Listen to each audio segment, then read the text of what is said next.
check, check. Perfect. Jerry, could you pull the high end? I'm getting a little bit of hiss back here. Check, check, check, check. Spur of the moment podcast. More musicals. More musicals. Jordan, did you give me? Oh, I just realized I didn't change yesterday's thing that we recorded to the booby forest. What? I was gonna change it to the titty forest, and then I didn't because I forgot. Classic. Classic you. Rose. Man, so do you not have a specialized? God. Oh no, never mind. Now it just changed over. That was weird. For the first little bit, it wasn't the picture for the episode. That is strange. Wasn't the new one, but it was just our profile picture. Jordan, I need you to give me powers. For the first little bit, it wasn't the picture me. The episode. Wasn't the new one, but it was just our profile picture. Jordan, I need. Okay, I hear. I suppose. Make co-host. Give me power. Confirm. I will give you half the power. I would like all of the power. Nope, you don't get all the power. Instead of you can't handle the power. Instead of just most of it. You can't handle the power. I want to turn this up just a little bit. You would go mad with power. I would allow that to happen. I would. He's right. He's absolutely right. I would go mad with power. I have to have checks and balances on you. That's true. So, some of us have to put checks and balances on their leaders. Partners. Leader. Co-workers. I'm the captain of this here ship. Yeah? Well, I'm God. You're my trusty second in command. Anyways, welcome to the Spur of the Moment podcast, brought to you by the Arte Media Pantheon. I mean, it's taking Jordan a while to give me power. I already gave you power. Oh, did you? Yes. Oh, it's because I didn't move the. I'm sorry. That's why I said I'm giving you half the power. That makes sense because you said it, but then it didn't pop up because I didn't move my mouse, and I thought you hadn't given me power yet. I'm sorry. I own my mistake. You fool. Okay, let me just. I want to do one thing real you quick. You foolish here. Fool. You foolish, foolish fool. Like a smelly smell. Like the smelliest kind of smell.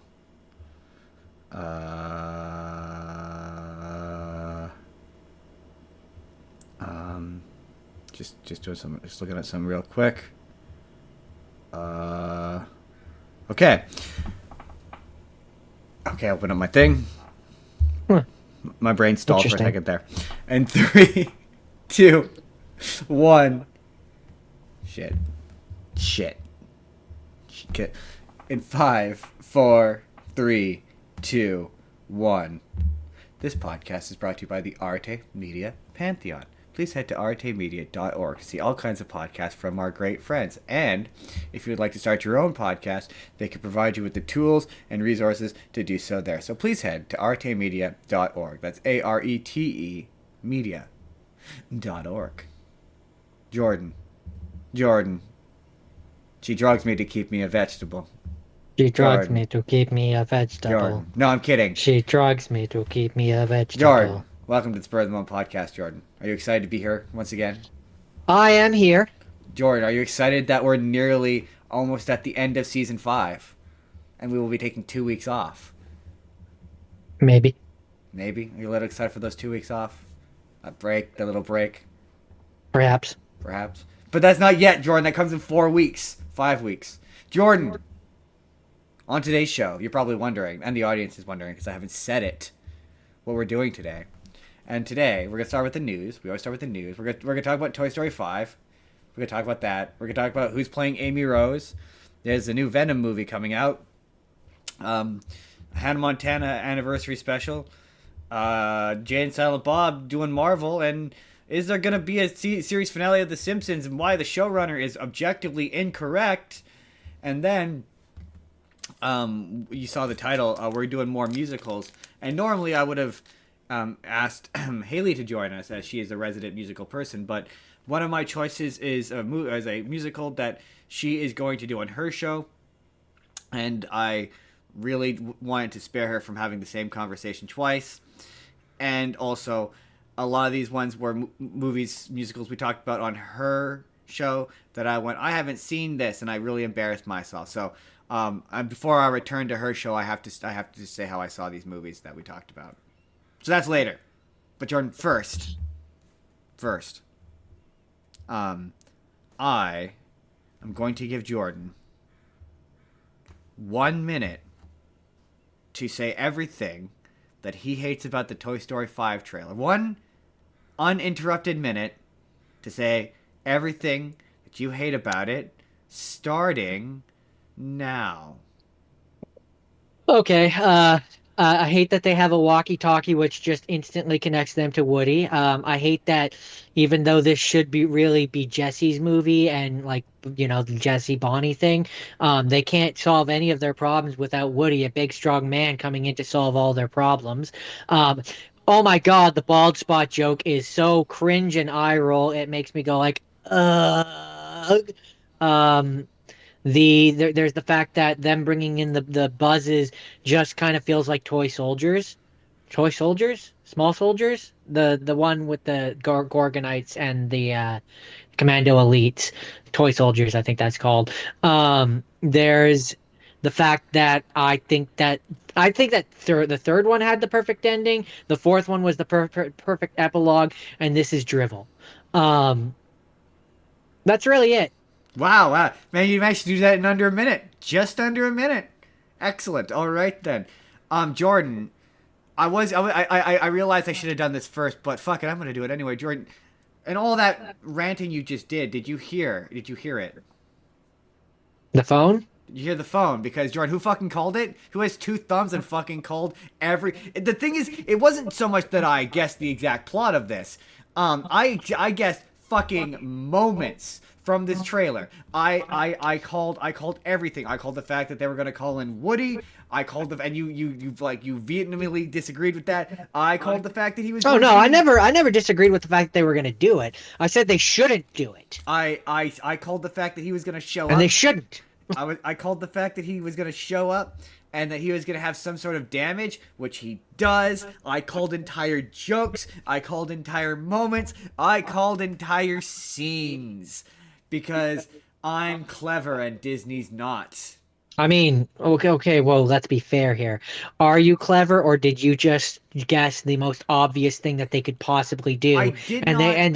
They did do the most obvious thing that they could possibly do, which is why I call it drivel. I did not call the walkie-talkie. The walkie-talkie made a certain amount of sense. I mean, I did say that... No, it doesn't make any sense. I mean... When did they possibly get a walkie-talkie that he left? Hold on.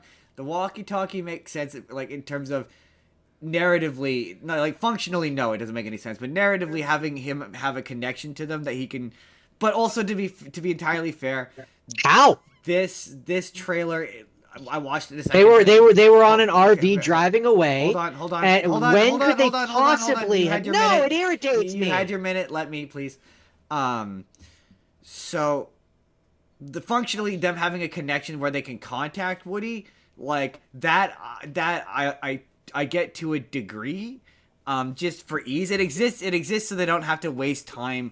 But also, there's a lot of what appears to be trailer chicanery happening in this trailer, where there's moments and there's plot elements to this that are like that are clearly been cut together different. So like there's bits where it's like Woody and Buzz are fighting even though they have no reason to, which is clearly based on a conflict that they're going to introduce. I think this trailer is playing up the amount that Woody's in there, and I also think I'm hoping, because I agree. I think the walkie-talkie to Woody is stupid.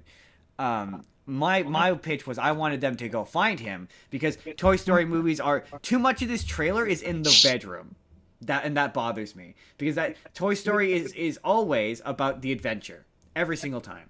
Doesn't matter the Toy Story movie. It's always about going out of the room and leaving the room, and toys going out into the real world. So the fact that they just have a lazily have a connection to Woody so that they don't have to spend any time in the movie to go look for Woody, the movie should have been Well, the about reason why finding they Woody. the reason why they don't have that stuff about finding Woody is because the stuff where they go out into the world is going to be them going and getting the buzzes. So you're probably going to have like the characters which stay in the room to disguise the fact that Buzz and certain characters are missing. But So like Jesse and them will stay in the room, and Woody and Buzz will go off into the world and get the army of But it was buzzes. to my see. I think that's what I mean. That's where I'm talking about trailer chicanery, because the the buzzes were supposed to be the bad guys.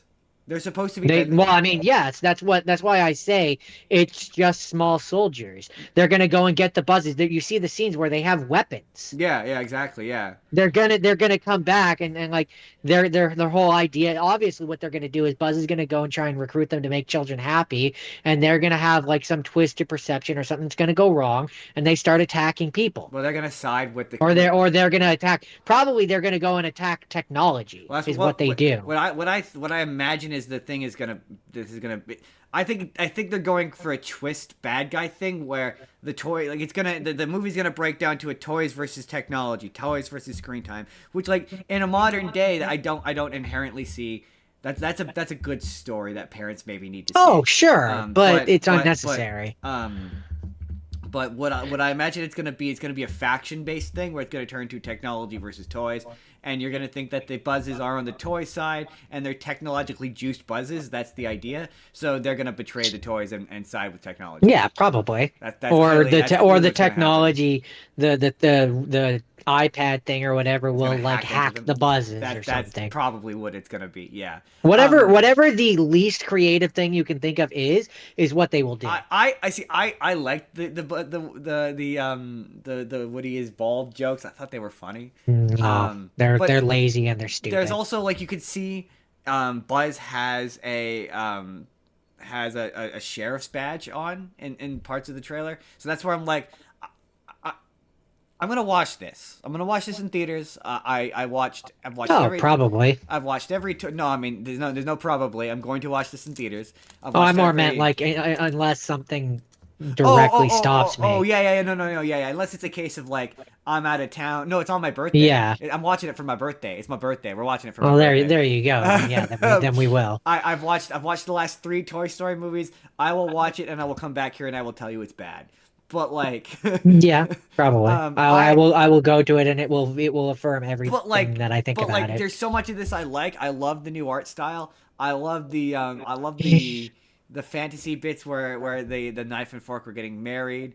I do think that sorry, I don't want that to happen again. Sorry, bear with me, folks. I forgot to close my Facebook. Come on, Uh, stupid mouse. I like the art style. And I would like to see it used in other Pixar movies. But like, do I love its existence? No, but I haven't hated any Toy Story movie. Like I like all of them, and I think this is once I get over my general dislike of its existence, I think and I do think that this trailer, I think it is mistakenly, because all of the lead up to this has been, this is Jesse's story, this is Jesse's story, this is Jesse's story, and I think this trailer's too focused on, because to be clear here, it's a trailer, right? But yeah, it's not the there's too final much- product. There's too much focus in this trailer put on, oh hey, Woody's here too. And Woody's I- back. Yeah, Which again would work if he had been gone for a movie. I think the part of it that makes it not work for me is they're doing the, hey, like if they had done to be fair, there's been a time jump. That's the big thing you got to remember here. She's like, Yeah, now sure, 3 years, but not for us. So in universe, no, it has been. It's been like 4 or 5 years. So No, but I mean, it was still the last movie that he yeah, went but away. there's been enough distance and time between in universe and but regardless, they have this link to Woody to just pull Woody back at any moment so he can just show up and they don't have to go look for him. But they're also doing the, hey Woody, it's been forever jokes. Like they do a joke where Buzz doesn't recognize Woody because it's been too long, and you're like, but you can phone him up and call him like Like the Yeah, I mean, unless it's like contradictory. unless they have some reason for why they can't just do that every other day. Right, yeah, because it's like Like okay, like I could see the comparison or allegory because I saw someone make this comparison online too. It's like when a kid leaves for college. It's like yeah, you're still gonna see them, but you're not living with them, and it's never gonna be the same. And I'm like, okay, when you put it that way, like yeah, you still pick up the phone and call your parents, but you don't live with them anymore. It's not the same thing. So your family is always your sure, family. They're always there. So the notion that he would stay in contact with them a little right. bit, That's not my inherent issue. it's the it's My issue is where did they get the that's walkie-talkie? the Why do they thing. have the That's where I walkie-talkie? How don't did they disagree get with you. this? Because the last time that we saw them, like the last time that Yeah. we saw the group was they were on an RV on a camping trip, which implies that they're not like in their backyard. They're not anywhere close Yeah. to where they Like live. that's where So I'm how do they manage to get a walkie-talkie from Woody or to I Woody mean, unless to be he able to stay in to be fair, contact? he knows where they live, so maybe he hitched a ride to where they live and he dropped it off to be fair. That would be stupid. But like no, I don't disagree with you. Having again that line as it's presented in the trailer only exists and to be fair, that scene might not even be in the trailer. Like that like they might cut that scene out in the final movie. But like, yeah, having a direct line to Woody, like if it was a case where like they had to send him a letter, and there's a scene where he's like you see him from the back and he's like wistfully reading a letter to for him to come back, and then you do the poncho scene, because him wearing the poncho and now he's dressed differently. And like you market him, he's Woody, but he's wearing a poncho now. That okay, I get that works for me. But again, the fact that they could just call him at any time, it limits the like they want to have their cake and as you always say have their cake and eat it too and have it where they don't have to put in the narrative effort to get Woody back and also do the jokes where oh Woody's back. They want to do both Yeah, and you and can't do it's both.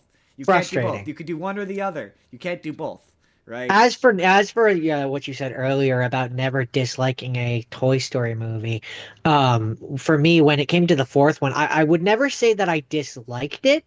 Like it was fun in the moment, Yeah, that's just it. Yeah. but definitely when I watched it, I right from the onset was like Oh, it's same. I hate it conceptually. I felt that it ruined the ending of Toy Story 3. I hate it conceptually, and I don't like its And it's existence. been over the years But like you that have to. I have kind of come to view it as an epilogue. Yeah, you have So to. this you can't have an epilogue of an epilogue. It No, just but I like your what you said, which is this does. But that's where I agree. This trailer is too Woody heavy. It's too yes, Woody focused. like that, and that's where ultimately I don't mind having him as a for secondary me character in this movie. I really for don't. me the failure or success of this movie will rely or will depend heavily on how much Woody is in it. It like if it's a case of because it does give me the impression that he's in the second and third act of this movie. That he's not in the beginning of it. Maybe he's in a one scene where they phone him, but his participation in the narrative, based upon purely upon this trailer, it looks like it's not happening until later in the movie. That, like I say, if it's a game of like she's fighting the technology and she can't win, and then someone's like, yeah, she has to go and get sage advice from the guy from an expert. That's a very typical Western thing to do. It's a very cowboy thing to do. Cowboys would do that, so it's just a thing that would be in line. And like apparently this is going to connect to Emily is allegedly going to show up. So like yeah, I like it, if they did a better job, Emily. Jesse's owner. Oh, you mean the person who is definitely Andy's mom? That's the going theory. Maybe. But yeah, I wish this was more Jesse focused. I do agree that it's a little bit too much. Like, don't worry, guys. It goes out of its way. The movie is having to go out of its way to explain away a thing it should have never had to explain away. Like, if you wanted to have it where Woody was going to stay connected to them, you should have added that at the end of the last movie. Like, you should have left an out in the end of the last movie. Or have like an end credit scene or something. Don't be like, it's obvious that Woody's always going to come back because that's dumb. Because it's like you could have had in the last one, you could have had an end credit scene where Woody and Bo are watching them drive away, and he's like I wish I could stay in touch with them, and she's like, well, I might have a method for that, or something, or something. Yeah. If there was a more, yeah. But as it stands, I mean, I said right from the onset, I don't like that he's in it. I I just think don't. I stand by. I think if he was gonna be I in it, love Woody. like I I love understand Woody, like I have a fondness for that character. But for me personally, his story ended with the fourth one. I understand. Well, that's just it, right? Is again, too much of this movie is focused on him. If this movie was like, okay, no, this is if this trailer was very much like, no, this is Jesse's movie. She's the main character. She's the main person, and Woody's a secondary character. Sure, I'm okay with that. But he's getting too much. Like they like if or conversely, had they done a marketing campaign, a promotional campaign, which they were never going to do, but if they'd done a promotional campaign where they don't tell you that Woody's coming back, they don't tell you. They, Or like another way that and Woody coming back for this one would have worked for me better is like, you know how there were like they did the Forky shorts? yeah. Like if they had had like some like Jesse's Roundup shorts or something, where it's Bonnie playing with Jesse and the toys, and it's like a bunch of shorts or whatever, and we kind of get a progression of the story just in a small form where Woody's not in those at all. I mean, And then you have this movie, and this is his big. It's been a couple years since the last movie, and then at that point, it feels like he's been gone. I think But they, for me, to be fair, I think for that Toy me, Story 4 was supposed to be for them. I think that was the end, and it wasn't until Lightyear bombed horribly that they went, shit, we need to actually do a Toy Story. And I think that's what happened. all I know is that for me, it it they need Woody being there undercuts the last what his goodbye. I It don't think just does. It the just thing is, does. I stand by it. Had they made it a complete total mystery, like not mystery, but had they not said Woody's in this, there's you have no idea he's not in any of the marketing, any of the promotion. I would have rolled my Hold eyes. on, let me finish, please. And you're in the theater and you get rid of the walkie-talkie because that's dumb. But you have it where in the third act he just drops in. He's got the poncho and it's from behind. He pulls off the poncho. It's, oh shit, it's Woody. That would have been clever. And that and the thing is, you got to remember, not the target audience, but for a 7-year-old, that would blow their fucking minds. But this movie can't do that. This movie needs the audience, and that's the thing that sucks with modern Disney. Is like modern Disney spoon feeds you shit where it's like yeah, man, can you imagine if they hadn't said, like, because I'm like I don't care about me, my taste here doesn't matter, I care about the kids, right? And can you imagine if you're like a 6-year-old and you think Woody's not going to be in this and you're fucking devastated because you're like, Woody's not in this, I love Woody, he's So my favorite character, and then he drops in the second act. It would blow your 7-year-old mind. so so I do have to contest one part of it. While yes, I do agree that the Toy Story films are for children. I don't think that they are exclusively its intended audience, particularly the third one. Sure, but it's target demographic. We were the intended audience. We were the No, ones that, never. yes, we were the ones that grew up with it. That's why it was such a big deal that Andy was our age. Sure, yeah, sure, maybe creatively, sure, but fundamentally, no. The Story movies are children's movies meant to sell the thing they're about, toys. And yeah, the target demographic, the audience they're trying to get is kids. And if you were a kid and you didn't know, Also, you and sure didn't know that if you Woody wanted was to in have there, Woody in it, I maintain I always you want could have Woody in had it. him be you could have had him be in there in a flashback. And as far as a kid is concerned, Woody's in the movie. Nah, but that's A kid's never going to not the notice or same. distinguish between whether he's there in the And present or whether he's there in the that's past. that way. They were Woody was always going to be in this. Like Yes, and he shouldn't be. And you had to get you had to He get shouldn't be. Full stop.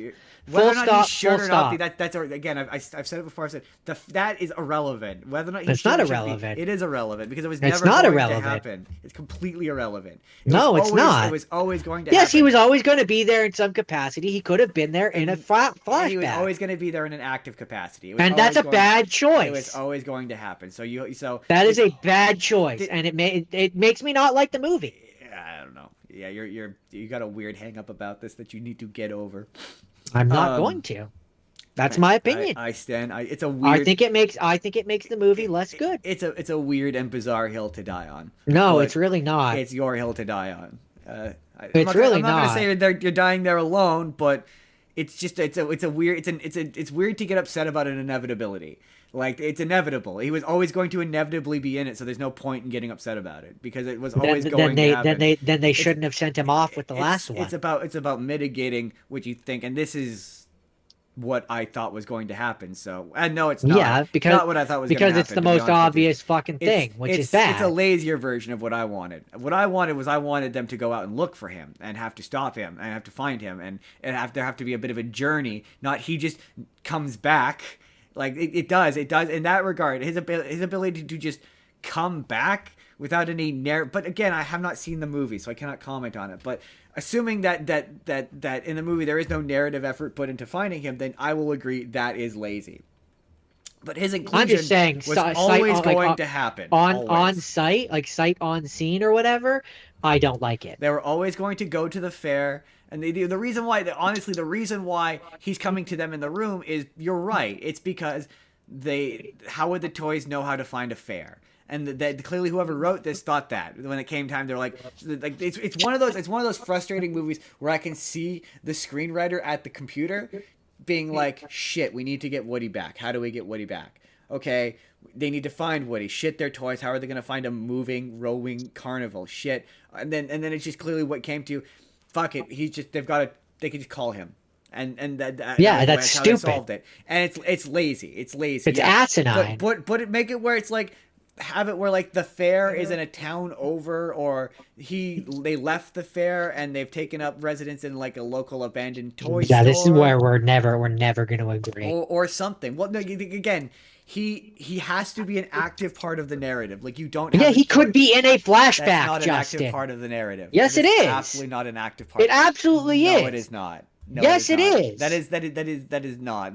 He's not actively influencing the narrative in any significant or meaningful Absolutely, way. it can be if fucking Jesse is remembering a situation, scene? which No, then it was never helps gonna her happen. fucking go on. Absolutely Yes, was never going to happen.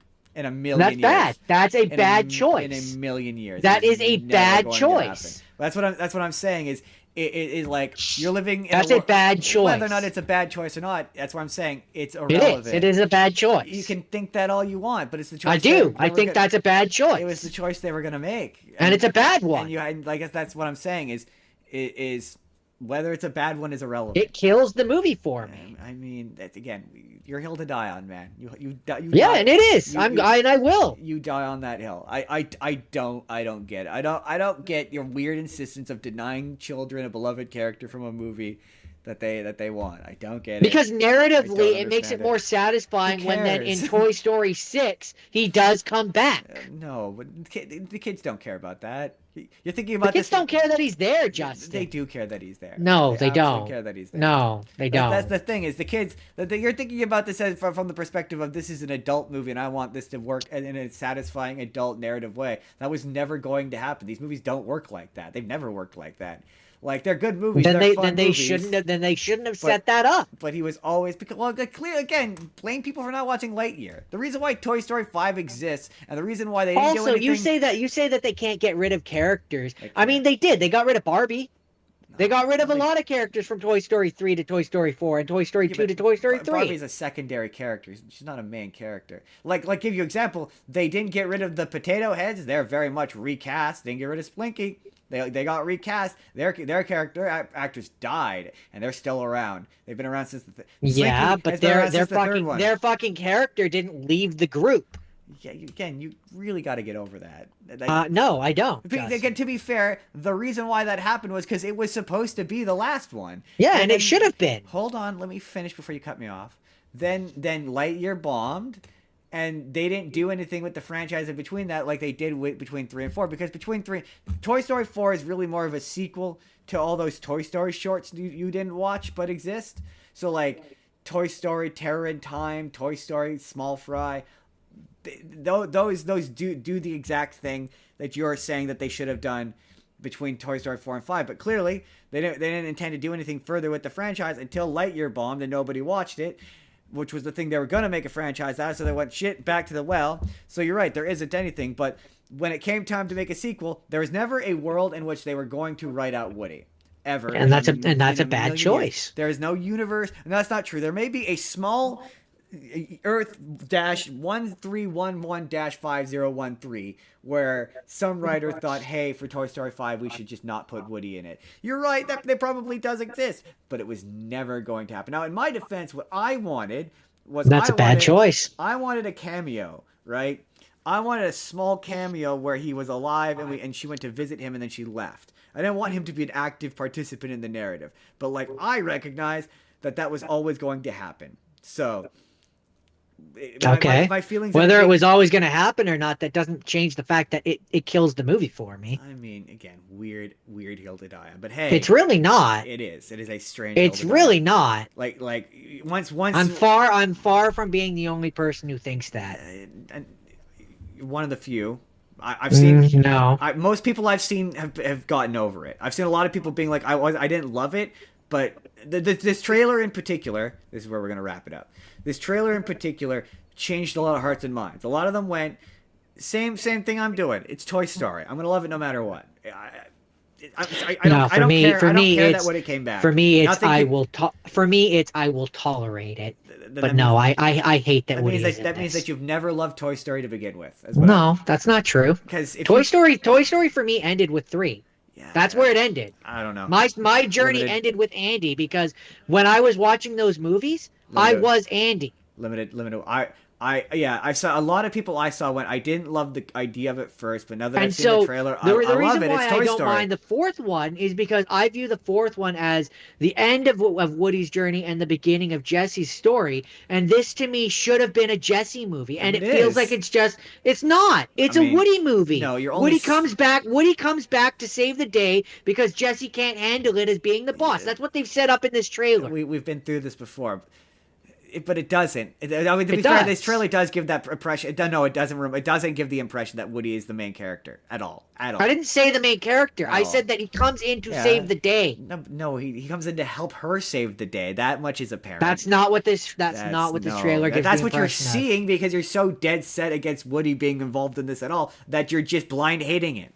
You're just being a hater. Like that. That's just straight up. That's what you're doing. But like it's Pixar and it's Toy Story. They don't make bad. That's not true. They don't make bad Toy Story movies. I mean, sure, but there's a scale, and the fourth one currently is the worst one. I mean, yeah, but again, So now the fifth one will replace that and be the worst one. again, you're just going. The thing is. This Yes, is one of those I don't like that Woody's there. Nothing you were gonna say is gonna change my mind on that. I didn't like it from its inception. I don't like it seeing in the trailer. I think it's full of lazy he's old jokes. It doesn't work for me. Yeah, I don't. My stamp. You're just being a hater. That's it. I'm Hater. not. You are. You're just being a hater. Hater. You're just hating because you hate because you just want to hate it. You're not. I knew that you would. I no. knew nothing will make you happy. I have There's listed nothing my this reasons movie for can do why that will I make have you happy. listed my reasons for why I don't like it, and they are perfectly legitimate reasons. From a storytelling perspective, it doesn't make any sense that they have a magical Yeah, but, magical you know- Deus walkie-talkie, No, I will which give you can that. just summon him.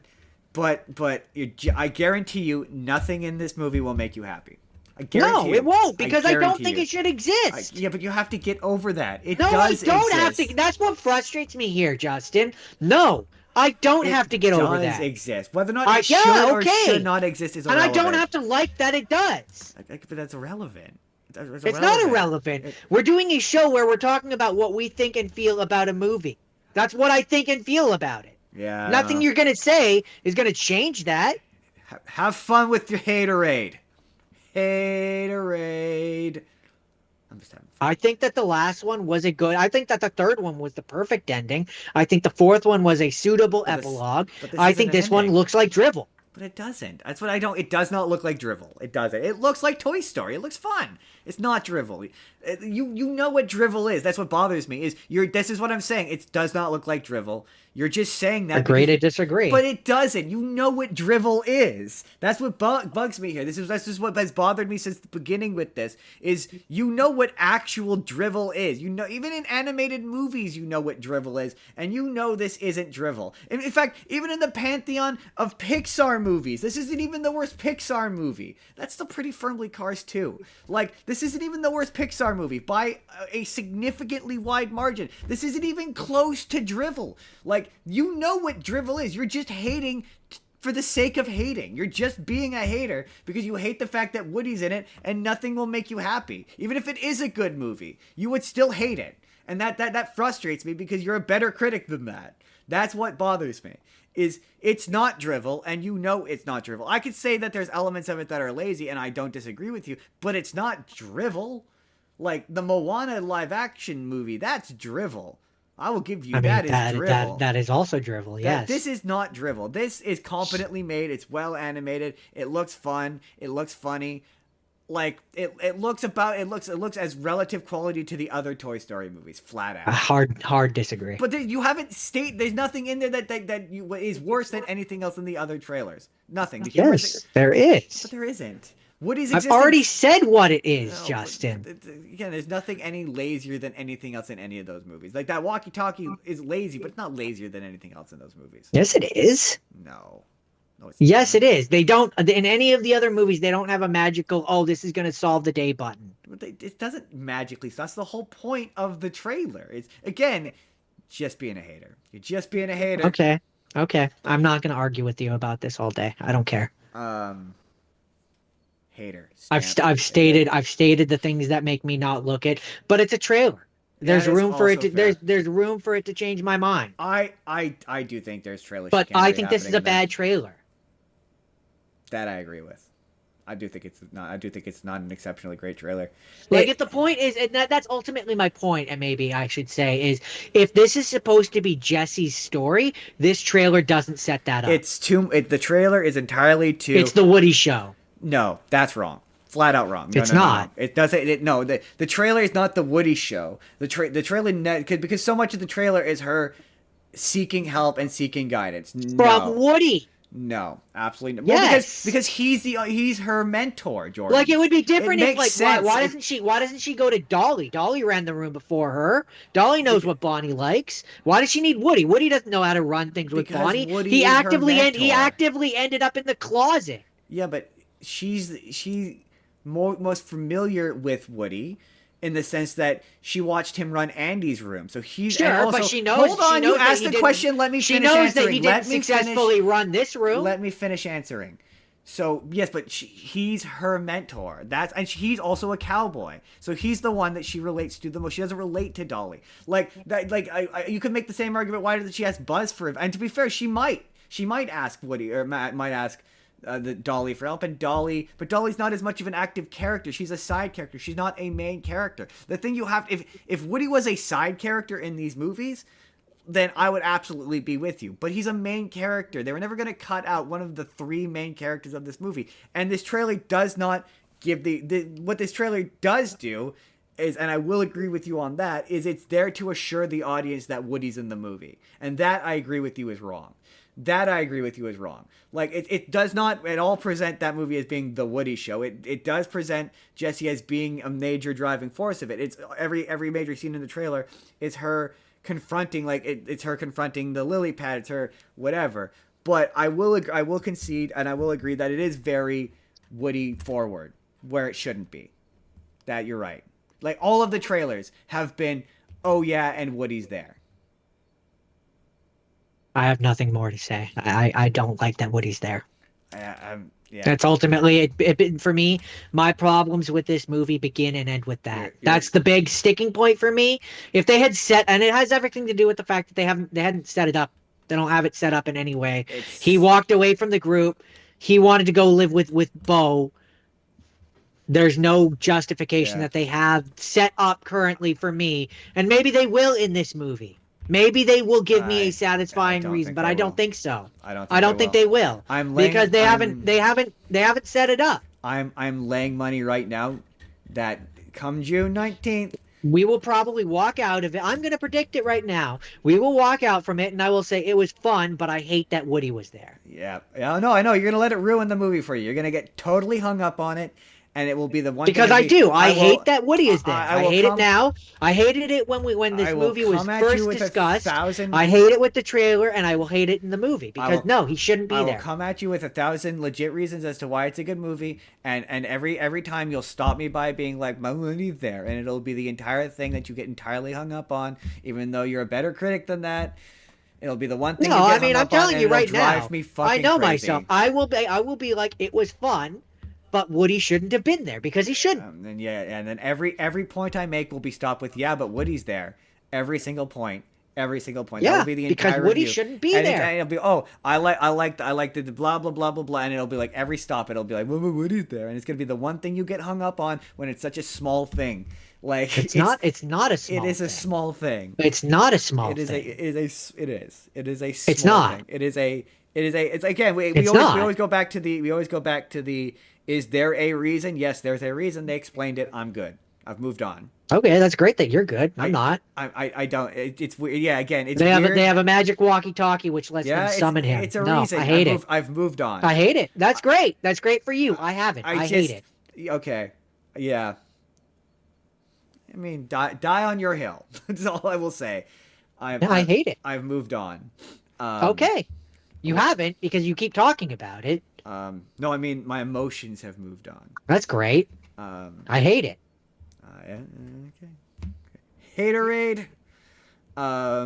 Would you prefer if I said I dislike it? I don't like that he's there. Dislike, hate, whatever word you want. I don't approve. Dislike a raid. That's what it is. You dislike it. Haterade. I disapprove. Disapprove a raid. Jordan. Stop me when this stops sounding exciting. Stop. Miley Cyrus.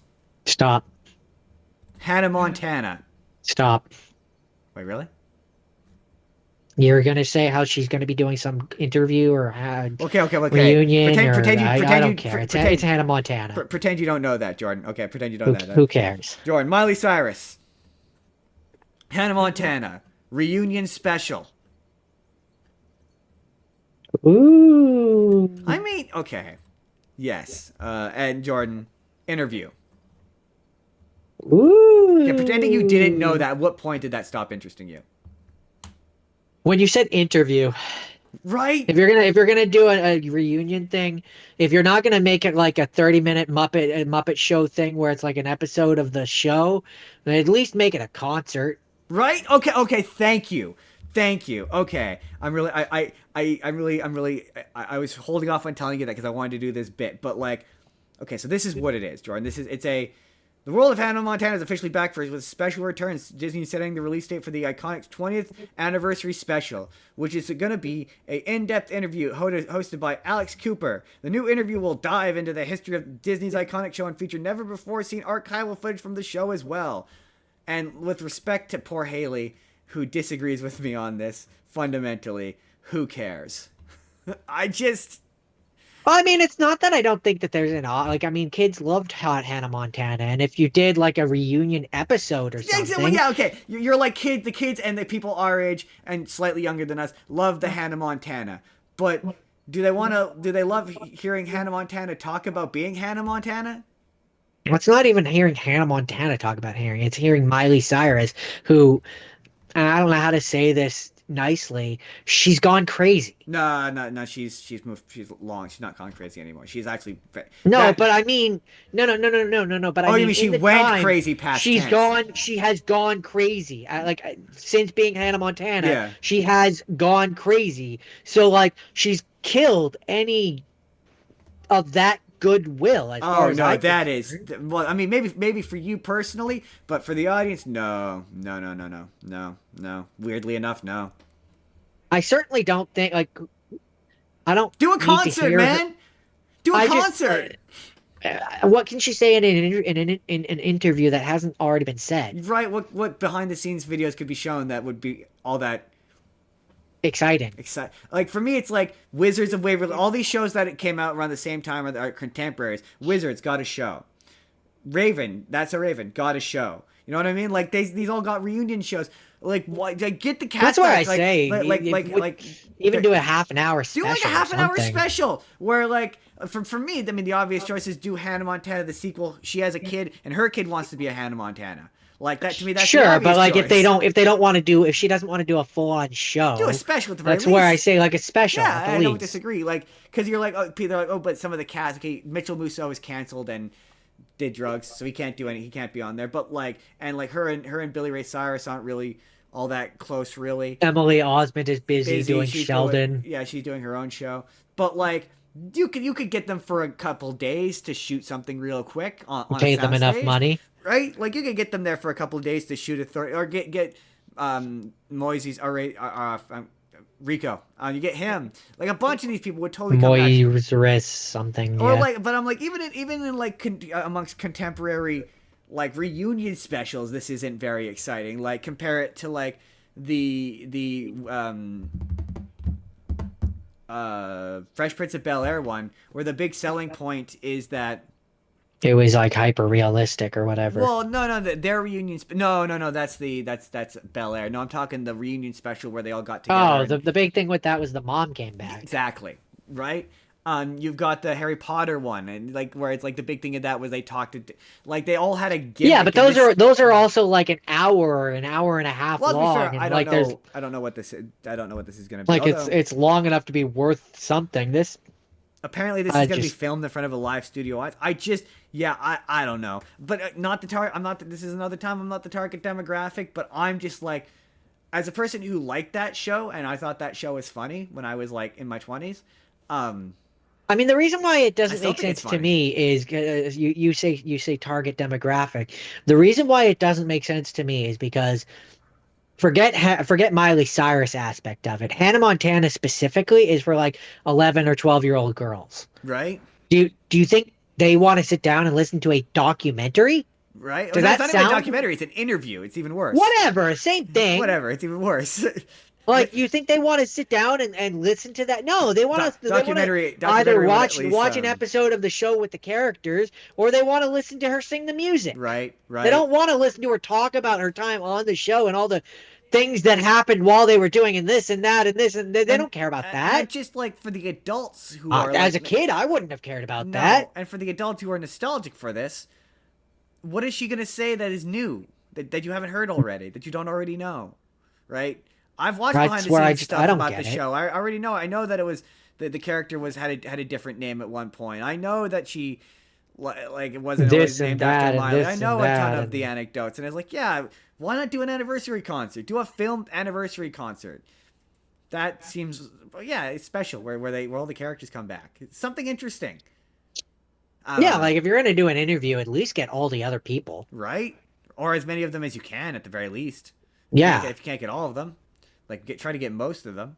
at least some of them. At least any of them. At least some of them. I mean, right? unless there's something to this that's like not being said that makes it more exciting. Yeah, that perhaps there's a surprise. Like I said, if maybe she throws on, like, I don't really have an interest in this, but maybe if she slaps on the wig and performs a few songs, I'll watch that. I'll skip to that part. Yeah, You know? I don't know. There'd have to be something really interesting for me. Really enticing. Yeah, but I'm not gonna watch the whole interview because I don't know. I could give two I shits. could care less. Jordan. Casting news, Jordan. Casting news. About? Casting news, Jordan, about Sonic 4. Oh, that. Yeah, And honestly, I'm just gonna say it. I don't think the Sonic movie franchise, in terms of voice acting, has missed yet, because they officially announced that Kristen Bell. Thank you, Kristen Bell is gonna be playing Amy Rose, and that was rumored there for a while. We didn't talk about it, but it was cropping up as a rumor, like she was in talks, and I was like, I'm not ready to talk about this yet, but they finally officially announced it. Solid casting. That's good. I could hear it. I could picture it. I could see it. She's got the vocal timbre. I mean, she's got the voice acting chops too, because she was Anna in Frozen. No, absolutely, yeah. She absolutely So, like, a good voice actress. You kind of, I'm picturing like that kind of voice as Amy. I'm suspecting, and some like sass. especially we're gonna with get the we're gonna get a sassy Amy. especially with the since we've moved away from the Sonic Adventure 2 kind of version of that character, and we have more like the Sonic Boom, the Sonic Prime, where she's like a sassy kind of person. Exactly. I absolutely can see that. I still like your idea, where I want Sonic to have a crush on her. I think that would be hilarious. I want her and to I be think a little older. I could see than them. Sonic I could and, see and them like doing that. Like, because guys, like she's from the future. They're doing a time travel thing. Allegedly, there's a rumor that Silver the Hedgehog might be in it as well. They're doing a come from. So I think they're probably gonna. Because no, I think, have they announced that Jim Carrey is back yet? Have we talked about whether or not he's back yet? I don't think they have. Because what I think they should do, although apparently Stone's gonna be in it, but I think they should do a thing where it's the Eggman's computer, and Eggman's computer is sending Metal Sonic from the future. That's what I think I predicted Did that. you predict that? When we saw that Metal Sonic comes from the future and Amy comes from the future, Because then you I don't. think I predicted that either there's somebody else in the future or that it was Eggman's computer. I seem to remember saying I mean, something along Eggman's those computer lines. just makes sense because then you can kind of do a Doctor Giro thing, and then you don't have to have Jim Carrey. Boom. Yeah, But if he does have Silver you can have a like a synthesized version of his voice or or something. something, and then you get a decent voice match, and you throw a filter on top of it, and you don't have to have Jim Carrey. But budget's a little smaller. But no, seriously, I don't think the Sonic franchise has missed when it comes to voice acting. I don't think there's a single miss in this voice cast. No, Even they didn't even. What's weird is like the weirdest there was outlier. definitely somewhere where I was like when they first announced them, I was like, I need to hear it. Like Idris Elba as Knuckles Yes, was a absolutely. I situation where I was like, completely agree. I need to hear I it. But need to then hear once I this. heard it, I was like, okay, no, yeah, Yeah, no, he slaps. he's having a great time. They're having a great time. Keanu Reeves was as pretty oh my like on god, right on. that was another case of like there was talks of that. And we talked about that being a potential thing, and then they announced it, and it was weird because it was like I felt like we broke this months ago. Like it's just very strange. It's doing the news is funny like that, where people arrive to shit months after you do. Where you're like, yeah, I feel like we talked about this a while ago. So now I don't do anything until it's like for sure. But like, who would you okay? Now Jordan, they're setting a high bar. Okay, who if Silver is indeed in there, who would you cast as Silver? I have a pitch and it's kind of crazy and it's kind of out there and I don't think they're gonna do it. Hold on, I need to I double check what his name is first. I suspect you're gonna say the same thing I am. You're gonna say Eric Vale. You're Yes, gonna say Eric yes, I Vale, am. right? I'm gonna say yeah, he's the voice of So my Trunks, voice is right? Trunks. Yeah, you're gonna say Eric Yeah, yeah, Vale. yeah. I'm gonna say Eric Vale, and I want him to basically Now, be to be Trunks fair, I was in gonna like terms of characterization. I mean, I don't think he's celebrity stunt casty enough for them to ever do it. But they also have the original voice actors as Tails, which is the weirdest part of that cast. Where you're like, wait, so the rest of them are all celebrities except except for Tails. except for Tails is just Tails. Tails is just a regular voice actor. So like, yes, I would love Eric Vale, and I think it would be funny. I think it would be hilarious. I don't think they'll do it because I don't think he's famous enough. But I don't also, think they'll do it because I also just think they don't want to draw attention to the fact that that's basically who the character is. I don't know. I just don't think it's a toss up for me because on the one hand I don't think he's famous enough, but on the other hand, Tails is the original voice actress and she's just a voice actress. She's not a super famous celebrity. So like, it's not. I don't think it's that impossible. But let's stunt cast this and we'll pick a celebrity. If you can't have him, who are you Yeah, we're choosing? gonna. Oh my god, who am I choosing? Um, for whatever reason, I need someone with for some me, gravel. the first person that comes to mind is Jake Gyllenhaal. Why do you always go to Jake Gyllenhaal? I don't know, but it usually is a good choice. Always go to Jake Gyllenhaal for some reason. That's just the first one that comes into my mind for that particular character. I've got nothing. I'm trying to think of someone gravelly. Or Because I'm on a podcast. I'll think of someone or smart later. yeah, my second potential nomination would be I can't think of the actor's name, but the voice of Rocket Raccoon. Okay, Bradley Cooper. Yeah, he's Okay, my second thought. I could see that. I could see that. Cause Silver he kind of has the like the Yeah. Trunks voice, Yeah, you need which is something why I gravelly. immediately say Trunks, which is why I'm like gravelly. I need something with a bit of You gravel. need a in it. gravelly kind of voice. That's tough. See, I'm thinking younger, but only I don't know. See, with the Sonic franchise, he's got to be someone that you wouldn't think, but also you're like, I could see. Could work. Yeah, and I can't think of who. Nope, not. So I'll think of it throughout the show, and if something comes to me later, I'll say it. I'll just say it randomly out of the blue. Okay. Excited for Sonic 4, by the way. Excited for that. Here's the question for you. For Metal Sonic, would you give the main Metal Sonic like a voice? or would you just have him No. be like the computerized grr, grr, kind of I chirpy would probably do thing? something similar to as an homage to the Sonic the movie. I would make it so he talks at the end, and then I would throw in line references to that movie. So I would have Ben Schwartz. He did it in an interview once, but I would have him do the I know everything you're gonna do. You know everything I'm gonna do. I would have him do that line as a fun reference because I think it's funny. Um, trailers, Jordan. More trailers.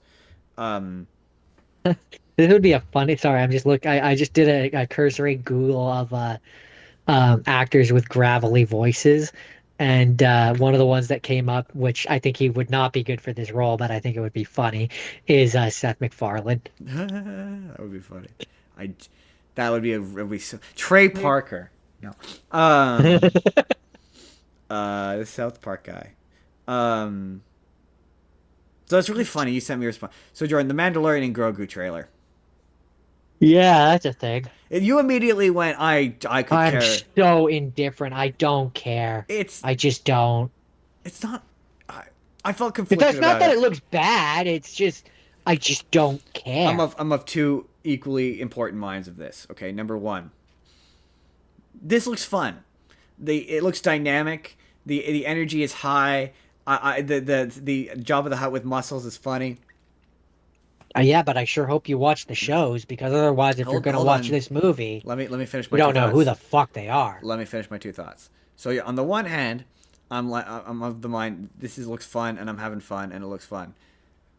But then I'm thinking about the 3 seasons of television I have to watch in order to appreciate any of this, and I'm like, in order for this to be meaningful or significant, it has to pay off shit from the show, or it's just a random Multiple shows. adventure.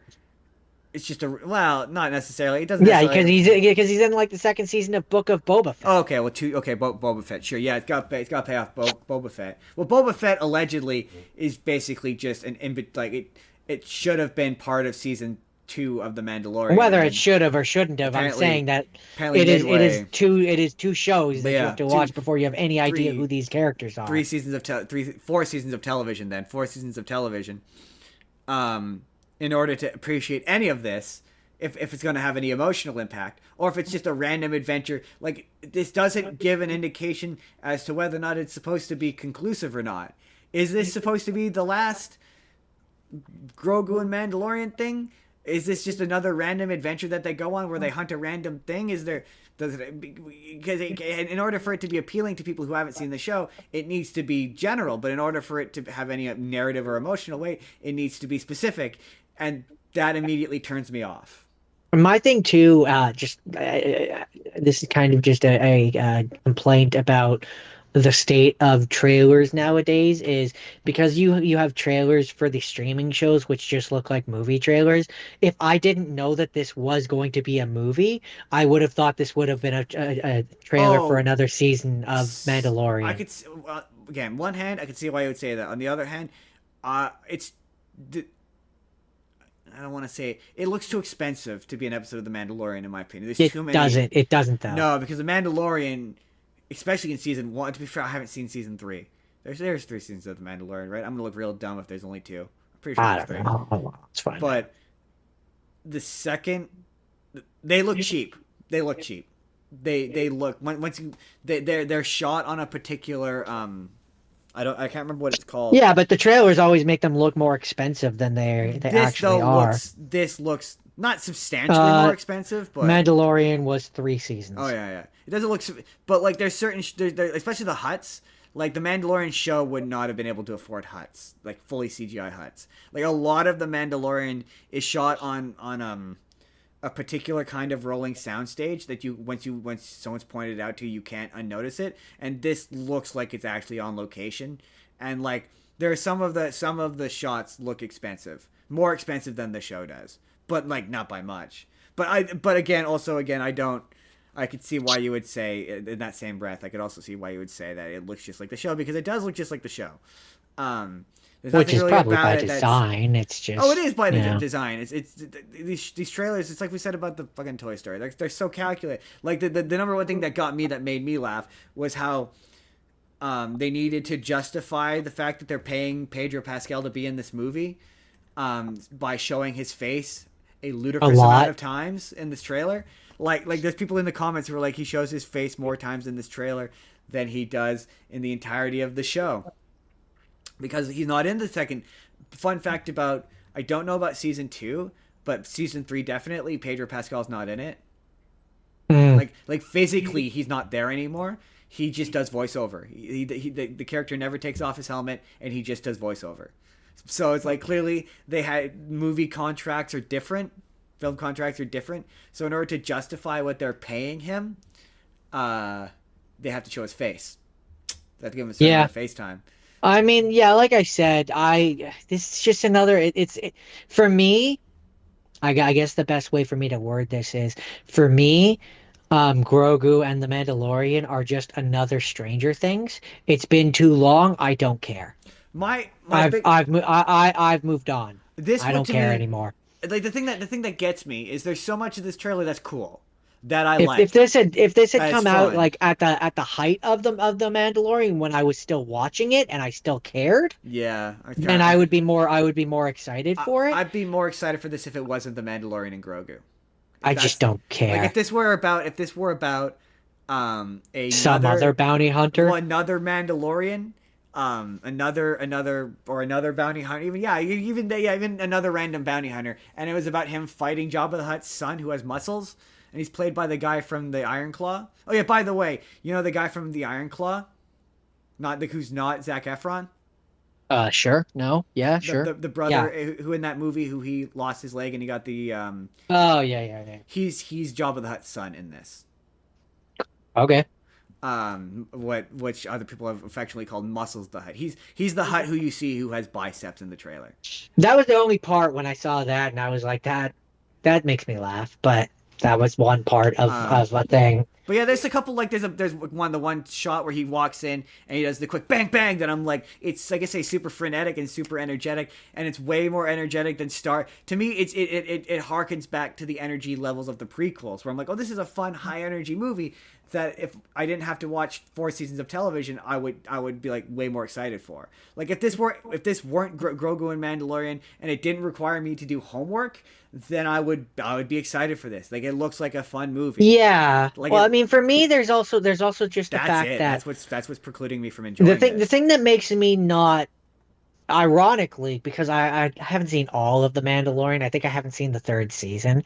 But the thing that makes me not excited for this is in much the same way for you is the fact that it's The Mandalorian and Grogu, but that's because I have seen the show. I don't know how to put this exactly. Grogu isn't a character.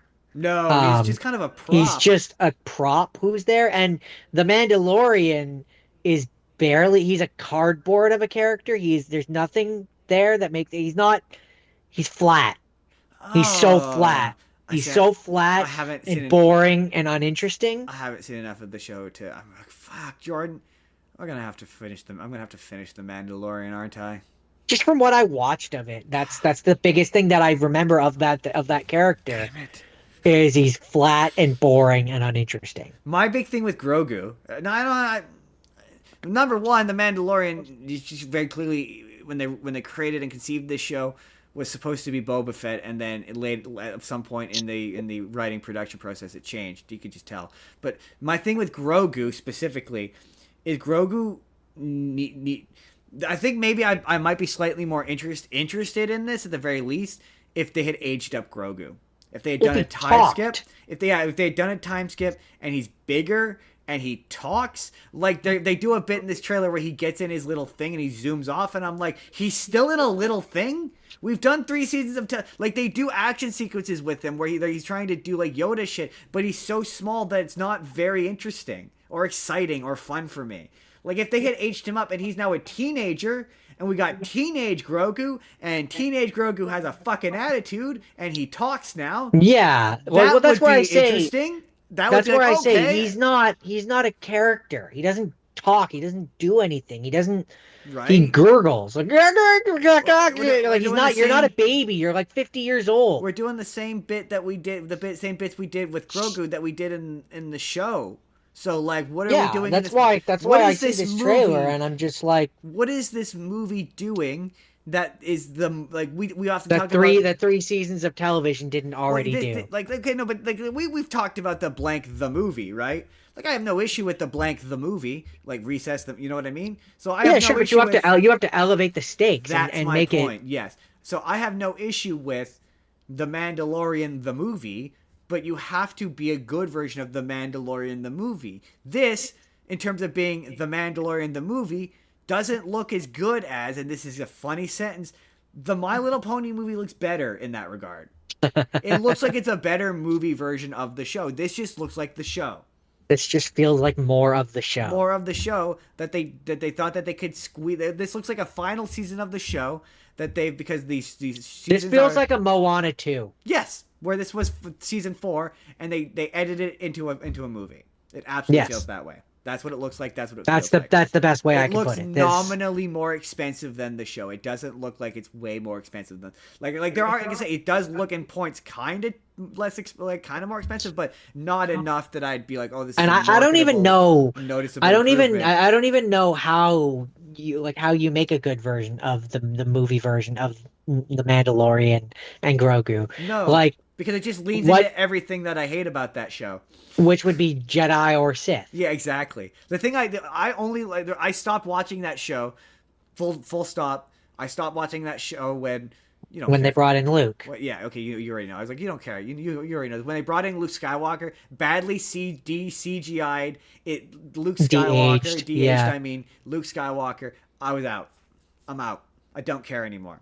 I don't. Well, I don't get. I don't give a shit. And then the next season, it was like, and then Rosario Dawson is there, and she's Ahsoka, and you're like, this is just thing I recognize. It's just evolved to thing I recognize. The thing about the first season of The Mandalorian that makes that show good is that it is detached from everything. Like even the fact that he looks like Yoda, it's still detached from the overall story. So having to it evolved to its thing you recognize. It became boring. It was boring. Yeah, It's not interesting to me anymore. Everything. So yeah, you're right. A Mandalorian movie is just gonna be thing you recognize.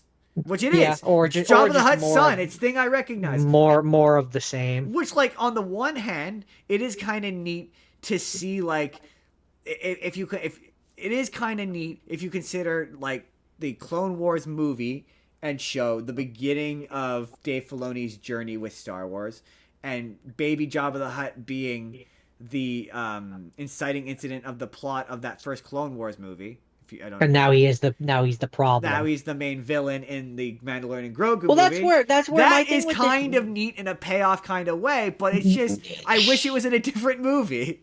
and that's ultimately my thing is and that was kind of a thing as I watched more of Mandalorian and Grogu as characters. They're not. I don't find them to be particularly interesting No, and characters. season 3 and 2 So and 3, they get pulled back. Like Bo-Katan ends up being like the main character from what I've heard in season 3. Because yeah, yeah, after season 2, because they ran out of shit with those characters to do because what yeah, exactly. So like, what do you do with a movie? right? They're not, and so I don't want to say I fear because I don't really care, but like I wouldn't be shocked if they become relegated to being background characters in their own movie. I can And absolutely see it's that. I can it's absolutely see that. actually like another I can absolutely see some that. other character takes because they're not they're so dry and cardboardy. The only There's thing there's nothing to them. The only thing that could surprise me or interest me is if the Mandalorian gets his ass whipped by Muscles the Hutt, there's a time skip, and now He has Grogu to go get Luke. and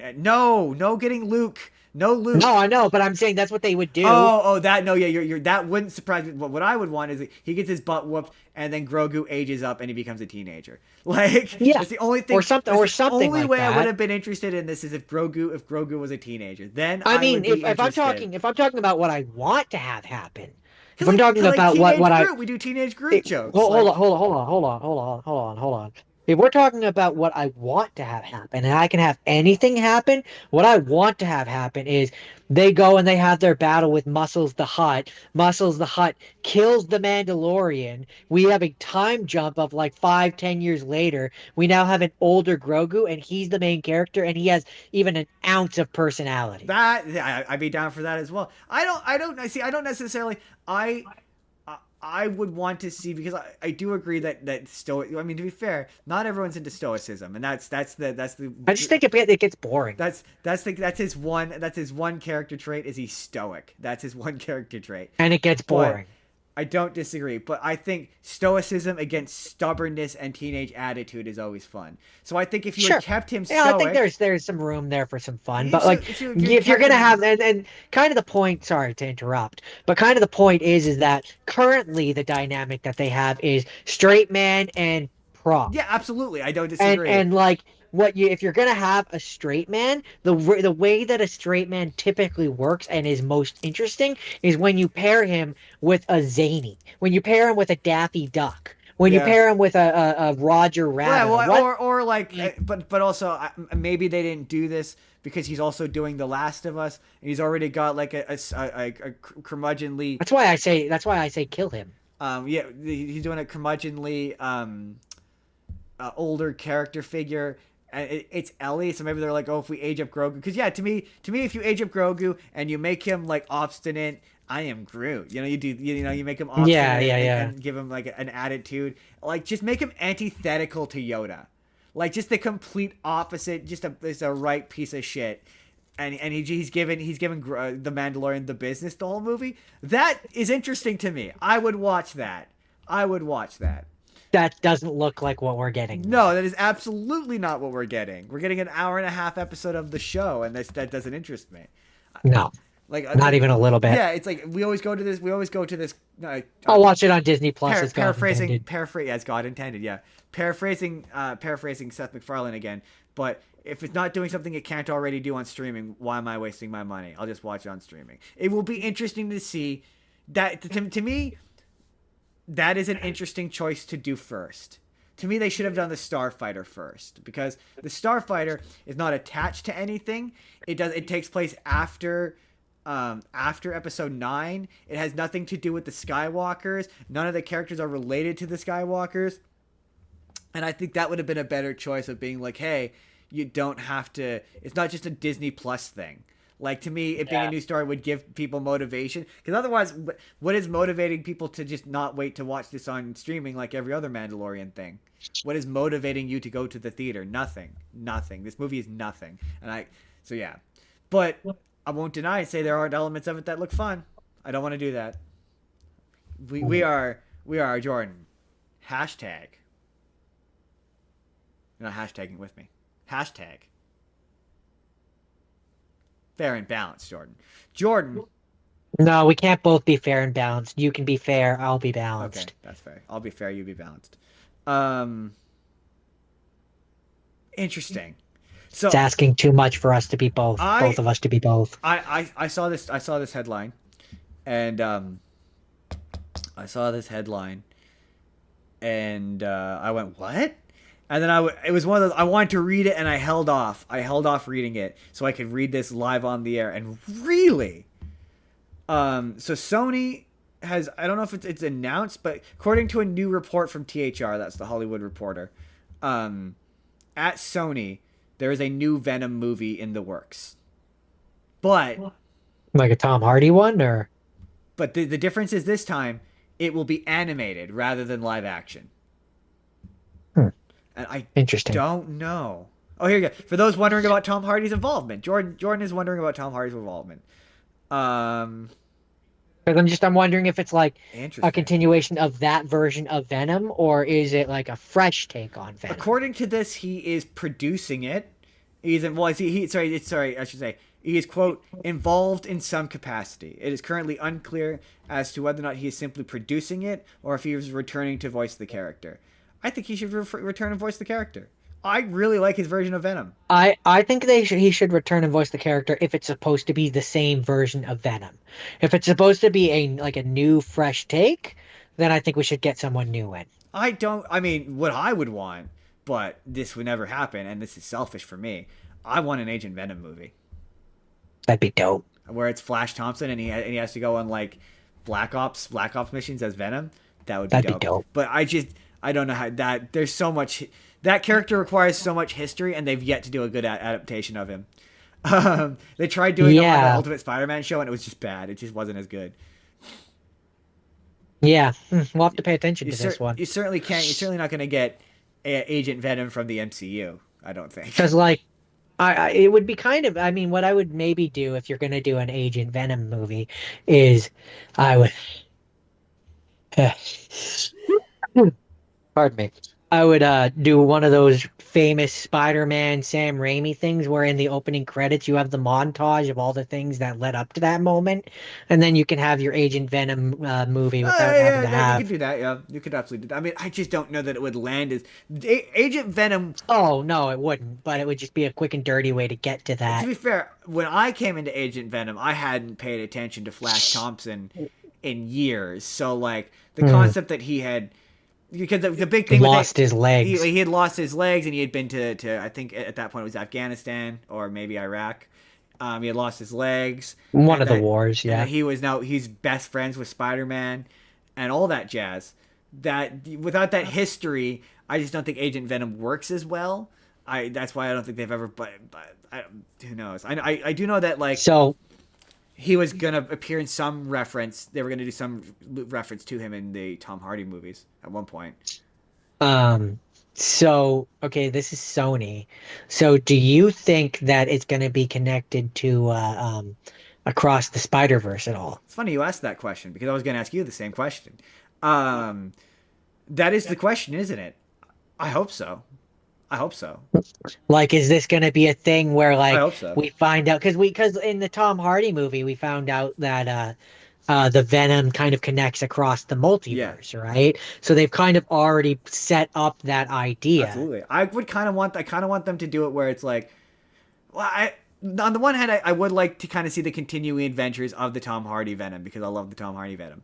Um, but on the other hand, yeah, it'd be kind of fun to do. My dream for those Spider Verse movies. I believe those Spider Verse movies are criminally under market or underutilized.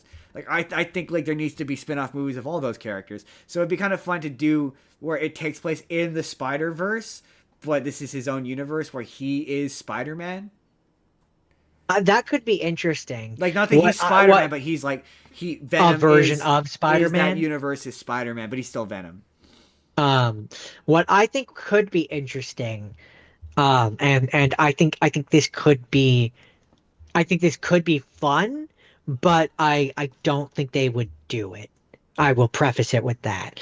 But what would be fun is if it did technically take place in the Spider-Verse movies, but it was an anthology style movie where we see Venom across the Spider-Verse, and that's also a canon, like a canon event, is every Spider-Man gets a Venom. That would also be rad. And we get to see different versions of Spider-Man across the Spider-Verse as the symbiote, like the symbiote portion of their story. That would be rad. That would be And super it's an fun. anthology style move, like an That anthology style yeah, thing. that would be pretty rad. They would never do that, No, that's but so it would be so too cool. too high concept for Sony, but that would be rad. So what do Um, you think it actually I is? don't know. I don't, it's like it's surprise number one. I'm guessing. Clearly it's a way to keep Tom Hardy involved. Number one is what I think, but um, interesting choice. I'm not We'll against have it, to we'll oddly. have to pay attention to that. There'd be a point where I was against it. I'm not so against it now. Like, I really would like Tom Hardy to do the voice because I really genuinely love Tom Hardy's Venom. Like, I just unironically, I love that character. I want him to come to the I think MCU. I think what I would do is I think what I would do is I would either have it where in this animated thing, I would either have it be where Tom Hardy voices Brock but not Venom, or I would have him voice Venom but not Oh, then Brock. Venom, but not Brock. Definitely Venom. I love Um, it. But like, I don't know. It'd be kind of fun. The problem is it's still a Venom solo project. So like, he loses all this stuff. But a lot of people kind of misunderstand it Venom in the sense depends. It that like depends on how they do it. Venom hasn't technically been a bad guy for like decades. It's just, Like he's stuck in then this that's one where moment in comic history where everyone just remembers him as this one thing, but he's not just the one thing. it depends on how they do it. If he is actually the Tom Hardy version, then yeah, I mean it's just going to be more of what we've already gotten, but in animation. If they're doing a route of he's a different version of Venom, Um, but he's voiced by Tom Hardy, then it could be their opportunity to do a version of um him versus the like an animated version of Spider-Man because and that Maybe could be why they're doing animation because I think they are allowed to they were use allowed to use. Spider-Man. They could have used Spider-Man the whole time. But point being that it might be easier in this instance. I don't Maybe know. I don't know. Um, I don't. but I truly don't. we'll have to pay attention to that Yeah, one. yeah, yeah, yeah.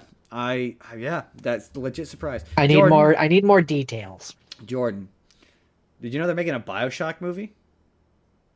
I didn't, but it doesn't surprise. Actually, I think you told me that once before, but also it doesn't surprise me. I mean, They made a book. it's been in development hell for fucking ever. Apparently, Is it based on more on the original BioShock or BioShock Infinite? by the sounds of it, Probably the the original. original. Yeah, by the sounds of it, the They're original. probably, if I had to guess, they're probably using the book as kind of inspiration. But apparently, according to the producer, they're looking to get into production next year, and I don't really like Bioshock all that much. I like Bioshock Infinite, and I think that would make a great show. I don't think it would make a good movie. I think it would make a great show.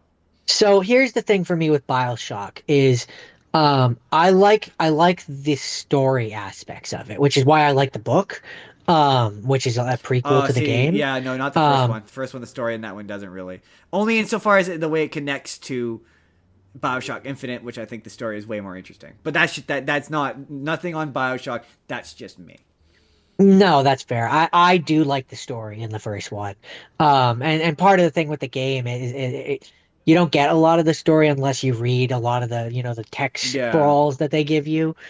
Which is why I say it to I've read about me. it a little bit. Like I've read it in Wikipedia articles and whatnot because I was curious. But it was like, Um, that's where I was gonna say. To me, I can see it as a movie, sure, show, definitely. It reminds me of Fallout in that regard, where I can see how you could make it into a yeah.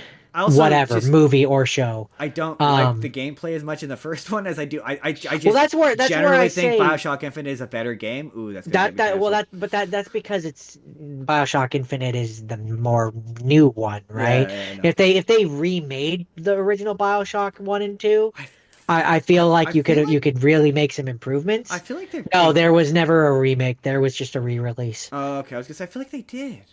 No, to my knowledge, anyway. Maybe I'm wrong. Correct me if I'm wrong, internet. But as I understand it, like the version that we have, that's just a collection. My favorite is the. Did you ever play the DLC for Bioshock Infinite? Yes, I did. Where That they go to Rapture. that DLC is hilarious because the gameplay wants you to stealth. Like it wants, but Yeah, we've talked about that on here before, have we? where It wants you to stealth, yeah, but where it you can just go through and kill everyone. yeah, there's no active punishment for it. It doesn't act. The Yeah, gameplay does I not think actively punish you for it.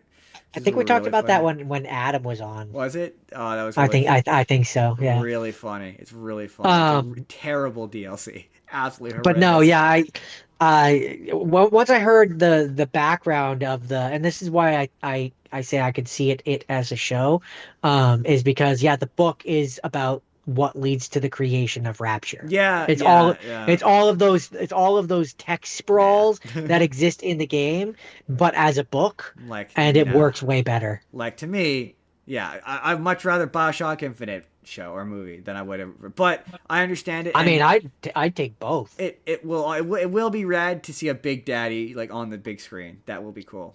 So Um, yeah, I mean, it's one of those things where make them where proper it's like scary. Sure, why I'm not? not like a die hard, live by, die for a BioShock fan. Like I'm not like Me neither. but like I'll watch it Oh, I mean, yeah, I'm gonna watch it if it eventually. goes if it's going to theater.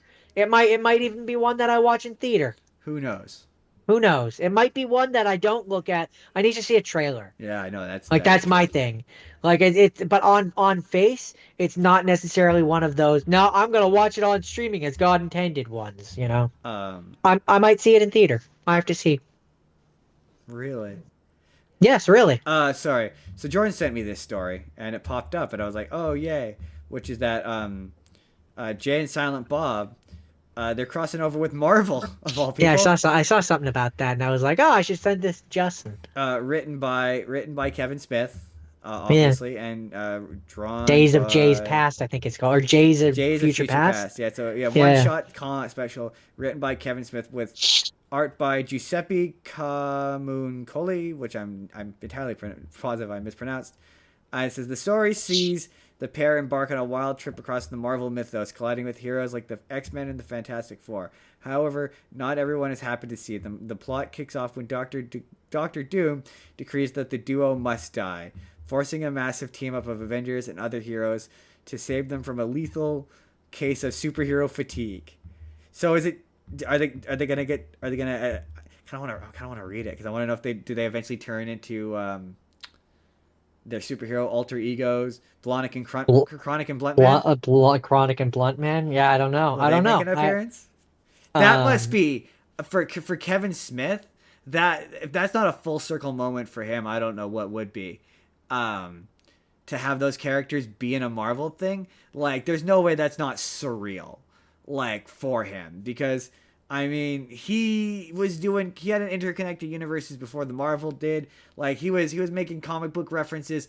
Like when you watch like Mallrats and he's Stan Lee he had a Stan Lee cameo before Marvel movies did. True. It's true, he Um, did. And yeah, no, so I saw that and I was like, that looks fun. That right? looks silly and fun and dumb. But like yeah, he was making superheroes, but Iron Man, whatever references Snoogey Boochie. when those characters weren't like super popular. So like that yeah, I just have to imagine for him that must be crazy surreal. The question Um, that I have is, are we going to get other Clerks characters in there? Are we going to get God, I hope so. Dante being like, oh no, I wasn't even supposed to be here I mean, I today. hope so, and that would be fun. But it kind of seems like it's just It's Jay and Silent Bob. they're the ones who are walking through the portal. But it'd be fun if Uh, like if they get yanked from the quick stop and they're there in a quick little panel. and a little Yeah, nod and wink. a little wink and a nod. That'd be fun. I'd take a wink and a nod. And then they should make it into an animated special because I would watch the shit out of that. Yes, Um, yes, they should. speaking of things that are fun, they released a image of a couple of images of Spider-Man and Superman together. Um, Oh yeah, yeah, yeah. That's a thing that's coming. and there's one where it's Peter Parker and Clark Kent. They're walking together, and Clark Kent looks real proud or whatever, and Peter Parker is his photographer. That's awesome. I know, I was like, that's awesome. And then there's another splatter cover image of Yeah, Spider-Man see, and I hope that Superman like together. that one and the Batman and Deadpool one, and I just hope that it fosters a good relationship and leads to other crossover possibilities. Oh, that's why it drives me I'm crazy when people pit superhero shit like against each other. You know what I mean? Like I just because I'm like, no, man, we all win when everyone wins when everyone wins when we get along, when we can have when we can have the all the toys playing together. right, Like I know it will probably never happen, but I will forever hold out hope that one day we get Marvel versus DC fighting game. right. Like Apparently, I know it's a pipe dream. I know the chances of it happening are slim to nil, but part of me will always hold out hope. right. One can dream. One can Uh, dream. so during disappointing news for Face Off fans out there, at one point Gotta take your face off. off. At one point, they were gonna do a remake, um, and it was going to we talked about who we would face off, and I said The Rock and Danny Radcliffe. I maintain, um, it was gonna Yeah, so be I still think that would be fun. Yeah. it was gonna be the guy Adam Wingard, known for directing Godzilla X Kong and Godzilla versus Kong. He was gonna direct it, Okay. and then it converted. It was instead of being a remake, it was going to be a sequel, a straight sequel, Face Off 2, which I think is a mistake. I would do a reboot. I just do a straight reboot, and now They're too old. and They can forget it that. appears that it might not happen though. So it's Or like if you wanted to have them in it in some if you wanted to have the original Nicolas Cage and Danny Travolta, John Travolta. John Travolta. What was I thinking? Danny. I Sorry. that Um, that's his character's name in Greece. that and I watched Grease too. Yeah, Damn, yeah, we've come full circle. yeah. I would maybe have them in a remake as like a wink and a nod. Yeah, well, I mean, well, number one, I'm pretty sure Nicolas Cage's character died at the end of that movie. Yeah, I'm pretty sure. Um, Number two, It's been a while, but I'm pretty sure. if I would have it where John Travolta is not getting his face off in this one, but like his son-in-law or something is like someone he Or knows or or doesn't. like you could have him be like, when the cop goes to have his face swapped, you could have him be like one of the police officers No, that's no, I'm there, saying or a like detective, or I'm saying like like he could be there in a cameo role. yeah, that's what I'm saying. I'm saying you have him be there, like literally his character from the first movie. He's there, No, I wouldn't and do he's that. well, no, but he's not getting face offed. He's there as like he's there as the guy helping the guy who's getting faced off. No, but I'm saying I would do it I like our idea Oh, of a we're doing remake, if we're and doing a it's reboot, then and yeah, it's yeah, he's and just it and it's The Rock, and it's The he could be Rock the guy. and He could be the Daniel guy running the Radcliffe. face-off machine. But what Yeah, I'm saying is, if you must do it as a sequel, and Nicolas Cage can just be a criminal in prison. I mean, yeah, yeah. But I'm saying is, if you must do a sequel, then John Travolta doesn't get face-offed. He's the one doing the face-off, but he's just there. I guess if you have to. I always like that his son-in-law has to get faced off because and then he has to learn to like his son-in-law. It's all about learning to love your family, because that's what those movies are really But about. no, I would do a remake So Jordan, they announced. if it Uh, was me. Apparently they've released. Not much is known about Spider-Man 4, Jordan. Let's start there. They have not released a new trailer. They might demand for it. I saw someone say they should I just thought not. I thought a lot has been found out about that. We've got Punisher. He looks like he's going to be turning into the Man Spider. Those are all rumors. Well, the Man Spider part is rumors. The rest of it has just been announced in the trades and whatnot. But in terms of like actual like solid information, there hasn't been a ton. Like we don't really know what the movie's about per se. Um, so Per se, Justin. they God, does released nobody speak Latin anymore? the art book for Spider-Man Brand New Day, and the Penguin Random House websites has given part of the plot description. So this is a plot description of Spider-Man Brand New Day, Jordan. Here we go. 4 years have gone by since the. Let me try that again, Jordan. Let's do that again. So he's college age now. 4 years have gone by since we last caught up with our friendly neighborhood hero. Peter Parker is no more, but Spider-Man is at the top of his game, keeping New York City safe. Things are going well for our anonymous hero until an unusual trail of crime pulls him into a web of mystery larger than he has ever faced before. In order to take on what's ahead, Spider-Man not only needs to be at the top of his physical and mental game, but also must be prepared to face the repercussions of his past. Okay. So, good.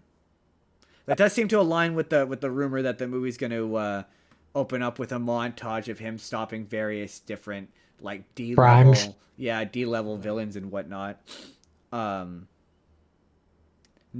hint of like genetic or mutants and whatnot. I saw a bunch of. There's been a bunch of stuff that is leaked that I don't want to talk about until it comes up in a trailer. So Because I don't want to manifest it and make it yeah, true. yeah, like yeah. Until it happens, I'm not gonna be upset about anything. But like, I'm still excited for this. Still excited for this. I mean, I love Spider-Man, Um, so I'm an easy lay. and in a shocking bit of news that nobody expected, Jordan. Ronda Rousey's gonna fight again. But I do need to make it clear in terms of Spider-Man, much like I don't like that Woody's coming back. If his girlfriend and best friend come back, I will also be upset. Unless his best friend Unless comes. it's a walk by cameo. No, no, I will. There's the girlfriend. The girlfriend. I will take a walking cameo. Ned, I will take active participation if he becomes the Hobgoblin. Not Hobgoblin. Yes, Hobgoblin. Hobgoblin. If he becomes the Hobgoblin. Maybe, but it also wouldn't make any sense because he doesn't know who Peter is No, or Spider-Man. but the Hobgoblin doesn't know who Spider-Man. And to be fair, it could be he becomes the Hobgoblin because Spider-Man's no longer in, and that would align with the plot of repercussions of his past because he's no longer friends with Spider-Man. He's now angry and bitter. But Ned Leeds in the comics is the Hobgoblin. I mean, fair enough. No, I don't know. I don't know. And they did set it up I in the last I one. feel So I feel ironically like maybe Flash Thompson is the one who will be the repercussion of his I past. mean, maybe. But the only reason why I would be okay with it is because they do technically reference it in the previous movie. They when he's like, Peter, I Yeah, will never betray you ever. That is a reference to the fact that he becomes the Hobgoblin in the comics. It's not that they have not set up the expectation that he would. So it would not come completely and fly completely out of nowhere. Apparently, he is in this. Apparently, Ned Leeds is in this because he said in an interview that he has hair in this one. His hair is long. interesting. Um, so yeah, Jordan, and a big surprise that surprises me, Ronda Rousey's back. She's gonna fight Jordan. In wrestling? No, like a real fight, like an MMA fight. Oh, You remember how she I very thought famously? I thought that she had like too much injury or something. She couldn't do it anymore. Yeah, she sorry, Jake, got kicked in the head so hard she went and she did fake fighting. Ooh, that's not you can't. No, no. I know, Staged fighting. staged fighting. She stopped taking real blows to the head. Um, yeah, she got kicked so hard in the head that it ended her career. No, that's not fair. Why is she back to I fighting? have no idea, but she is doing an event for Netflix where she's fighting Gina I'm canceled Carano um, on Okay. May 16th apparently, All which right. is really bizarre, and it looks like it's a fully sanctioned fight. That's I have very no strange. strong feelings about this one way or the other. It's not that I have strong feelings about it. It's just like she made it clear it would never happen. It's just money, I guess, maybe. I don't understand why she's doing this. The only reason why I'm invested in this is because I talk so much shit about her that, like, I'm and Gina Carano, I've talked shit about both of them. So, like, I'm so fascinated by this. I'm so curious as to what made her come out of retirement. Like, what, what, what things I wasn't expecting in 2026. Um, and finally, Jordan, finally, final story of the day. Are you excited for the final story of the day, Jordan? I'm not excited. Huh, interesting. Sorry. Not excited. Showrunner Matt Selman has said that The Simpsons will never have a traditional series finale. Saw that and that agitated He's me. wrong. He's objectively incorrect. That is an objectively incorrect thing to say. It needs to end. Well, no. What he said was we're never gonna do a dedicated series finale. So when the show ends, they're just gonna do an episode, and that'll be the last episode they do. Yeah, I know. And That's stupid. It that needs is an to have an ending. absolute that is disrespectful. That is disrespectful to a show that has become an institution. That is a disrespectful to The Simpsons. That's disrespectful to Matt Groening. To me, this show deserves to ride off into the sunset. It deserves to have a proper finale. The thing that's so frustrating is If he was like, it's never gonna have a season or series finale or whatever because it's going to end with the second Simpsons movie. right. Okay, Okay, sure. that's an But acceptable outcome. what's frustrating is the audience has demonstrated a want for this universe to move forward. The audience has, and to be fair, the audience for Family Guy and all those shows have expressed the same thing. Like Bob's Burgers and King of the Hill have shown us that people want to see these characters and these universes move forward. They don't want it to be stuck in time anymore because they did that episode where it was like they had moved. They didn't just skip them to being adults, but they moved Bart and Lisa to being teenager, and then they made Maggie. She was 8. Elisa's age. Yeah, Lisa's age, and she was apparently voiced by Lindsay Lohan. And I've seen clips from. I haven't seen the whole episode, but I've seen clips from it, and it's really good. It's really funny. Like it's a genuinely good Well, because episode. it changes the dynamic, and it Yes, changes the status quo, and it gives you a suitable excuse for why voices sound different. yeah, and it allows you. Yeah, right. Marge sounds different because she's older, so she Yeah. sounds different now. Homer sounds different because he's older. Same thing with Lisa and Bart, and it allows you to mine new humor. Like they're doing jokes about how they're teenagers, and those jokes are fresh and they're funny. Like Haven't been done 3,000 times already. like and then you could do jokes about Bart. The jokes about Bart learning to drive are funny. They're funny jokes. When you do an episode like earlier in the season where he's driving Milhouse and Nelson around and he's 8 years old, it doesn't make any sense. So it's not as funny. Or like Lisa, the fact that Lisa is falling out of love with playing saxophone, that's funny. Like all the comments are like, this is what we want. We want this. We crave this. I saw so many comments that were like, I would watch the show if it was this. Like, why aren't they doing this? I mean, it would definitely put more life back into it because Right. currently it just feels like it's limping along, Like people don't going want through it. the motions. Why is it creative? Are you like, oh yeah, we just kind of want it to inevitably fizzle out? That's pathetic. Like no, That's not. Oh, that's not okay. give the show. It's been on for like 34, almost 40 years. Give it some gravitas, man. Treat it with some gravitas. Like Do something. do something. Like You don't want to cancel it. Then yeah, you got to do something. Give it a kick of life, a spark of life, like right? something, Something. or But, like, end it in certainly a respectful and like use the Simpsons 2 movie to end it. If you don't want to give the show an actual ending, because obviously the reason why they don't want to give the show a season or series finale is so that it can live on forever in syndication. absolutely, Like yeah. that's absolutely why. And okay, fair enough, sure, But it's cool, already great, gonna do whatever. that. But like then have the movie be the end. And do a sincere finale. Don't do like a jokey one like you did with the show where you did like, oh, this is what we would do if we did a series finale crack. Because I didn't think that was funny. Like, I just didn't think it was funny. Because I was like, but you guys need to do like the audience deserves, again, this show is an institution. It deserves it, right? Like that's, Yeah. I was like, you're wrong.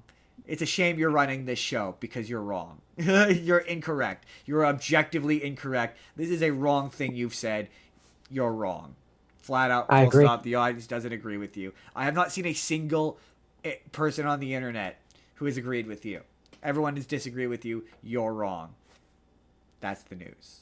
The news which went on for way too long today. Yeah. God, Which is okay because it means that you get more videos. it's true. You get more video. You get more spur of the moment. And also it gives me shit to have for when we take our hiatus. Well, I mean, that's what I was saying. That's right. Oh yeah. I just to remind everyone, we will be on hiatus at the end of March for 2 weeks. And yeah, we need content for the 2 weeks while we're off because the content train never stops running even when we are not here. Just so you all know. I realized, Jordan, I meant to do this at the top of the show, but before we say who the show is sponsored by, I feel it important to say that sometimes I make mistakes. Nah, but we'll do it next week. We'll do it next week. We'll leave it. I'll do I have a correction I had to make. We'll save it for next week because I don't want to do it here. This show sponsorship, sponsored by Wild Education, as always. They've moved. They need support to help rebuild their rescue. They have a big open house coming up this weekend. You can get all their information on their Facebook. Subscribe to their YouTube. They got all kinds of great videos with animals and stuff, telling you how they're building their thing. They need the support. Go support them. Won't someone think of the animals? Think of the fudging animals. Why doesn't anyone ever think of the animals? Think of those gosh darn fudging animals. Fudging animals. Fuck. Today's show is also brought to you by and sponsored by our good friend Haley at the Party of Broadway World podcast, the 2025 Artie Podcast of the Year recipient, 3-time award-winning Artie podcast winning podcaster Haley. I'm going to be back there in her neighborhood to talk about a movie we're going to talk about today, or a musical we're going to talk about today. But go check her out. She is in the comments.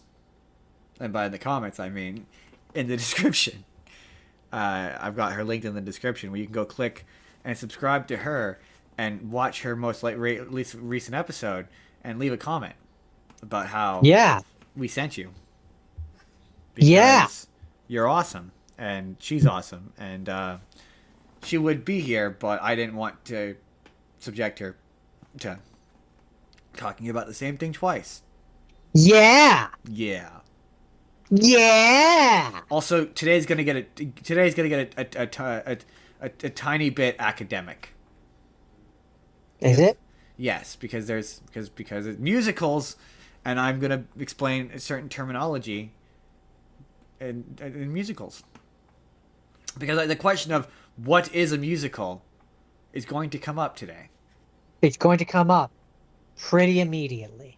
reasonably immediately. John, what's your first thing? My first thing is called Footloose. Not It's a the musical. 2011 version. Not a musical. It is a Uh, musical is a movie with music in it, but it is not a musical. I would define it as a jukebox musical. It is not, because none of the characters sing a song. There's I one song mean, and it's Footloose and that's it. there's actually, there's a soundtrack which has like 12 songs, which I think are all in the movie. Does a character break out into song and sing a song in the movie? I mean, the reason why Wikipedia and Google defines it as one is because it has singing and dance choreography. Okay, there is dancing, but the characters, they don't sing Footloose in the movie Footloose. Well, they kind of do because when they open up the movie, they're dancing to the old Footloose song, like the original Footloose song, and they're like singing along to it as they dance. Like, like how you sing when you're dancing I feel like you know this at a doesn't. dance. See, Jordan, I feel like you're fucking with me, and you know I'm right. I mean, it was on the list. It was on Wikipedia's list of musicals. Wikipedia So, is wrong. Yeah, oh, because um, Wikipedia, notoriously reliable Wikipedia. oh, Okay. it's always right. Okay. So Sure. Yeah. All right. interesting thing that I just found out though, which I I genuinely think you probably don't know this. Um, so the main character Ren McCormick, the one that you complain about having the Boston accent that he loses partway through and then gets back, which he absolutely does. Oh, he does, right? Oh my. Okay. Yes. Okay. Oh my God. Thank you so much. Sorry, I'm gonna turn to Captain Holt here for a second. Vindication.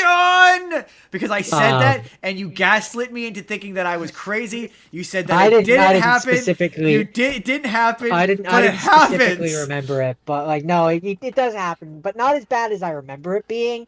But Once I pointed it out, you couldn't unnotice it, right? yeah, it's kind of one of those You were looking situations. for it. It does. Um, He has it, and then he loses but it for a bunch of the movie, and then he just gets it back. I can but picture the scene. It's when he's in the principal's office. He just all of a but sudden inexplicably has a Boston accent again for some reason. Sorry. but Continue. an interesting behind the scenes thing that you might not have known is who was originally cast to be that character. Okay, who was He, originally? he's a person that's been in a lot of things that we've seen that sings a lot, and he was recently in a thing that we watched where he was a wrestler. Oh, Zac Efron.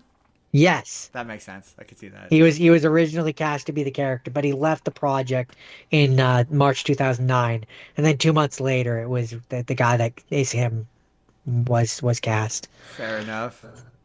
Or apparently, Thomas Dekker was a top candidate, but then yeah, the guy won.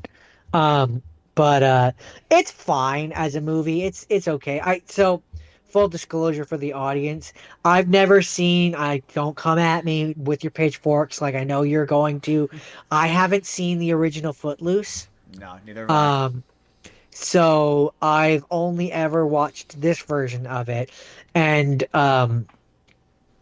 so what's funny about this movie is I remember when we watched this in theaters, and I walked out of it being like We angry. we did. We hated this movie for some reason. I And don't. I can't for the longest time I couldn't remember why, but as I was watching it, I can put myself in my younger mind's brain and know what irked me, and it's the fact that this fucking preacher runs the town. That can't be it. That would I don't know about you, but I know for me as a young person that would have irked the shit out of There me. had to be more to it than that. No, that would have been it for me. That would have been enough. Cause like I do remember not. I do. It went on a worst of list at one point, and I to my knowledge, guarantee you, it was I not guarantee reviewed you, well. if we went back and we watched that, that would probably be my thing that I got hung up on. I, Was why the fuck does this preacher separation of church and state? Why is he allowed to essentially run the? I guarantee you that would have been my tirade. maybe. That sounds like me. I rewatched the list, and I can recall all we really said was just that it's, typical 21-year-old us. It's bad, with no reasoning as to why it's bad, just that it's bad. I But guarantee you that's what got under my skin. I don't. I honestly don't remember why. For Apart from you, I believe I know that you really didn't like the fact that he drops the Boston accent, and I I, can believe that younger you it would have was harped on that. it was very noticeable. I do Oh, remember. it is I don't noticeable, remember but if there's something to do with the plot or something in the later in the. I remember I remember having a lot of shit to talk. It was one of those times I remember having a lot of shit to talk, and I don't remember any of it now. but My favorite bit I mean, is when you get it's fine. lanky. You have lanky ass Miles Teller, and he's got his when he got his cowboy hat, his dance. Yeah. When he finally learns to dance at the end, I remember that's really gratifying. That was really good. I remember Um, quite liking him. This is the first movie I think I ever saw him in, and I quite liked him in this one. I don't know if this was the first one I saw with him. I think Also, so. Julianne Hough is fine like wine, so Yeah. Yeah. this is one of like But three no, movies yeah, she made, and she's also bad in this. I don't have a lot to say about this. It's fine. It's fine. It's not a musical. So Jordan, do we? It's an American musical drama film. No, I guess we'll save the lesson on diegesis for a moment. Dionysus, Diegesis. the god of wine. My first thing. Dionysus. Um, tune into Party Broadway World podcast because I'm going to talk about it there. Boom, moving on. No, I'm totally kidding. No, I watched this because I'm going to be on Haley's show talking about Ow. this. But this is called "Merrily We Roll Along," the Pro Shot, and it's a Sondheim musical starring Daniel Radcliffe, Jonathan Groff, and I wish I could remember the woman's name. I'm so sorry. She's not. I don't know her as well. And it's basically about Jonathan Groff is a musical composer, and Daniel Radcliffe is his writing partner. So Daniel Radcliffe writes the lyrics, Jonathan Groff does the music, and it's about their life and friendship. And the movie is told or I should say, the musical is told in reverse order. So it starts at the end and it ends at the beginning. Sorry, what? It starts at the end and ends at the that's okay. That's confusing. So it starts at the end of their lives, where Jonathan Groff's character he's now a movie producer, who is he's at this party, and he's cheating on his current wife with the star of his movies, and his one friend shows up and she's drunk out of her mind, and she's talking all kinds of shit, and they bring up this one friend, and they're like, you can't talk about this one friend. It's this black spot in his career. And then the movie works backwards from there. So it starts at their lowest point, and it works back to when they first meet the woman, and they're young, idealistic. They're just talking about writing this musical because the play is about they're constantly trying to write this musical that's just them, but the producers of like Broadway producers who want them to produce musicals for them keep getting in the way, so they don't get time to work on their musical, and it's about their relationship slowly dissolving, basically. Um, Is the music good? it's a Sondheim movie. It's a Sondheim musical, so he's got a particular motif, so they all kind of match. So there's the one song where it's the woman sadly monologuing while she cry sings. So in Into the Woods, it's the the last goodbye. That's the song that the one where Meryl Streep sings it at towards the end of the movie. Oh, the Oscar Beatty Yeah, the song. Oscar. This has that basically where she sings about how she hates everything and everyone, and so there's a lot So of what you're saying is mixed bag. it's if you like Sondheim, it's a very Sondheimy musical. It has all of his musical motifs, all of the songs. In terms of the actual performance, the performance itself, it's good. It's one of those things where So the as an aside, real quick, if I took a shot every time you said Sondheim, I would be wasted by now. Sondheim, Sondheim, Sondheim, Sondheim, Ugh. Sondheim. Um, so so for me it's a personal thing, right? I don't like stories when they're not told in order. So like watching a story be told backwards, I don't enjoy. So it is kind of but by that same token, it's basically as it goes on, it reveals character details about these characters, and then as it goes on, it explains those details about them.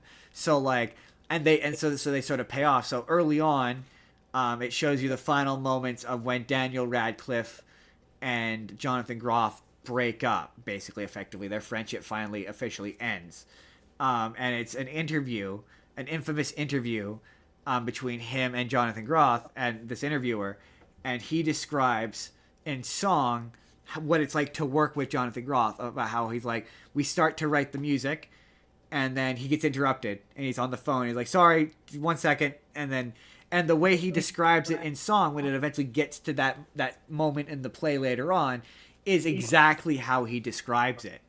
Like he describes it shot, and the music lines up with the action in a way that's like it pays it off. So then by the time you get to the end, you're like, wait. Now that I have all the history of everything that has led to the beginning moments of the play, now I want to go back and rewatch it, because now it's giving new context to all of the moments I had seen prior that I didn't understand why they were happening. But So what you're saying is it has some hidden depth. yeah, but I don't like stories being told that way. So it's just a me thing. Like this is where I fully recognize it's a So me thing. do you think that the movie musical would Play be would musical. be more entertaining for you if you took it and edited it and made it so it was in reverse? I don't know. That's interesting. Maybe, but it might not necessarily have the same impact because it's being told in reverse. And the other thing that drove me crazy, there's a couple interesting. There's one moment where it looks like in terms of the pro shot. The pro shot itself is all right. There's one really funny moment, which I think it was a blooper. Like I don't think it. I think it was an accident, because there's a bit of choreography where Daniel Radcliffe and Jonathan Groff are facing to the right, and they're doing a bit of choreography where they're like walking across stage, and the girl is off stage to like right, and the choreography, she runs around and she joins them, and they do a kind of conga line almost, but she runs around and they're walking towards her, and then they run into each other, and you hear Daniel Radcliffe go, "Oh shit!" and then they laugh a little bit, and then they continue on with the number. I don't think that was supposed to happen. Like it's just the way he goes, "Oh shit!" It's just like I think that was a mistake. I don't think that was supposed to happen. And like in terms of it being a pro shot, the problem with pro shots is, and I got into it when I did acting. And this happened to me a lot. There's a difference between theater acting and stage act and film acting. Hmm. Um, Yeah, well, I mean, because with film acting, you know that they're going to see things that you wouldn't see from like 3 rows back when it's on stage, so you have to exactly, hide more. exactly. Yeah, when you can be, subtlety, You can get away subtlety. you can get away with a lot on Yeah, stage that you can't necessarily on film. exactly. You have to act big on stage because people have to see you in the rafters. So acting And tends hear to you. and hear you. Well, hear you not so much because a lot of obviously a big expensive Broadway play has microphones. But True, true. um, So I guess the ultimate question for this particular one is, and this is the question of any pro shot, did watching this pro shot make you go like, you know what? I'd watch this in person. um, that's complicated. Yes and no. No, not the musical itself because it just didn't really do anything for me musically speaking. I'm not the only Sondheim musical thus far that I've liked is Sweeney Todd, and I only really like the Tim Burton version because it's got kind of a rocky sound to it. Otherwise, it's just really hokey 1980s musical affair. Um, would I watch this production of it with Daniel Radcliffe and Jonathan Groff if I had the chance? Yes, I would sit in the front row and I'd let Jonathan Groff spit on me. Okay. Spit on me, theater daddy. No, I'm kidding. Oh, that felt weird as I said it. I couldn't commit to it. I was like, oh, that You was weird. you can't come back from that now. I know I can't, and I regretted it immediately. That exists on the internet forever. That That will exists. become a short, That is gonna exist on the internet forever now. and it will become a short. Yeah, Spit on me, theater daddy. spit on me, theater daddy. So this pro shot is really good in that there's no theater overacting, so it's hard to tell. Because with Hamilton, I know that they had to go in separately and do a lot of second unit stuff to get close-ups where there wasn't an audience, and I could hear an audience in this. So, but there's a lot of really great when Daniel Radcliffe is just cutting him up in that interview.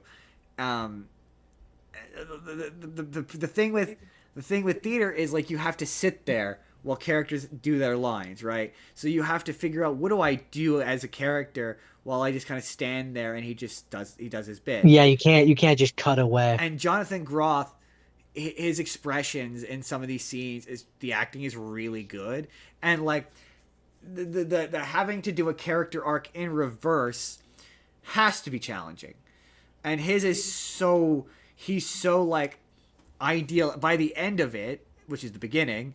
His energy is so completely different. He's like an upbeat, smiley, happy character, and like where he winds up is so destroyed, basically, that it is impressive to think about the mental gymnastics you have to do, because that's not like film. You can't do film the ending first. You know what I mean? You have to do this in the order that it's in. So you have to think about a character's arc in reverse. The other final interesting thing about this is they're making a movie about this, and they're filming it in real. It's being made by, I think it's Richard Linklater. I think is who's making it, and he's known for sort of kind of avant-garde, I think is the term, but he's doing it in real time. So the play takes course over the course of like I think 10, 15 years, and he is filming it so they started filming it in like 2019. And Ben Platt, who's Evan Hansen, is playing the Daniel Radcliffe character. That I will watch because I'm curious about that. Sounds unique, but also terrible. So the how the play works out is like it's different scenes in these people's lives, and it's working backwards. So it's easy enough. You just shoot it frontwards, and then you edit it so it's backwards. Sure. I just more mean like, if I was a fan of that and I had to wait 10, 12, 15 years to see it, that would be terrible. I mean, yeah, but it will make it feel authentic, certainly. That will be interesting. It'll be interesting to see how that... I guess. Because, he made a movie called Boyhood, where they started filming it when he was a baby, I think. When he was like a little kid, and then they made the movie over the course of this kid's, and they took them like 12 years to make it. I understand. Musicals can be very musical. Yeah. But that's Merrily We Roll Along. Merrily we roll along, roll along. So my second rapid fire. Have you ever watched the movie Pitch Perfect? I have seen Pitch Perfect. I like that movie. It's a sleeper hit. Came out in 2012. Here's a question for you, as a person who has freshly watched this movie. Is Fat earlier in the week, but yes, fresh. Is Fat Amy supposed to be a good singer? I think she is supposed to be, but like, I think the point is that like in this a cappella group, each of them can kind of hit a range, which they're good in. Because that was a question I remember texting my friends being like, a big point because they're an all girl group. So a big point with their group is they don't have like the low register. They don't have a bass, yeah. And so, yeah, I mean, I think in an a cappella group there's what you would refer to as like the front runners, and then there's the back of the group. I think she would be like the back of the group. Because like I remember texting my where friends like she's good at like, rounding out the group, but I wouldn't necessarily have her. I wouldn't have given her a solo. It was like, because I remember the first time I watched it, I'm like, she's really flat and pitchy, but the movie never seems to say that she is in the movie.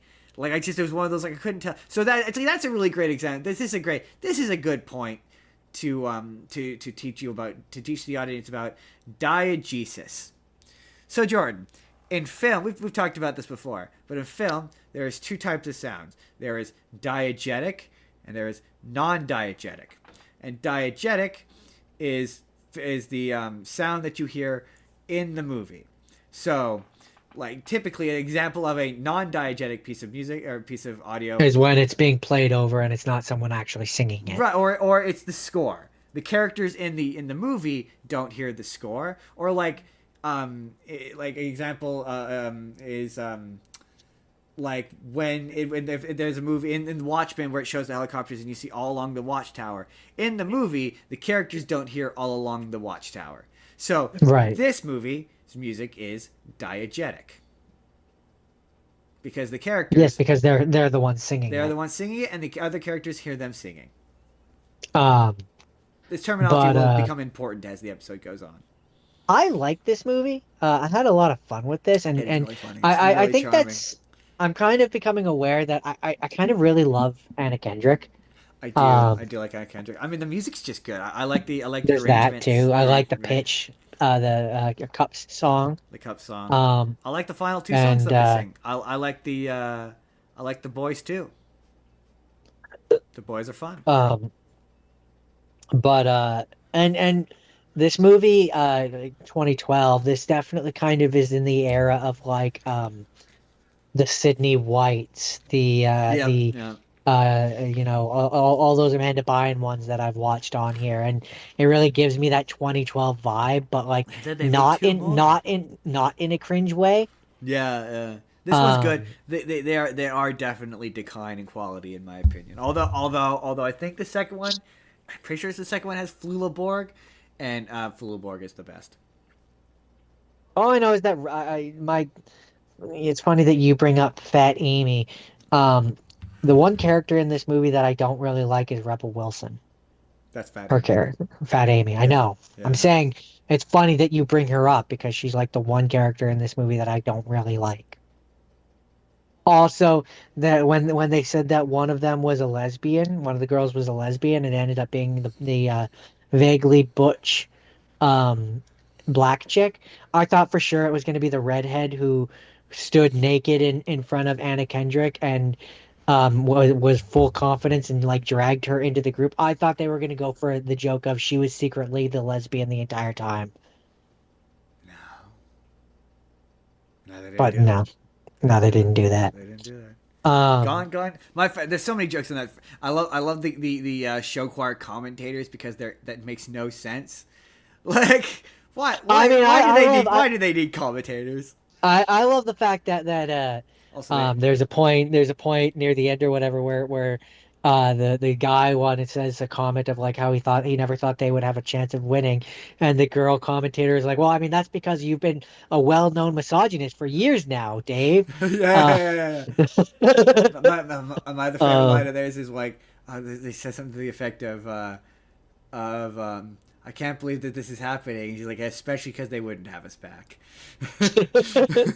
or another one that I like it early in the movie, when Anna Kendrick's character is like fresh at the college and like they're going through like all the different groups, the different scene groups, and the one person is like, yeah, there's the male group or whatever. They're like the coolest people in the school, and then like under his breath, kind of almost, he's like, if you don't count the people that play sports and like do actual things. Aka, excuse me. Um, Aka, what did you just say? Aka, what now? Aka, how dare you? Aka, bitch, please. Um, I also can't sing Since You've Been Gone without getting to the point where it's like, oh, this is really high. uh, I mean, I still have the Cup song on my playlist, so ironically, I had that song on my playlist before I had even seen the movie. This was my first time watching the movie, It's my first time. Yeah, and no, I really, I like the ending mashups of that they do at the end. All good stuff, all fun, all delightful. the music is delightful and fun. Just And this was one of those like, was it rewriting the genre and like reinventing anything? No, it was dumb, it was stupid, it was fun, and I had a good time with it. It kind of felt like, and one of the jokes that I've also found funny is um they poke fun at High School Musical where they're like oh like what you think like you think this is like high school level musical quality? No, this is college. This is We're serious here. This is the real serious. world, like something like that. And I'm like, that's funny because Real I'm world, guessing High School bitch. Musical, probably High School Musical 1 or 2 was fresh around this time, Yes. in 2012. But no, I enjoyed this one. This was one of the highlights of my week. Join this next one. So a couple of these movies turned out to be based on real stories, kind of.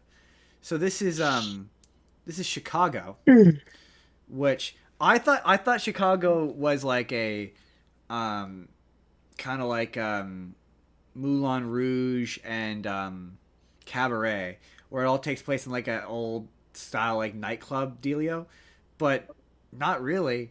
So this stars Renee Zellweger and I forget who else, who the other girl is. I'm gonna pull it up.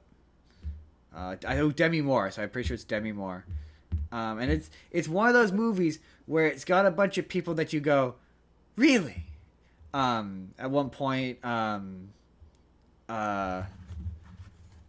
John C. Riley is in this as the husband, and he sings a song called "Mr. Cellophane." Um, that I thought. So this is one of those examples where I only kind of know some of the music.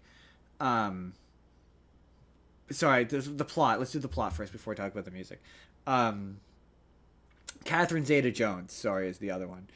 But Renee Zellweger is cheating on her husband, who is John C. Riley, with this furniture salesman, who convinces her that if he named Roxy Hart, he convinces Roxy Hart that if she sleeps with him, that he will get her into this nightclub where she could be a performer, and it turns out that he's a piece of shit, and so she shoots him, kills him, and initially convinces her affable husband, played by John C. Riley, to cover it up, and then she goes to prison, and the movie is basically about her in prison and her getting out of prison and her trial, the trial of the century. And the musical numbers in this movie are non-diegetic, as in they are in her head. They all take place in her head. They're all fantasy sequences. So she like um she sees the warden or whatever. There's a song called Cell Block Tango. She had it coming, he had it coming. And she sees, fantasizes it as like this like long dance line or what have you, or like when she eventually meets up with a scummy lawyer played by Richard Gere, who basically tells her what to say to get off, basically. And in the song, she sees herself as like a ventriloquist Get dummy. off.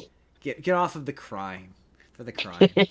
I mean, a lot of criminals get off on their But crime. she in the musical number where he's singing, um, I'm a terrible person. she sees herself as like a ventriloquist dummy or whatever. And so there's only two songs in the movie that happen in the Uh, real world and are performances. The song at the end, All That Jazz, which these are all songs that you've probably heard at one time or another. And then at the end, where they're doing a big performance. But yeah, the two songs I knew from this are All That Jazz, Cell Block Tango, and Mr. Cellophane. And Mr. Cellophane, I believe, is the song that Kurt sings in Glee to audition for the Glee Club, okay. which It's been years since I've seen that, but which you've okay. seen. So in my brain, because Kurt sang a lot of songs by women on that show, Yeah. if you recall, Yeah. yeah, he sang a lot of So what's your point? well, in that show he sang a lot of songs that were sung by female actresses. So I assumed that Mr. Cellophane was sung by a woman, Like I thought it was a female character who sang that song, and it's sung by John C. Riley, which blew my mind. John C. I Riley. mean, it might be a thing where in the original musical it was sung by a woman. No, no, no, no. The song is sung about his character. So it's a song his character sings. But I just made the assumption that because it Right, was but I'm saying in the original musical it no, no, might have no, been a no, woman. no, no, no. In the original musical, the song is about the husband sings a song. So no, it's always sung by a man. Oh, all right, Yeah. fair enough. Um, it's all right. This movie's all right. It's another one of the thing with musicals is I think you said it. Two things have to happen with musicals. Either you have to be into the music and you're willing to not pay attention to the story and just jive with the music, or you have to jive with the story. And if you Yeah. don't jive with either, it's just not going to do anything for you. And like I appreciate when it comes to musicals, I always appreciate artistry. So I appreciate how much work it goes into choreography and like extras, wrangling extras and getting choreography. So when you've got a lot of people doing a lot, like when you get big musical numbers, also when it comes to musicals, a big thing is you have to remember when it came out. This is true. Like that's a massive thing. So this came out in like 2000, I think in 2008 ish. What year does this have? 2002. So like in 2002, you got like Moulin Rouge. Like musicals are having a resurgence at that time. So this definitely has like a 2000s musical vibe to it, where it's taking itself to a degree seriously. And yeah, it's just I'm not gonna say it's bad. It's just not my thing. It's just not for me. I just didn't do anything for me. That's Chicago. Okay. Okay. So my next one uh was a little bit of a different one than like all of the rest of the things that I have. Because it is anime. Uh One Piece film, Red, which I'm reading here was it was in commemoration of the One Piece anime episode. I don't know how to 100 1000 comma or apostrophe S. So is that a thousands release? I'm guessing. Episode 1000's release or thousandths really? I don't know how to pronounce that. Anyways, sorry, it's just a thing that's tweaking my brain. Um and so following the broadcast of the episode, a teaser trailer and poster of this movie was released. Gotcha. Um so this was an anniversary thing. It's the uh 15th feature film for One Piece. So much One Um, Piece. there's a lot of One Piece. Gago, Gago. So, Set off for the One Piece. uh, I I'm not the biggest One Piece fan. Like I'm not like I've seen this five isn't. episodes of it.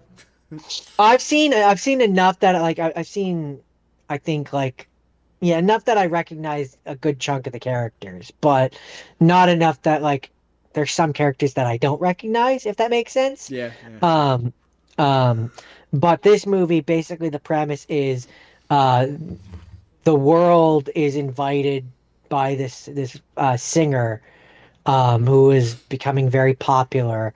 They're invited to her concert, It's an anime and movie. It's not going to move the plot in it any it significant doesn't way. have much depth really, in terms of like moving the major plot along, but um.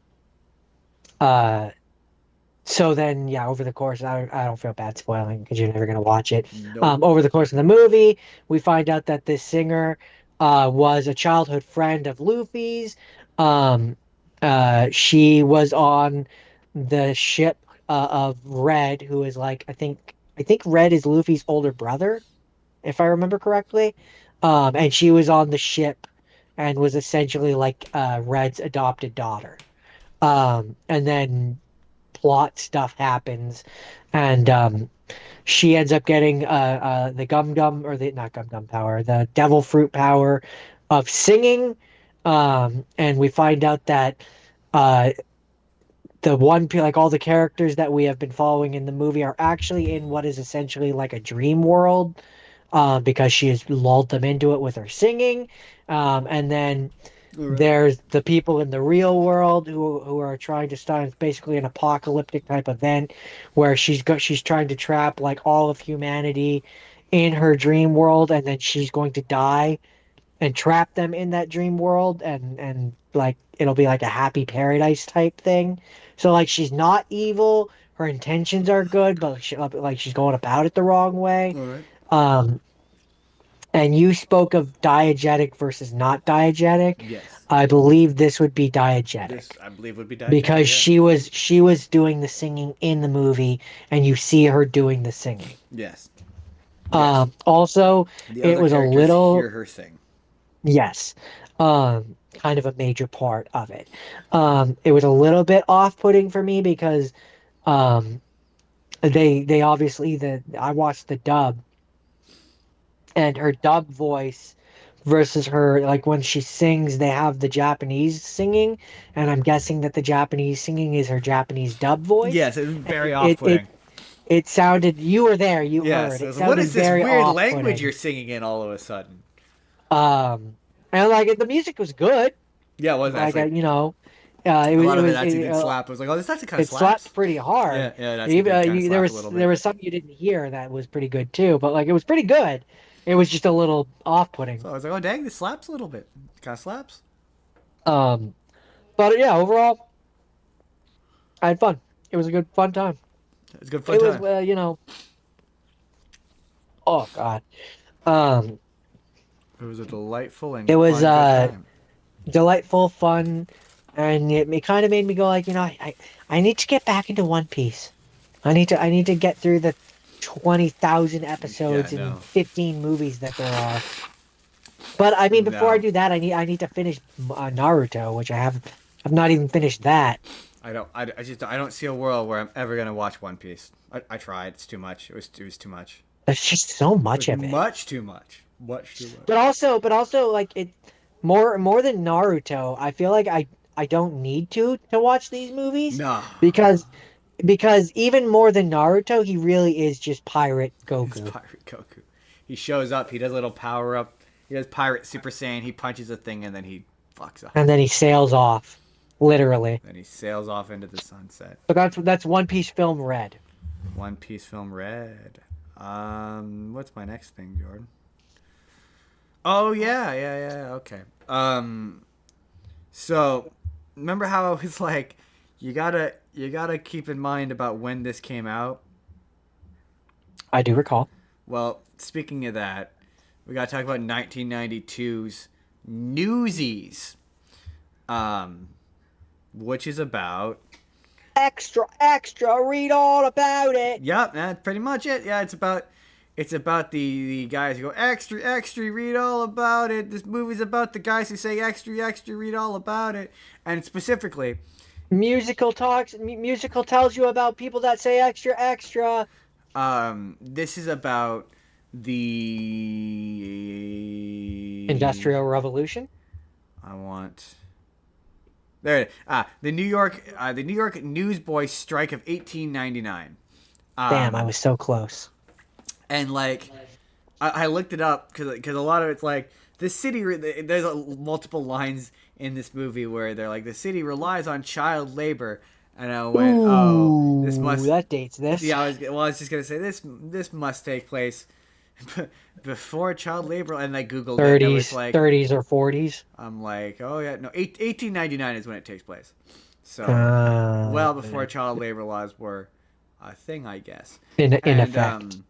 yeah, so this is about back in that time they all went on strike because they basically how it worked was they go to this guy who the name of which I don't remember what it's actually called, but and he sells Mul- them the newspapers for it was like I think it was 50 cents for 100 papers, and they go out and then they would sell it, and the more papers they sell, the more money they make, and he passed away recently. But Robert Duvall is who does he play again? You will recognize the name. Pulitzer, something Pulitzer. And he decides that he is going to raise the price of the papers for the newsboys to 60 cents, 10 cents more expensive. And all the newsboys are like, fuck that. That's too expensive. And so they go on strike. And in real life, the strike lasted, I think, a couple years.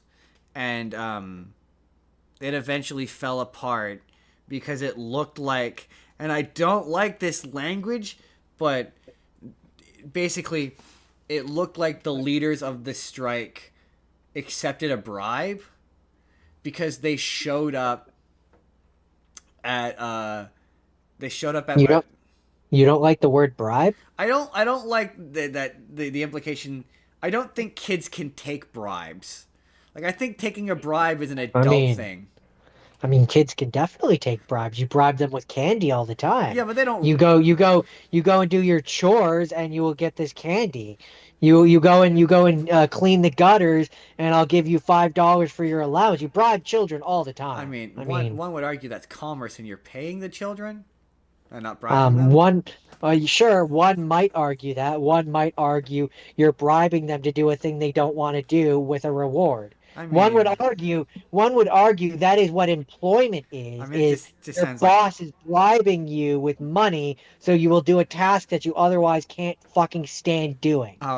So it was funny because the description of this strike is like, and then once that happened, the strike kind of fell apart, and the newspaper companies just kind of gave them a compromise that kind of barely gave them what they want, but it was just like, yeah, it just kind of looks like you took a bribe, but yeah, I don't know. I don't like being like that kid took a bribe, because to me saying a kid took a bribe is just connotates something completely different than like an adult taking a bribe. You know what I I mean? mean, when you look at the definition of bribe, it just says persuade someone to act in one's favor, typically illegally or dishonestly, by a gift of money or other inducement. I mean, that's what Yes, it. no, children can be bribed. Yeah, I don't know. Yeah, I don't know. I felt. But anyway, the movie itself. So those leaders of this strike they're not in this. Well, I think one of them is in this movie, but they are. It is instead. They've introduced a new character named Jack, who is played by Christian Bale, a very young Christian Bale, who is horribly miscast in this movie. He is number one, way older than all of like he's basically an adult in his 20s, and they're all like 8-year-old kids. At least he looks like a man in his 20s. He is too old. He can't sing.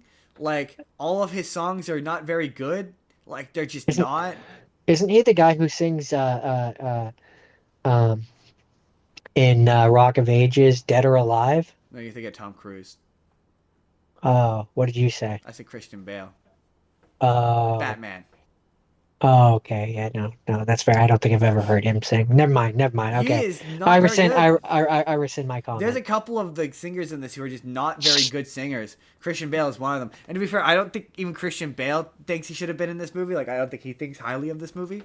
Um, and it's really interesting because, like, to me, it's everything I dislike about 60s musicals. Like, it is a pitch perfect 1960s musical. Like a Doctor Dolittle or like a Sound of Music. Like, if this had come out in 1965, this thing would have been huge. But because it came out in the 1990s, everyone fucking hated it. And Yeah, it's the grunge period. yeah, it's really fascinating because I remember when I was a kid, you made fun of Newsies. Like, Newsies was like a go-to joke of like that's what movie musicals aren't. They aren't Newsies, and I mean, I don't specifically remember making fun of Newsies as a kid, but I do remember that, yeah, it was just one of those things where musicals were not cool. they were not cool. And like one of the criticisms of this, which I thought was funny, was that it's too long.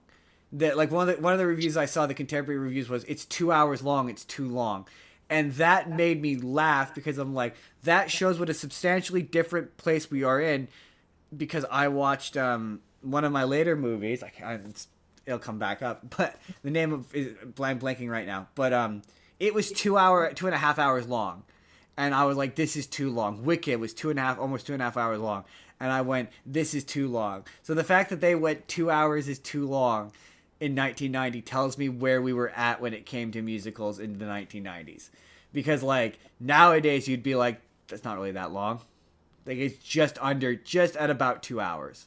Um, and was Depends it on the musical, but yeah, no, it's definitely a change in the times. right? It's one of those like if this is, and what's interesting is so the music was done by Alan Menken. He's one of the guys who did the music for this, and the music for the most part is nothing. It does nothing for me. There's a couple of songs which were kind of slapped a little bit, but for the most part, it did nothing for me. The time it sounds the best is when the chorus is harmonizing. Like a lot of the individual solos, I didn't think were they're okay songs, but they sound worse because Christian Bale has a song called Santa Fe, which sounds awful. Like it just does, he's flat, he's pitchy, and it just sounds bad. But Jeremy Jordan, who plays Lucifer on Has Been Hotel, he sang it, and it actually sounds good. So He's also in Supergirl. yes, he is. So this is one example of I might come back to this. There's a pro shot of this on Disney Plus that I opted to not watch instead of the movie. I'd like to watch it to see if it's better. Cause like the music, it was very strange. The music is all right, like it's pretty good, but the people singing it are not singing it very well, in my opinion. Anyway, I thought that was interesting. So it's one of two examples of there's a pro shot of the musical. I would like to watch it. That's it. That's it for Newsies. Next. Okay. So we briefly talked about movies that were originally shows earlier, and by briefly I mean in great depth with Grogu and Mandalorian. Yes, those are Um, good. we're gonna do that again, but now it's Moana 2. This was originally supposed to be a mini series for Disney Plus, which they then reworked into an actual movie. And it absolutely looks like And it. it absolutely, well, even just ignoring you really harped on the animation, which whatever, that's here, there, and everywhere, and can absolutely be part of the conversation. But for me, it even just ignoring that, I just the structure of this movie, I can see where the episodes were. Oh no, it's because yeah, this was literally the episodes were done, finished. It was No, I know, and formatted. I'm and Yeah, I'm yeah, saying I can feel it. yeah, Like yeah, yeah, I can see and feel where these episodes, like the first episode was this part, the second episode, like I can feel the yeah, structure of it. yeah. So The opposite of that Lego show, which that felt like that was a show, that was a movie. They got. This is the yeah, opposite. this felt like a show which was made into a movie. And so I have to go into it with that as part of my And the criticism music is because bad. not all of it. There were some songs which I like, none of them. Okay, here's what I'll say. None of the songs were as good as the first one. No. Full stop, flat, and there's just I can't get away from that. But in terms of musicals that I've watched this week, it wasn't the worst. Oh man, that's fair. I can't stand Um, desperation, where it's like, oh man, we're not doing so hot. Let's just crap out a thing into theaters that we know will make. I think if this bombed, yeah, I would be. I think it's the fact that this made shit tons of money that I'm bothered by. If this bombed, I'd be less bothered by its existence. but like there are some songs in here where I was like, okay, well this one's not so bad. Like this one's okay, but none of them were as good as the first one. No, it didn't look like it. Like that I will have to say. Now for the story itself, I mean it felt like Moana. She goes on a journey, she solves a problem. The really only thing that makes me go like I don't know where they go. I could see where they would go from here for a third one, but I don't also Problems because get at the end of the solved. spoiler alert, at the end of this one, you don't care if I spoil it, do you? Not really. At the end of this one, she gets struck by lightning and she dies. And then Maui has also lost his demigod powers. And then he basically does like this ritual where he summons her ancestors, and she gets her first Wayfarer tattoo, and he gets his tattoos back. And so at the end of the movie, he's a demigod and she's a demigoddess. All right then. And then we have an end credit scene where the one character in the movie which helped them, and the god which had like cursed this island that they were trying to uncurse, are having this meeting or whatever where he's pissed at her, and then the crab from the first one shows up, and he's like, "I was also burned by her. I understand what it's like to be And it's like they're screwed like over, Moana, basically." Legion of Doom. And then he strikes the crab with lightning and all his shiny bits fall off. He's like, I have a song about this, about one, two problems. It's really good for counting. And I'm like, that's funny. Stupid, but it's funny. Um, and so I'm like, I could see where like, okay, I guess the second season of this would have been that God wants revenge. Probably. So I'm just like, okay, for a third one, she's now a demigoddess, I'd say there's not going and to be a he's, third one. Well, that's the thing is, do you think the third one now will be dedicated theatrical release now? yeah, I do. They'll actually put the money into it. I think they will have learned from this that it is a popular enough franchise that they could get away with a It's third one. such a weird decision. Weird But decision. it's it's fine. Like it's inoffensive, I guess I would say for me. Interesting. Um, Interesting that you use it that phrase. it well just for the story, I guess I should say. No, that's not what Um, I'm saying. It's interesting that you would use the term "this movie is inoffensive." I mean, it was Moana. It was always going to be inoffensive. That's the thing. I um, don't think Disney makes things that I would consider to be like, no, that's not fair. In animation, I would say there's nothing. No, that's also not true. um, I just more mean like Couldn't commit to it. so. Okay, I look at this in two minds. Um, if I'm looking at it just removing the external If factors of it you're was an supposed to be a 8-year-old show, girl and this movie is for you, you would love it. yeah, then it would be great, Yeah, right? like what I But was like saying about Toy Story, but for Moana. I'm looking at this like yeah, like this was supposed to be a show and it feels like it was supposed to be a show, and as an adult I can see the points where it was supposed to be a show, But like, and that pulls me out of it a little bit. a kid wouldn't be pulled out by A that at kid all. wouldn't be pulled out by that. I No, don't think they no, would be. no, not even remotely. They would. We weren't. Um, We wouldn't. We weren't pulled out by the fact that Return of Jafar looks like absolute dog shit, and it claims to be the sequel. Milo's return for Atlantis was supposed to be a show. No, yeah, that. See, that Or I don't remember. I don't remember ever watching that one as a kid, but I do. but like, Um, yeah, that's, but yeah, that the or there's another one. There's a Tarzan one that was like that, where you're like, yeah, I didn't know didn't notice the difference, like it's just I guess for me it's just this one. It hits all the same beats that the first one does. which is probably a So problem. like for me personally, I'm not gonna say that it's the greatest thing ever made, but I'm also not gonna say that it's the worst thing that I've ever seen. It's real middling, It, is it how I it would sounds like it's for exactly as me bad as it as an sounds. adult. As it For was. me as an adult, that's how I would describe it. Is very middling. Yeah, I was just gonna say it looks about exactly. It sounds about exactly as bad as and as about as middling. Yeah, middling is a good word. As it looked. It looked exactly. It sounds like it's exactly what it looked like. And it really is. But for a kid, that's fine. Yeah. Yeah, big thing you gotta remember. Can't stand it when Target people audience. forget that you're not the target audience. You're like, am I the target audience for this? And I also feel like it would have been worse. And this is where obviously this is why they changed it and made it into a movie. But if they hadn't got Dwayne back, if they hadn't Yeah, got what's her name? Auli Cavalaho or whatever. If yeah. they hadn't got Moana back, if they hadn't gotten all these other characters back, then it would have pulled me right out of it, That's and the it would thing have made is it this worse. initially didn't like they again they had fully animated it, fully recorded it with other voice actors like fully. Yeah, I Um, know, and that's what I'm saying. At that point, it would have been a show. The reason it became a movie is because they managed to somehow convince Dwayne and what's her face to come back. yeah, pretty much. Presented them with the correct amount of money. Jordan, is that it for Moana 2? I mean, there's really not much else to say about this. So it's funny, Jordan. I don't typically get offended at movies.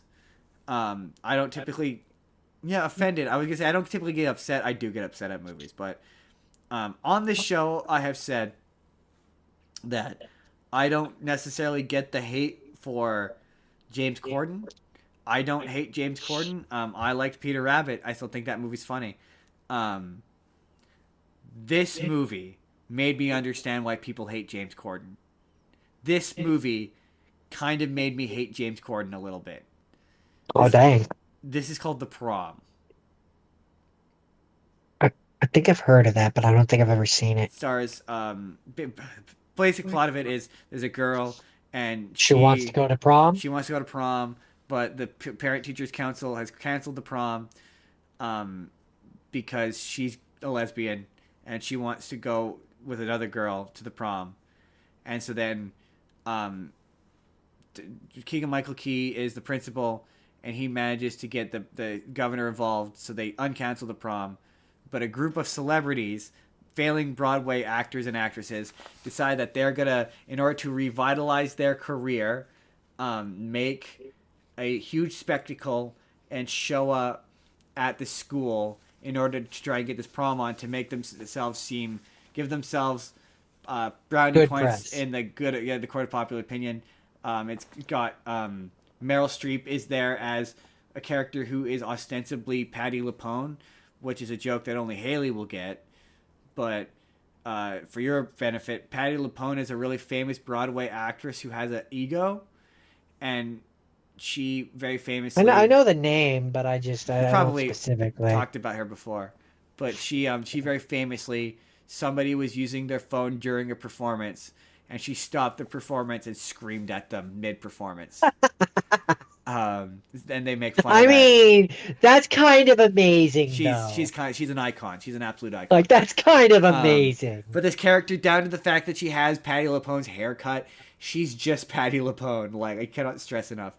And then you've got Andrew Rannells, who he was the star of a popular sitcom from the 80s and is in between gigs and is a barista and can't decide what he wants to do with his life.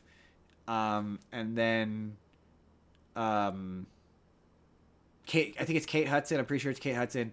What I thought was funny. She wants to play Roxy Hart, the lead character from Chicago, which I thought was funny. And so she winds up as the chorus line, and she's always been a chorus line girl, which is basically a backup dancer.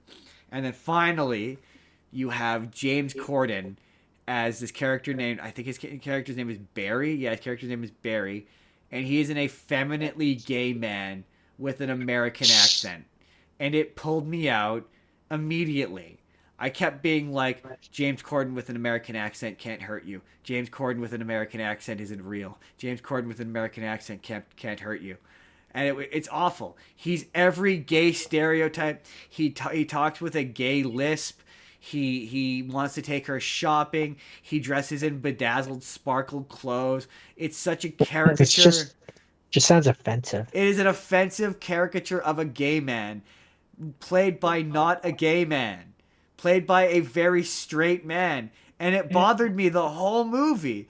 I was like, they couldn't have at least got a gay guy to play. That's the what I role? kept saying. I'm like, there's so many. Like I was like, why is it tight? Like, I don't think you know him. I don't know anything you would know him. No, he was in the Unbreakable Kimmy Schmidt. I don't know how much of that show you watched, but he was Kimmy Schmidt's gay roommate. But Titus Burgess is like a flamboyantly gay man who would have been perfect for this role.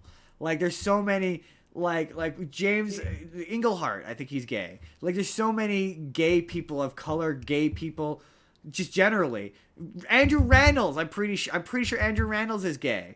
Like, why wasn't he Barry, and why wasn't James Corden his character? Why did they switch characters? Why is James Corden the gay guy playing the most offensively stereotyped gay guy on the planet? And they give him all these scenes where his whole thing is when he was a kid. He's estranged. The lead girl's character is estranged from her parents after coming out of the closet because they live in Indiana. I meant to ask Jake this question as a joke, but she declares that Indiana is not friendly to gay people, is how she puts it. Okay. But I can neither confirm nor deny this. I'm not that. I'm not from Indiana. I've never lived there, so. Never been to Indiana, no. But yeah, he has a bunch of. James Corden clearly thinks he's going to win an Oscar for this, or get nominated for an Oscar for this, because he's doing all these like weepy, I'm sad, overacting melodrama.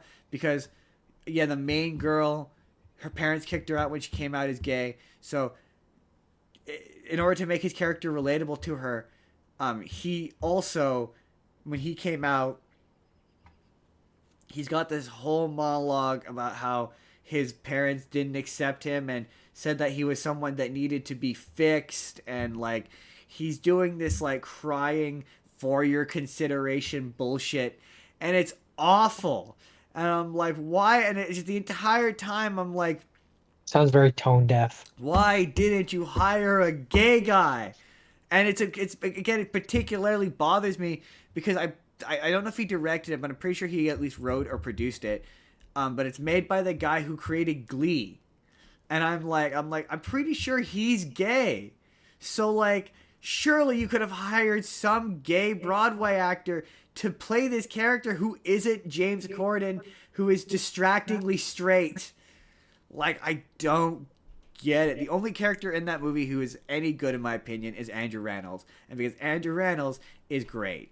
I love Andrew Rannells. He's my favorite. Not only because I grew up with him in 4Kids and watching him in cartoons I like, but because he is in Book of Mormon and he is Elder Price. Oh yeah, yeah. He's really good. He's really good in this. He has a really fun. He has a really fun song. Again, the music in this didn't really do this for me, and I was so off put by James Corden. I just really didn't.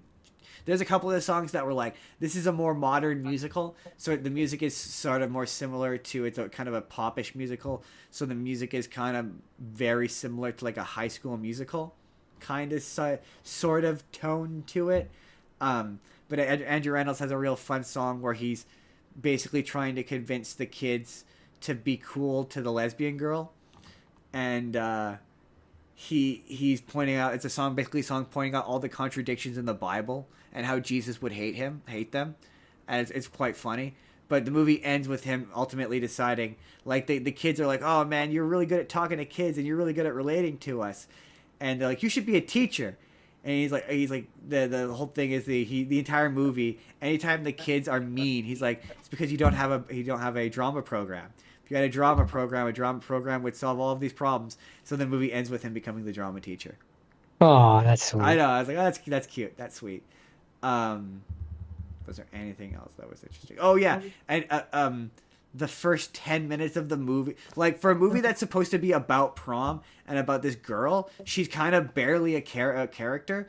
Like, so much of the movie is just James Corden and the actors just talking to each other in inane conversations. Like, the first 10 minutes of the movie is just the Broadway actors. Like, the lead girl character doesn't show up for, like, I swear it was like 10 minutes. I'm like, considering this movie, she's supposed to be the lead character in this movie, it's weird that she's not in more of it. Yeah, I don't know. That is weird. I don't know that I would call it, I guess I would call it bad. James Corden is bad in it. The rest of the movie is forgivable. If he wasn't in it, I would hate this less. I think. I'm pretty convinced. Well, in your defense, I feel like a lot of people say that about a lot of things he's in. That is true. That is fair. Yeah, I feel like I'm not the first person to say that. It's funny though, because there is a James Corden movie that I do want to watch, which is it's a movie called Supercomputer or Super Spy, where it's Melissa McCarthy, and he's a supercomputer that has taken the voice of James Corden. And I thought it looks funny. I don't want to watch it. I'm probably gonna watch it for the show sometime. Alrighty then. Bang bang bang bang. That's it. That's the prom. So, my last rapid fire. We have to go all the way back to 1952. I watched Road to Bali. See, I know I've seen this movie. I don't remember a thing about it. Bing Crosby, And Bob Hope, Dorothy. and Dorothy Lamour. Dorothy Lamour. I lay you tender odds. We meet Dorothy Lamour. Yeah, this movie is the only reason I know who she is. It's the sixth of the 7 Road to movies. Oh, so it's not the last one. It's the second. It's the penultimate Road to. It's movie. the made penultimate 7 one. of those. But it was the only entry of the series which is filmed in Technicolor. Really? What about the last one? The last one wasn't in color? This Wikipedia says it was the only entry filmed in Technicolor. Really? That's weird. And it was the first to feature surprise cameo appearances from other well-known stars of the day. Which one is the Road to Morocco? Uh, let's see. Well, you start with Road to Singapore in 1940. Then there's Road to Zanzibar. Road to Morocco is the third Is one. the third one. Oh, interesting. Road to Utopia. Road to Rio. Yeah, Road I'm to not convinced Bali. I've seen Road to Morocco. I just Um, know and I've seen the then song. the last one was the Road to Hong Kong. And there was apparently supposed to be another one after that, which is Road to the Fountain of Youth, but that was canceled. Yeah. But yeah, this is what Road to El Dorado is based on. These movies, I love these movies, man. They're really funny. But Bob Hope and Bing Crosby are delightful. They're so Bing Crosby is of that era is probably my favorite. Although Bob Hope is also pretty funny. It's just Um, such a different sense of humor. Like they're the reason why like that style of old school like quick wittedness is probably why this show is the way it is. it was funny because to tease ahead a little bit, um, it's funny that I ended up watching a Bob Hope and um, Bing Crosby movie because, and I never would have gotten this as a kid, but Bob Hope is a cameo in the Muppet movie. Yes, he is. Um, but no, yeah. So very basic plot outline here is basically um, Bob and Bing are their characters are American song and dance people. Of course they are. They're in Melbourne, Australia. They have to leave in a hurry because they're trying to avoid various marriage proposals. Um, they end up in Darwin, where they take jobs as deep sea divers for a prince. All right, Taken by boat to an idyllic island on the way to Bali, that escalated very Indonesia. quickly. Uh, and they vie for the favors of exotic and half Scottish Princess Lala, Played by Dorothy Lamour. who is a cousin of the prince. And then over the course of the movie, they're competing for her affections. They end up on this native island, which I believe is in Bali, where the people there are like, oh, around here, you can marry more than one person at a time. And you're Um, like, whoa, this is aged badly. and Eh, I mean, you know, there's people that are in polyamorous relationships nowadays. I So, suppose that is true. I more but meant the then, racism. oh, yeah, I'm not going to talk about that. Um, I'm not going to talk about the things that made me go like, are they? Yeah, I'm not going to talk about certain things where I was confused and I wasn't quite. Anyways, um, I had to look up where Bali was. Uh, because I didn't actually know. I thought I and this is just me just plain old not knowing the world and ignorance. I thought Bali was going to end up being in India, Oh, yeah, I don't know where Bali is. in Indonesia. Oh. Oh, that makes more sense. Um so yeah, I'm going to read out a couple of the cameos because maybe you'll know who they are. Um there's gang cameos. Bob Crosby, Bing's brother, is in it. Humphrey Bogart, Huh, um, really? by way of a clip of the African Queen. Jerry Lewis, Dean Martin, and Jane Russell as her character from the film Son of Paleface. There's a cameo by Martin and Lewis, which was part of a comedy trade where they made an appearance in this movie while Hope and Crosby appeared in their movie Scared Stiff the following year. Uh, and there was It's real one at the who's end who of the of who was relevant back then. pretty much, yeah. There's one at the end where after Lala chooses George over Harold, um, Harold conjures up using, you know, the stuff, funny stuff, conjures up Jane Russell from a basket playing a flute, and then she ends up choosing Harold as well, or George as well, rather. And so then the movie ends with Harold trying to stop the end from appearing on screen. That's funny. And he's fighting with it, and then it eventually does, and it ends. What's really funny is if you people on the internet who don't have Tubi or whatchamacallit, the other one that it's on, want to watch it, it's on their Wikipedia. Huh, neat. That's The full funny. movie is That's just funny. on the Wikipedia for That's this. hilarious. So you can just watch it on I Wikipedia wonder for free. that tells me. I wonder if those movies they must be royalty free by this point. I'm guessing probably. It makes me curious if, and I'm gonna while we move on to the next one, and you talk about your next thing, I'm going to behind the scenes try and figure out if Road to Morocco is on the Wikipedia as well, and then I'm gonna proceed to be pissed because I couldn't get that one to download. Hey Jordan, you can always pick R. R? You know, for pick a letter. Oh, you're right. I could. I could. I could. So what's your next thing? My next thing, Jordan, is a very famous musical that a lot of people love, and I Hmm. It is not. watched. Um, Interesting. It's a movie. It's a movie. And to be fair, okay, I watched the movie version, but the musical apparently is quite popular. Jordan, this is Rent. You know Rent, Jordan. It's one of those famous ones where I know the name. I assume it has something to do with them trying to do whatever it takes to get rent so they can pay that month's rent. Well, Jordan, Rent is technically speaking a adaptation of the famous opera La Boheme, which is about basically it's about a bunch of starving artists and they're surviving through the plague, I think, and a bunch of them get tuberculosis and die. And in this, and I didn't get this, but I guess this movie is supposed to take place in 1989. I completely missed that, and it takes place during the AIDS crisis, and it's about a bunch of people who all live in like the same area. They're a group of friends basically, and they're like bohemians. I don't know if you know what a bohemian is. No.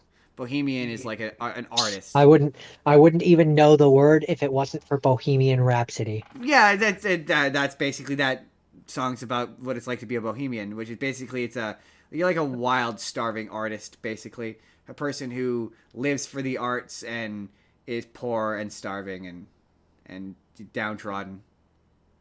And this movie's set. And this movie's sad. They'll get in various trouble. The one of them is a drug addict. Two of them are drug addicts, and their relationship isn't very like good. And you got the one who's she's a lesbian. She's in the she's a couple with another lesbian, and she cheats all the time. And then you got the one guy the two guys who live in a house, and they don't want to. Basically, they have a deal with their friend who they're pissed because he's given them a deal where they don't have to pay the rent, but he's reneged on that deal, so he's saying they now have to pay the rent, and they're pissed because they have to pay the rent, which just feels narcissistic. Um, and the big thing with and this came up a lot is a lot of times you have movies which are operatic in nature, or musicals I should say, operatic in nature. Jordan, do you know what that means? Operatic where they're No, more they there's no dialogue. There's no spoken dialogue. It's an opera. oh, like one Um, of my future ones. yes. A great example of that you would know is Les Mis. Les Mis is operatic in nature. In the musical, in the actual play, there is no dialogue. The dialogue is told through song. It's conveyed through song, and a lot of times when movies adapt Operas. operatic play musicals, they choose to add in dialogue to make the scenes flow better because it is a movie. What works on stage doesn't necessarily work in film. And so this is one of those movies where there's a lot of times characters will just randomly say spoken words for no reason, and then they'll just go back to singing, and all of the spoken dialogue is really clumsy and clunky. And then but then it also has lyrics and songs. You kind of broke this down a bit better than I did, where you're like, there's songs which aren't really songs, they're just there to move the plot forward.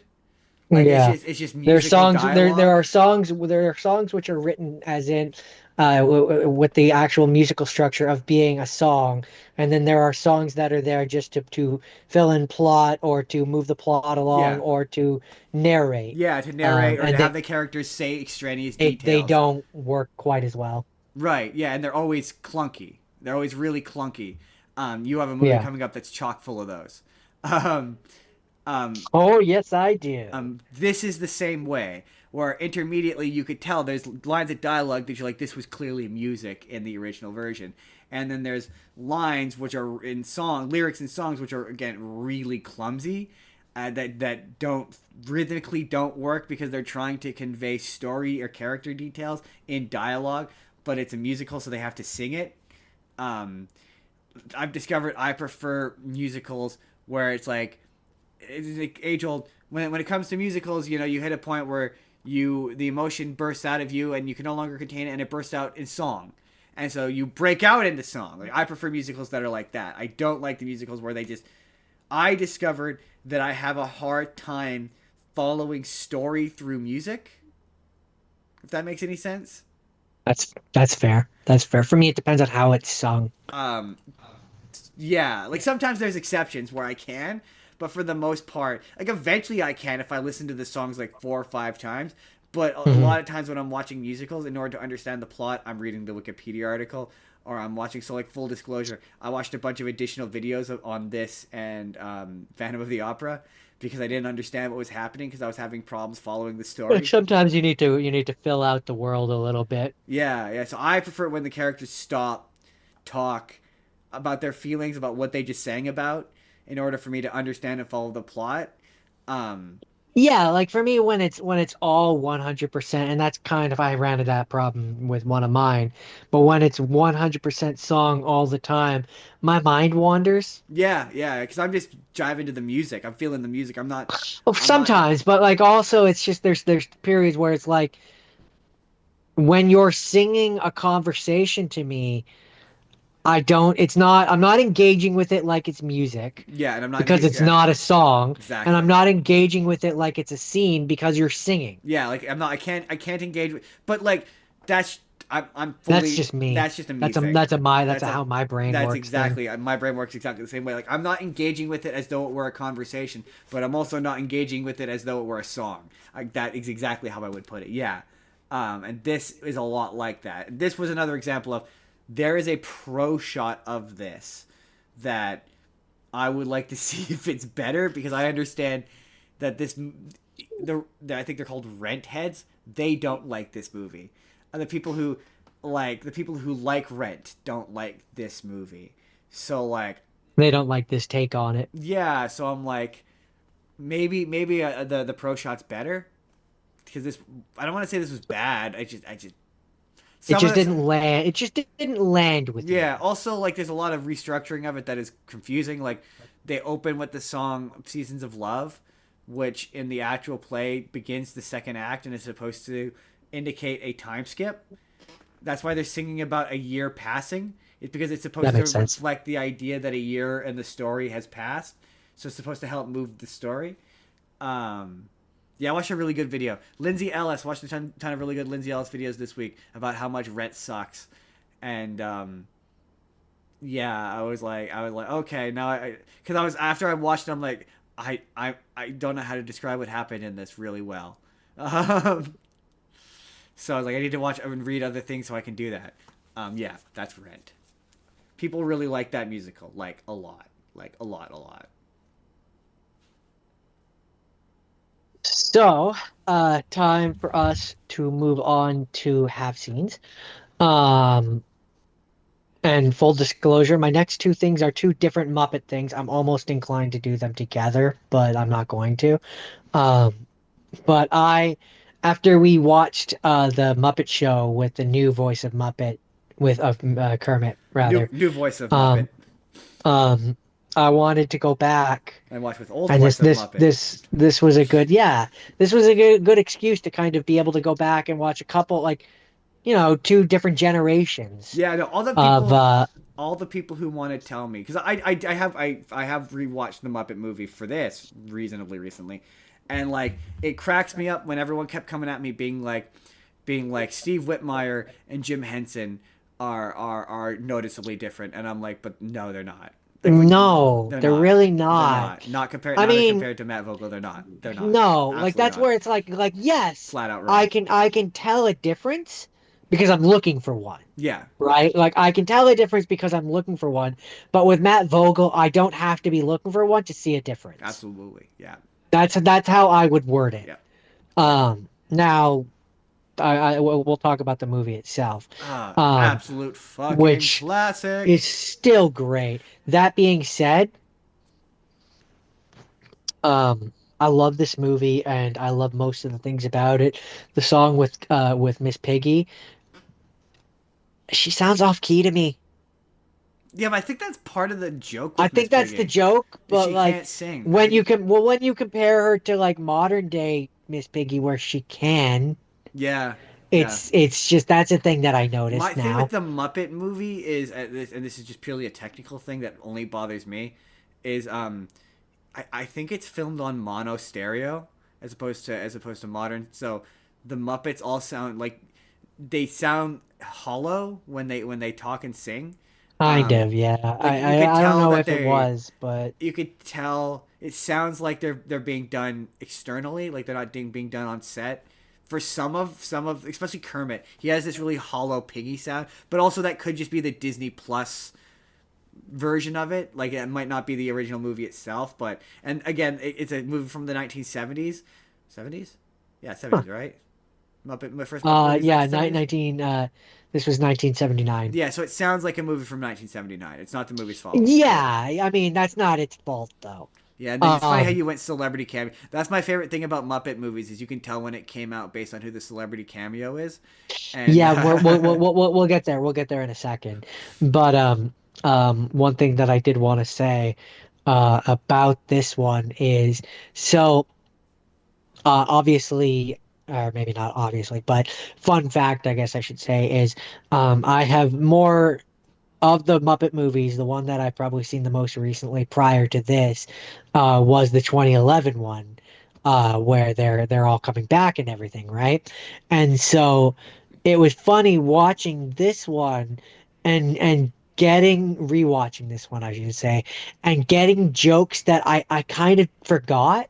yeah, I know, yeah, yeah. It's funny about the Muppets. Um, so like in the 2011 one, when they go and they get Gonzo, he's like a plunger toilet king or whatever, right? Yeah, And in this one, he's got his truck or whatever, and he's a plunger, like he's a not a plunger guy, but a whatchamacallit, plumber, like a plumber. traveling plumber. Yeah, yeah, yeah. And so I'm like, that's obviously in the more modern one, that's a callback to this. And I'm like, I totally forgot about that in this. I So that mean, makes it that much funnier. talk full of jokes you don't get as a kid. I mean, I saw the Big Bird. I'm looking to get into public television. Yeah, Good that was luck. funny. That's a funny joke. Um, um, but I mean, just so cameos. a lot of technical mastery in terms of puppetry.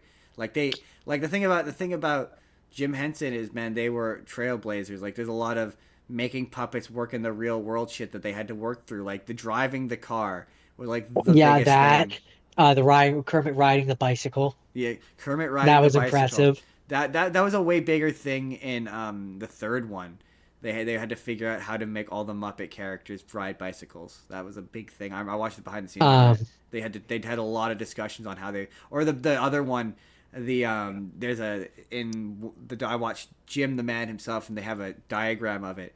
But the setup for him to do Rainbow Connection where he's in the water in like a little bubble under the water doing Kermit. oh, really? Yeah, Oh, damn. yeah. It's crazy. Like Um, the actual setup for it is crazy. so this was filmed during the third season of The Muppet Show. Yeah. And so we'll get to the guest stars in a second, but fun one that I didn't know, Frank Oz himself, not like playing one of the characters, but like as a live Yeah. action, he appears as a cameo as a biker who beats up Fozzie Bear. Oh, really? Oh, that's funny. Um, That I didn't and know. and another one, um, Steve Whitmire. appears as a man in the Bogan County Fair. That's pretty funny. I didn't know So that.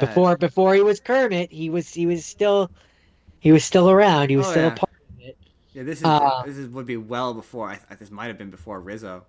Because Rizzo, I think first premieres in the yeah, Manhattan. I think. I don't think Rizzo was in this one. No, I don't think he was a thing yet. He was in he was a cameo in my next one though. Yeah, Um, yeah. but so okay, special guest stars. Very beginning of the movie, he's the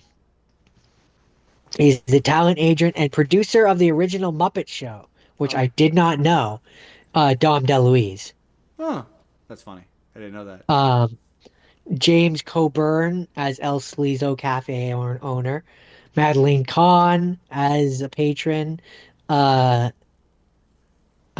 I, which she's using the same personality that she did for a character in Blazing Saddles. my personal favorite Um, is like the thing about the Muppet Show there's a lot of cameos. Muppet cameos is the ones where you're like the no one no. The thing I love about those cameos is they do that thing where they look at the camera as if you should know who they are. Yeah, right. My Which favorite you one is should if you've grown up in the time, but like my favorite you get one Bob Hope, is the Orson Welles. I forgot the character's name, but the puppet, the famous puppet, Oh, he might be here. Borgen, Bergen. Uh, Bergen's last film. Edgar Bergen as himself and Charlie McCarthy yeah, playing judges at the county fair. yeah. They were arguably more famous puppet. He was a more famous puppet than the Muppets at the time. Him being in this was like a big deal, and kids nowadays would have no. Who's the puppet? I don't get it. I saw him and I didn't. I was like, I understand that. Like, and that's my thing with a lot of the cameos. It's like I know they're famous, but Yeah, early they go Muppet Show right over is my head. early Muppet Show is like that. Yeah, I mean this is the best Muppet movie. Although I meant to do the Great Muppet Caper for Mysteries and I didn't for some reason.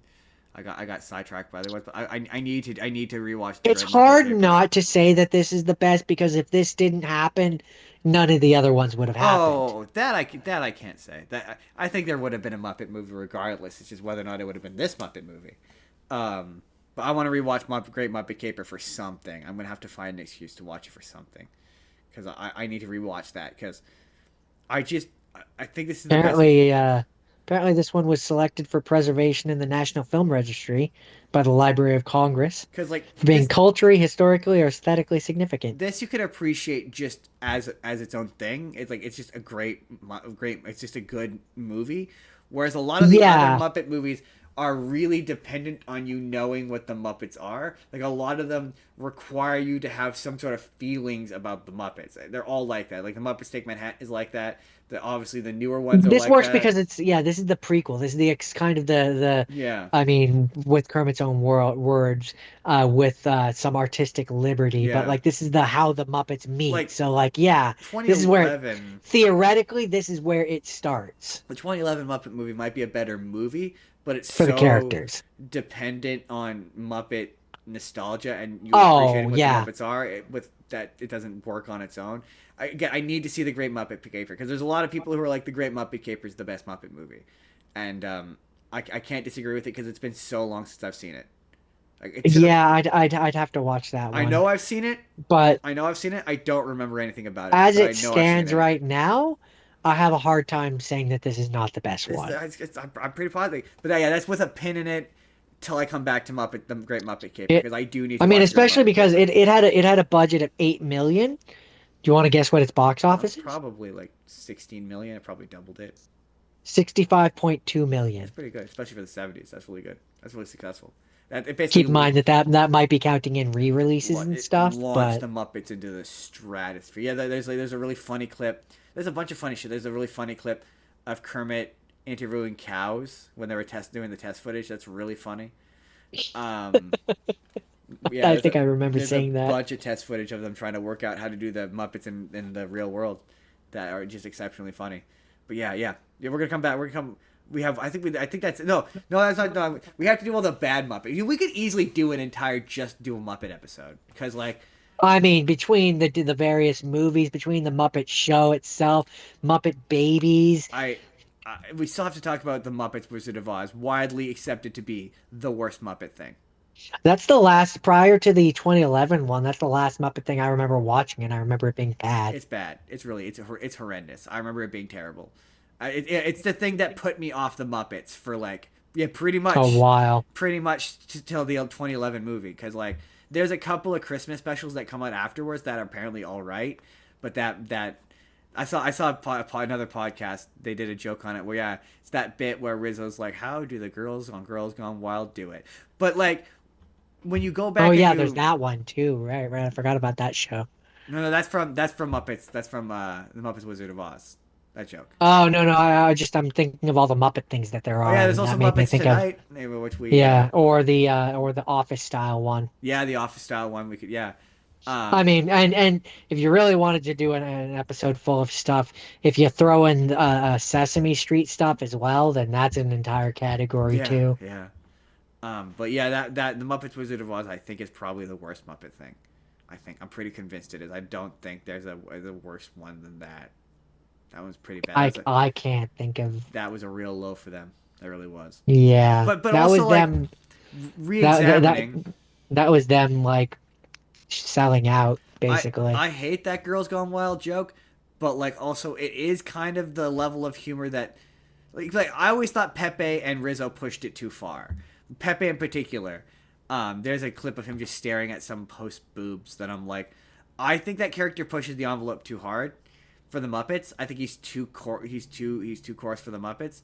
But the Muppets were also Jim Henson was adamant they were not for kids. So, you know. Yeah, um I think Rizzo and Pepe walk a fine line where if they're paired, like for example, when Rizzo is paired with Gonzo, Yeah. I think Gonzo kind of I don't want to say holds Rizzo back, but like he makes it work better than when he's paired with Pepe. I feel a similar way of Pepe. Like there's a couple of really quite funny clips where he's with Kermit. Where I'm Or like, that is funny. when he's with Fozzie. There's some ones that I've seen where he's with Fozzie where it that works for me. Yeah, yeah. He's just there's just times where he's it's when he's on talk shows and they let Bill Beretta do whatever he wants, where he's just entirely too horny. I said that on Threads. I was like, Yeah. he's too horny, and everyone agreed with me. It was really funny. Jordan, is that for the Uh, first Muppets movie? that's all I have to say about the first Muppet movie. We'll be back to talk about the Muppets right after this. We'll Go ahead. return to talking about the Muppets after this. My first thing, Jordan, is and I can't. These two I don't think you've seen, Jordan. Well, maybe you've seen one of them, but the first one is Rocket Man, journeying at his face out here alone, and it's Rocket Man, Jordan, is a biographical slash. Yeah, I know what it is. I'm trying. I I know I've got the music of it on my playlist, but I'm just trying to be and so I'm like I must have watched it because why else would I? Yeah, fair But I enough. don't specifically remember anything about it The number one thing I would call this movie is confused. other than that it has Eggy from Yeah, Taron Egerton. yeah, Yeah, from really weirdly, it's produced by Marv, which is the company that Matthew Vaughn owns, who made the Kingsman movies. So like the guy who made Kingsman really wanted to make this movie for some reason, and so did Elton John. Elton John. Oh yeah, Rocket Man is a biopic slash jukebox musical about Elton John. yeah, Um, and he's been trying to make this movie since like the '90s. He very much produced it. He produced it in cooperation with Matthew Vaughn, and it was after they did Kingsman 2. That's what that made makes them sense. make this movie. Yeah, because he's in that.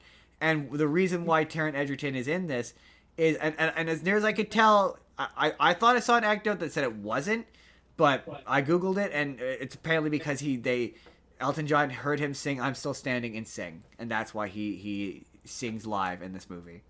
Interesting. And like Taron Egerton as Elton John is good.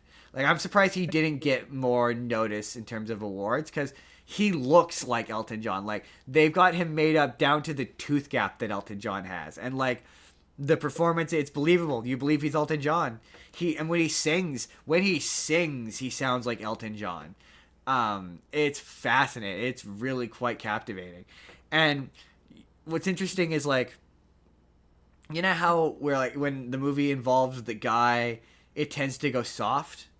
Yeah. They paint Elton John to be a right asshole in this movie, like just a complete asshole, like an egotistical monster. And then the movie tries to paint it as though like it's because he's addicted to drugs. It's like, oh, he's an absolute monster because of the drugs, Mm. and but like it's sort of implied that no, he just kind of has an ego.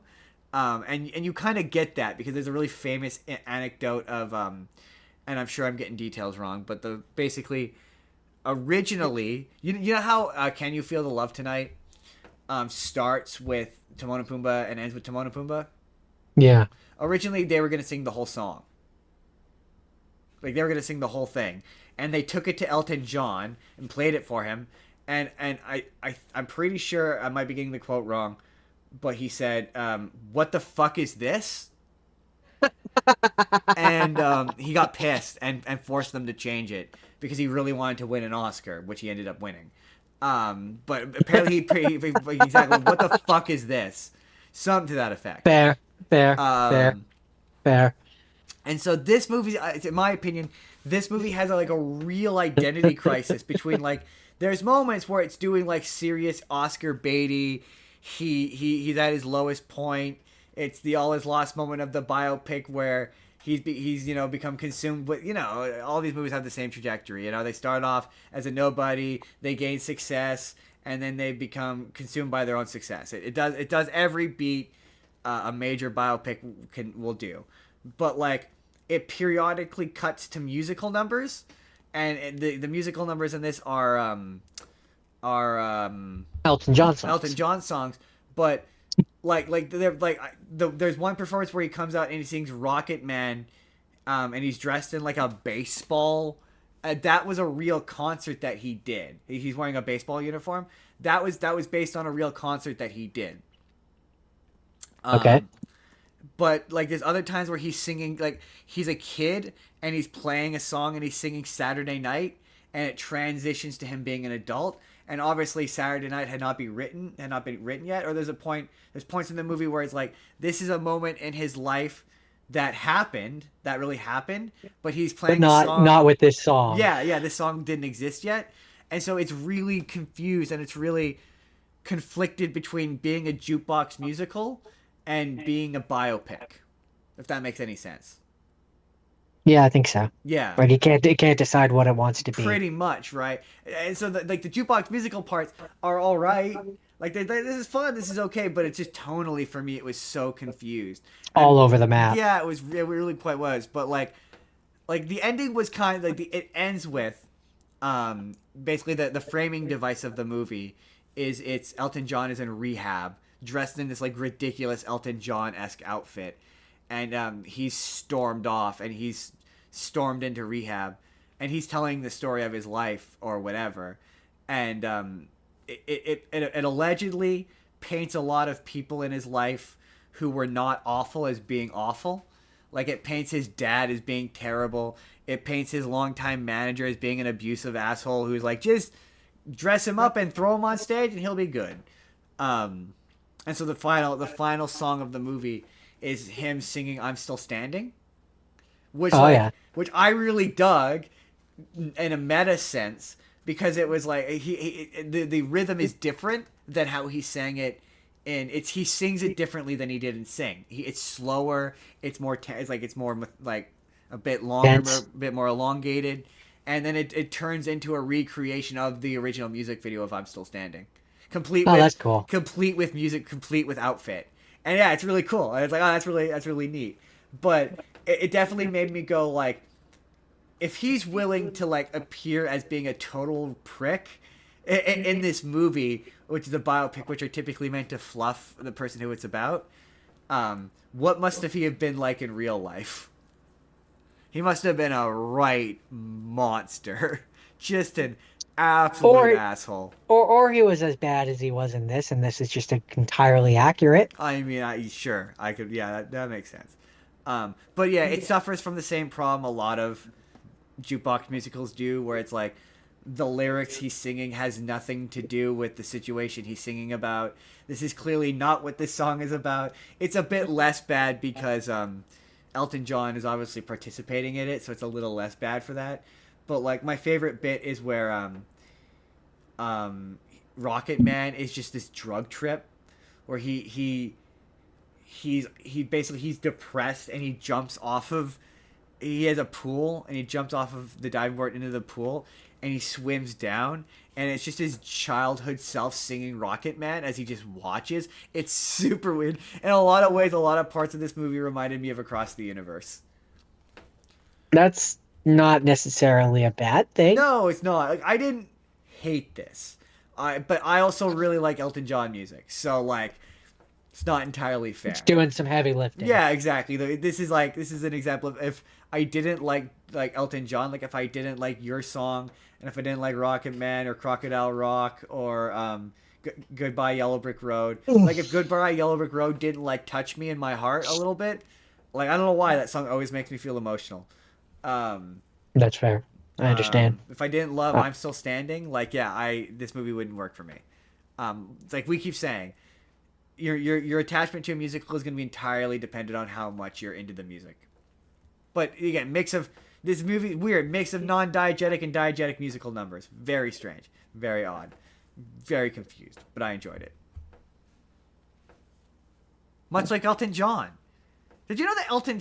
Real quick before we move on, did you know Elton John was married to a woman? I believe that's who he's singing about in Crocodile Rock.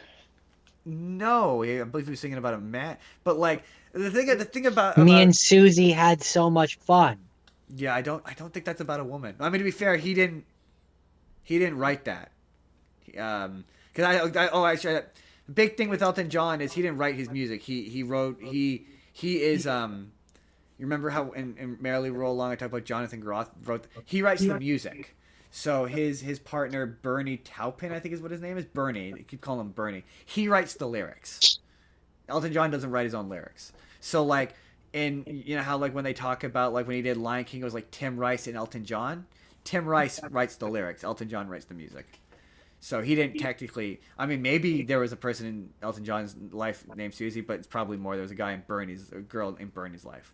But like, it's just so interesting to me because like, I know Elton John as being flamboyantly out and proud gay. Like that's like, of the three things I know about him, that's like, the first thing is Elton John is gay. It's the thing you know. Yeah, right? yeah. He sang Stan with Eminem because you know he's gay and whatnot. So it's kind of I forgot there's a period of his career where people didn't know that Elton John was gay. I understand. That can be very confusing for some people. But yeah, anyway, Rocket Man. That's it. Second Muppet thing, Jordan. Modern day Muppet thing. I watched Muppets Most Wanted. The Came out in final 2014. thing. No, that's not true. No, yeah, I'm pretty sure 2014. You said? I'm pretty sure. Yeah, 2014. Pretty sure I'm this pretty is the sure that's the final Steve Whitmire I'm pretty thing. sure this is the final Steve Whitmire thing. Yeah. I think you're right. But it also has what's his face as Constantine. Yeah. as Constantine, the world's most dangerous frog. This movie's fun. I like the music, and you can tell Ricky Gervais is having a blast. Oh, he's having it out. The best part of this movie is all the promo he did for it, where they had to do promo days, and it's him doing interviews with Constantine, and he just keeps breaking because he can't reconcile the fact that it's a puppet. Real quick, Haley Marcus says, I mean, in the 90s, no one knew about gay.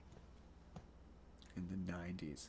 Well, Elton John was, by the 90s, he was already known as gay. He was way bigger in the 70s and 80s. That was when a lot of his major music came out. And for a big portion of his career, yeah, people didn't know he was gay. Which blows my mind now. Muppets. Yeah, no, the funniest was Ricky Gervais doing promo with Constantine, where he can't reconcile the fact that it's a puppet.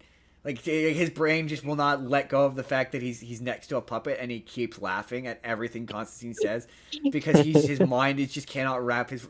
He's just like, yeah, that's a And he just keeps laughing, and You it's can't. That's like the that's funniest like thing. when he was on Sesame Street with Elmo, Yes, and he's like, exactly. why don't you wear clothes? Why don't you wear It's clothes and stuff like that. he's trying to apply reality his reality based humor to the Muppets, and he keeps making himself, and it's the funniest thing. And That's yes, so he funny. is having a absolute ball in this movie. He is having so much Um, fun. It is very one funny. of one of my favorite parts of the movie is after Walter, Animal, and Fozzie go off to find Kermit, and Ricky Gervais' character.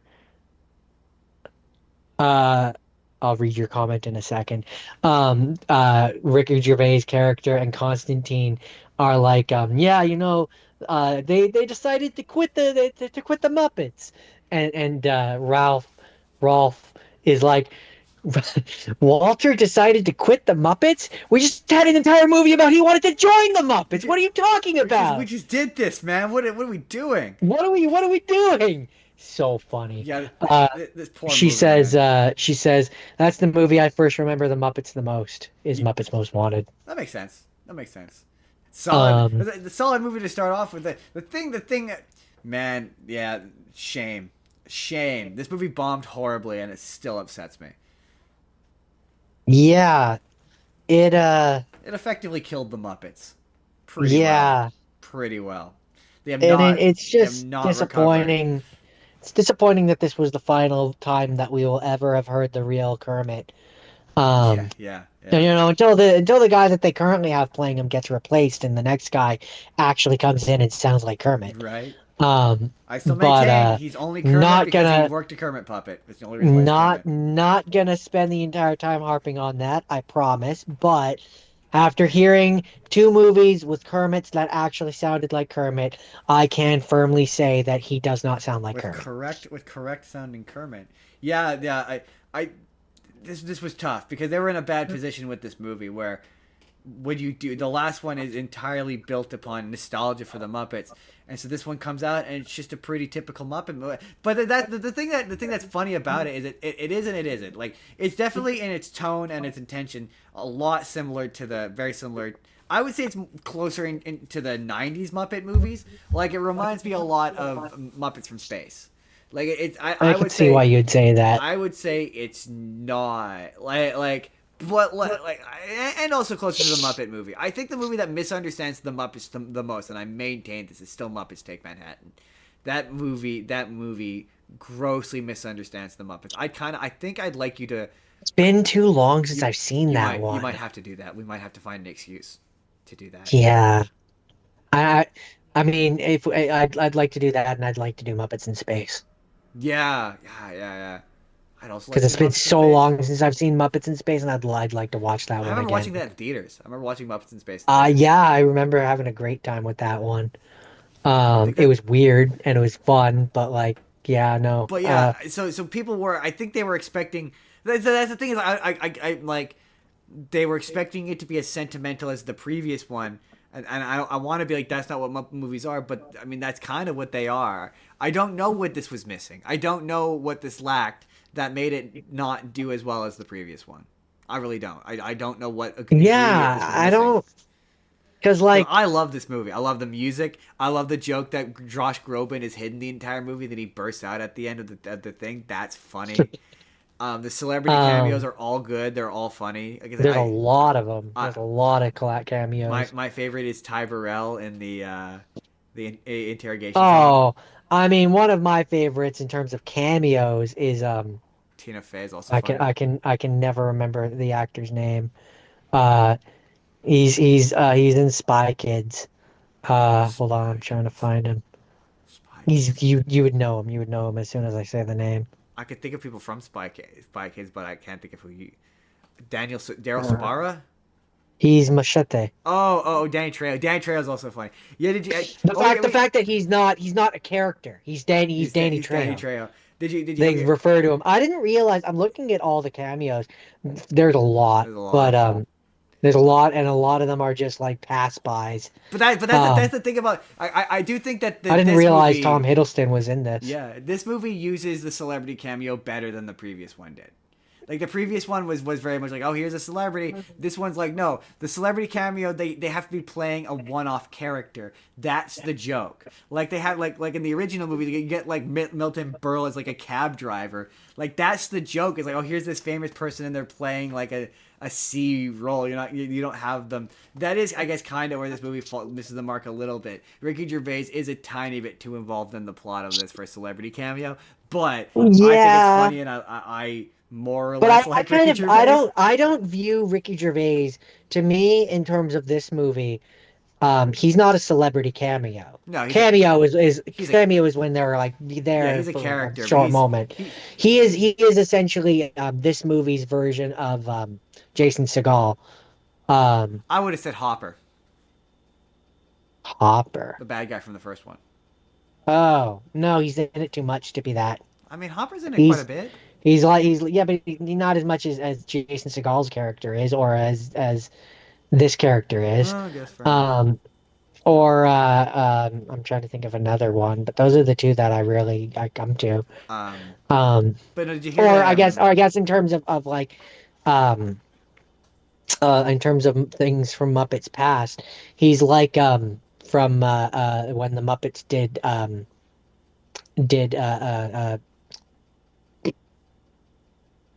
what's that famous one about the three ghosts that haunt him? Oh, Scrooge? the Michael Caine.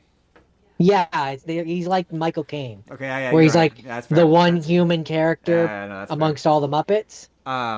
Did you hear this? Have you heard the story about Danny Trejo when he was making this movie? I want to say it was his mother, either his mother or his grandmother, passed away while they were making it, and Kermit.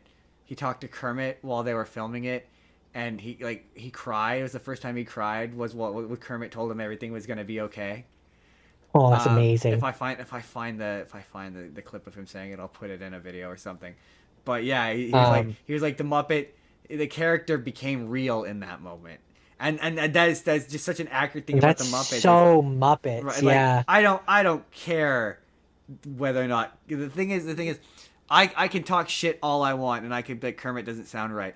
But if Kermit popped up on my Zoom call and talked to me today, it would not matter. Oh, I would It go with it. it wouldn't matter. It wouldn't matter one fucking iota. It would not matter. Like I'd be like, all right, Um, that's Kermit. I'm good. Moving on. um, but no, this one has so many cameos that some of the actors filmed scenes that were cut from the theatrical release, and they were restored on the DVD and Blu-ray release. That makes sense. Um, those actors include Dexter Fletcher, Peter Schrager, I can't pronounce that name, Bridget Mendler, Debbie Ryan, Jake Short, and Tyrell Jackson Wilson as Uh, wedding guests. Bunch of Disney people. Those are all Disney people. Um, but no, I don't care. I don't care what anyone Uh, says. I like this one. the theatrical version cuts out my favorite line from the interrogation song, which is like stoop to stoop to stoop. What the chef said was not English. No, it's like stoop to stoop to stoop. What the chef said was not Swedish. Was not Swedish. Um, I like this movie. I don't care what anyone says. As for what it was missing, I mean, part of I think for me is like you set up this entire thing about Walter being important, and then they didn't really know what to do with him in this one, and he's just kind of No, there. they don't know what to do with that character. Period. He's gone. He's He gone. stuck around for a little bit post this. I think he was in he's in the Haunted Mansion special, but He was a ghost in that. it is very peculiar. There must have been something hinky behind the scenes because it is very strange that both him and Jason Segel are gone. Well, Segel. Jason Segel, Jason Jason, Segel. You've got me mispronouncing it now. It's Jason Segel, as in the animal Segel, Jason not Segel. not Seagal like Steven Seagal. It's you've got me doing it now. It's Jason Segel. I never bothered to correct you, but now you've got me doing it. And it's becoming a problem. It's Jason Segel. Not being in it makes sense though because he goes back to his happy fiance wife person. Yeah, it's very Um, strange because like and so him not being in it makes sense. But like, kind of no, Walter he joined the Muppets. no, He but should just be a like character in the background. him being involved. Like I don't think he produced it. There must have been some falling out or something behind the scenes because, it's odd that like Seth Rogen, who is connected to Jason Segel, comes out and does another reboot.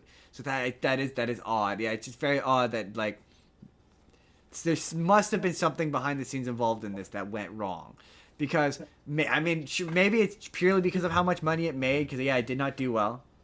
Um, Yeah, it had a budget of it bombed horribly. 50 million and it had a box office of 80.4 million. It did not do very Did well. not do very well, no. Especially considering how much money they spent promoting this. Like they spent a shit ton of money promoting this, and yeah, just I mean, one of the things that I'm never going to forget about, I think it was this one, it might have been the previous one.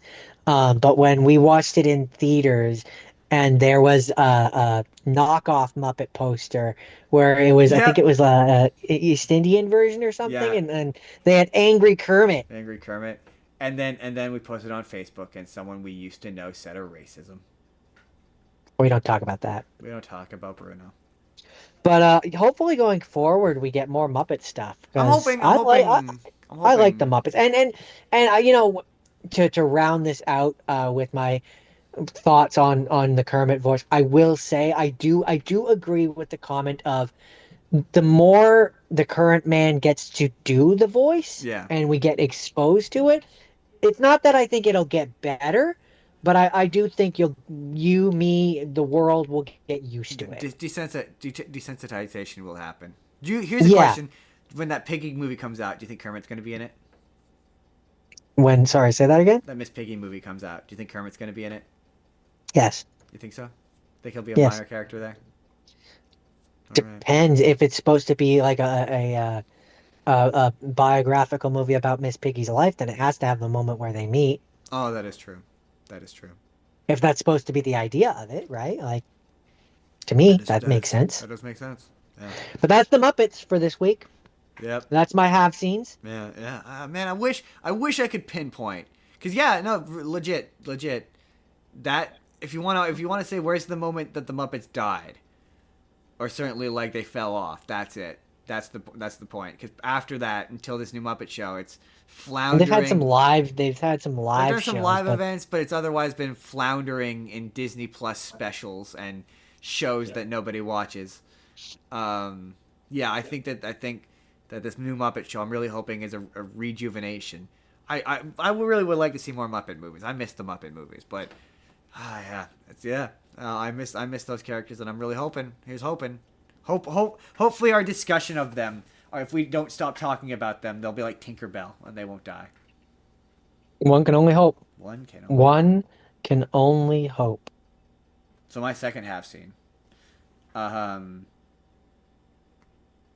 is so Jordan, critically acclaimed Broadway producer and composer Lin-Manuel Miranda. Jordan, you may know he created what music? No, let's look at it this way. Jordan, what famous musical did Lin-Manuel Miranda create? That's really popular, really well known. Moana. Okay, do it again, but the actual answer this time. My name is Alexander It's exactly. Hamilton. Well, Jordan, just so you know, before There's a Hamilton, million things I haven't been, before but Hamilton, Jordan, just you wait. Just you wait. and if you're like Jordan, how come even though he's the least talented person in that cast, he gets to be the lead role? And the reason for That's that, not Jordan, that's not very nice. I mean, I think he would take offense to that. I mean, he would, but it's accurate. Anyway, before that, Jordan, he had another equally successful musical. I think Haley's gonna be coming after you. Equally, I already said it to her, so she already heard me say it. Um, I think Christopher Jacob, the guy who plays Washington, he's the most talented guy in that cast. Anyway, before he made Hamilton, he made a musical called In the Heights, which he won a Peabody for. He won a bunch of awards. So before Hamilton, he was already an award-winning composer. And In the Heights is basically I don't know if it's completely autobiographical, but it's semi-autobiographical. It's about living in Washington Heights, and the main character is a character by the name of Uznavi, and he owns a bodega in Washington Heights, and it's about the various characters in his life. There's one guy, he runs the cab stand. His name is Benny. There's a girl named Vanessa. He says, and like I said before, wrong. I mean, no, Christopher Jackson is the most talented person in that cast. I'm not wrong. Other than maybe some of the women, but he's the most talented. Anyway, so So yeah, takes place in Washington Heights, and Vanessa, and it's basically about a group of people. It's very similar to Rent in that fashion, and it's about they're all in a particular stage in their life. Usnavi is looking to sell his bodega and move back to Puerto Rico. Vanessa wants to become a famous clothing designer. Benny wants to marry the boss's daughter, but the boss's daughter is in Stanford, but has come home from Stanford because of racism. No, literally, that's a part of this movie. She's like, I don't want to go to Stanford because everyone there is a racist. And what else? There's a group of hairdressers who are being forced to move because they have been priced out of where they currently work, and one of them is played by Rosa Diaz from Brooklyn Nine-Nine. We like her. She was also in Encanto. She was also in Encanto, and I did not In- care for this movie. I don't want to say that I don't think it's very good. It's just No, you do want to say that it's not very good, but you're afraid to say that. I just don't think it's as good as Hamilton. I just don't. I don't think the music is as good as Hamilton. I don't think any of the solos are as good as Hamilton. The number one thing that's exceptionally funny about it is you can tell that the main character is that was initially played by Lin-Manuel Miranda because he raps like Lin-Manuel Miranda. Like, you know the way that Hamilton raps? I don't know how else to describe it, but you know, like that particular rhythm that he has? Yes. Yes, I do. The character raps just like that. And the character doesn't sing. Because clearly this is before Lin-Manuel Miranda could sing. So the character never sings. And there's songs where the character is rapping while the character is singing at him, and it just is not working. At least it's not working for me. And then there's another character, Benny, who you can tell is played by the guy who plays Washington in the original version because it has all of his vocal timbre. All of the songs sound like they're written specifically for him, and it's really obvious. And if you're familiar with, same thing as Sondheim, Lin-Manuel Miranda has his motifs. So I don't know if I've ever shown you this, but if you listen to Washington on Your Side and You're Welcome, they're the same song. The beats, yeah, The they beat is match up. It's the same thing with this, where the beats and the motifs all match up. Where it's like, oh yeah, this is clearly a Lin-Manuel Miranda song, and He like has a style. there's a lot of those. What works on stage doesn't necessarily work on film. So like, there's a song where you could tell it's a solo song where the character just clearly stands on stage and sings, but the movie has to like make it work. Like the one song for me that worked in terms of it being emotional was there's a character who's they call Abuela. She's basically like the matriarch of the neighborhood, and she, spoiler alert, dies. And there's a song she sings where basically this movie is based on, I guess, a true event where in Washington Heights they had like there's a massive heat wave, and so there's a bunch of power outages. And while the power goes out, the Abuela character dies. And there's a song she sings when she's dying, where she sings like she's like, "Oh, it's my time to go away now," where like you see her like spirit like leave. That was kind of effective emotionally, where I was like, "Oh, okay, no, this is getting me a little bit." And there's kind of a neat twist where the entire movie is framed by he's telling the story of how he met Vanessa to a group of kids. And as the movie goes on, it's revealed that one of the kids is his kid, and you think that he's moved back to Puerto Rico, and you think that the movie's gonna end with him moving back to Puerto Rico, and then there's a big song at the end where he's doing his big like all is lost, I'm leaving now, goodbye song, and then he does a wait actually, and like no, this is where I blah blah. He does like this is where I belong, this is my home, and that it pulls back and it reveals that the entire time he's not actually in this bodega in Puerto Rico. He's still in the bodega in Washington Heights, and he's actually telling the story to the kid. And the palm trees and whatever are just artwork that have been painted onto his bodega wall. Oh, that's kind of cool. I know, and I was like, oh, that's a fun twist. That's kind of like, if you've never seen this before, it's kind of a fun twist. And like the guy who directs it is the same guy who directed Wicked, and like in terms of staging, he's good at filming musicals. Like I have no issue with the filmmaking itself. The filmmaking is really good. There's a really cool number 40,000 or something is what it's 96,000 I think is what it's called.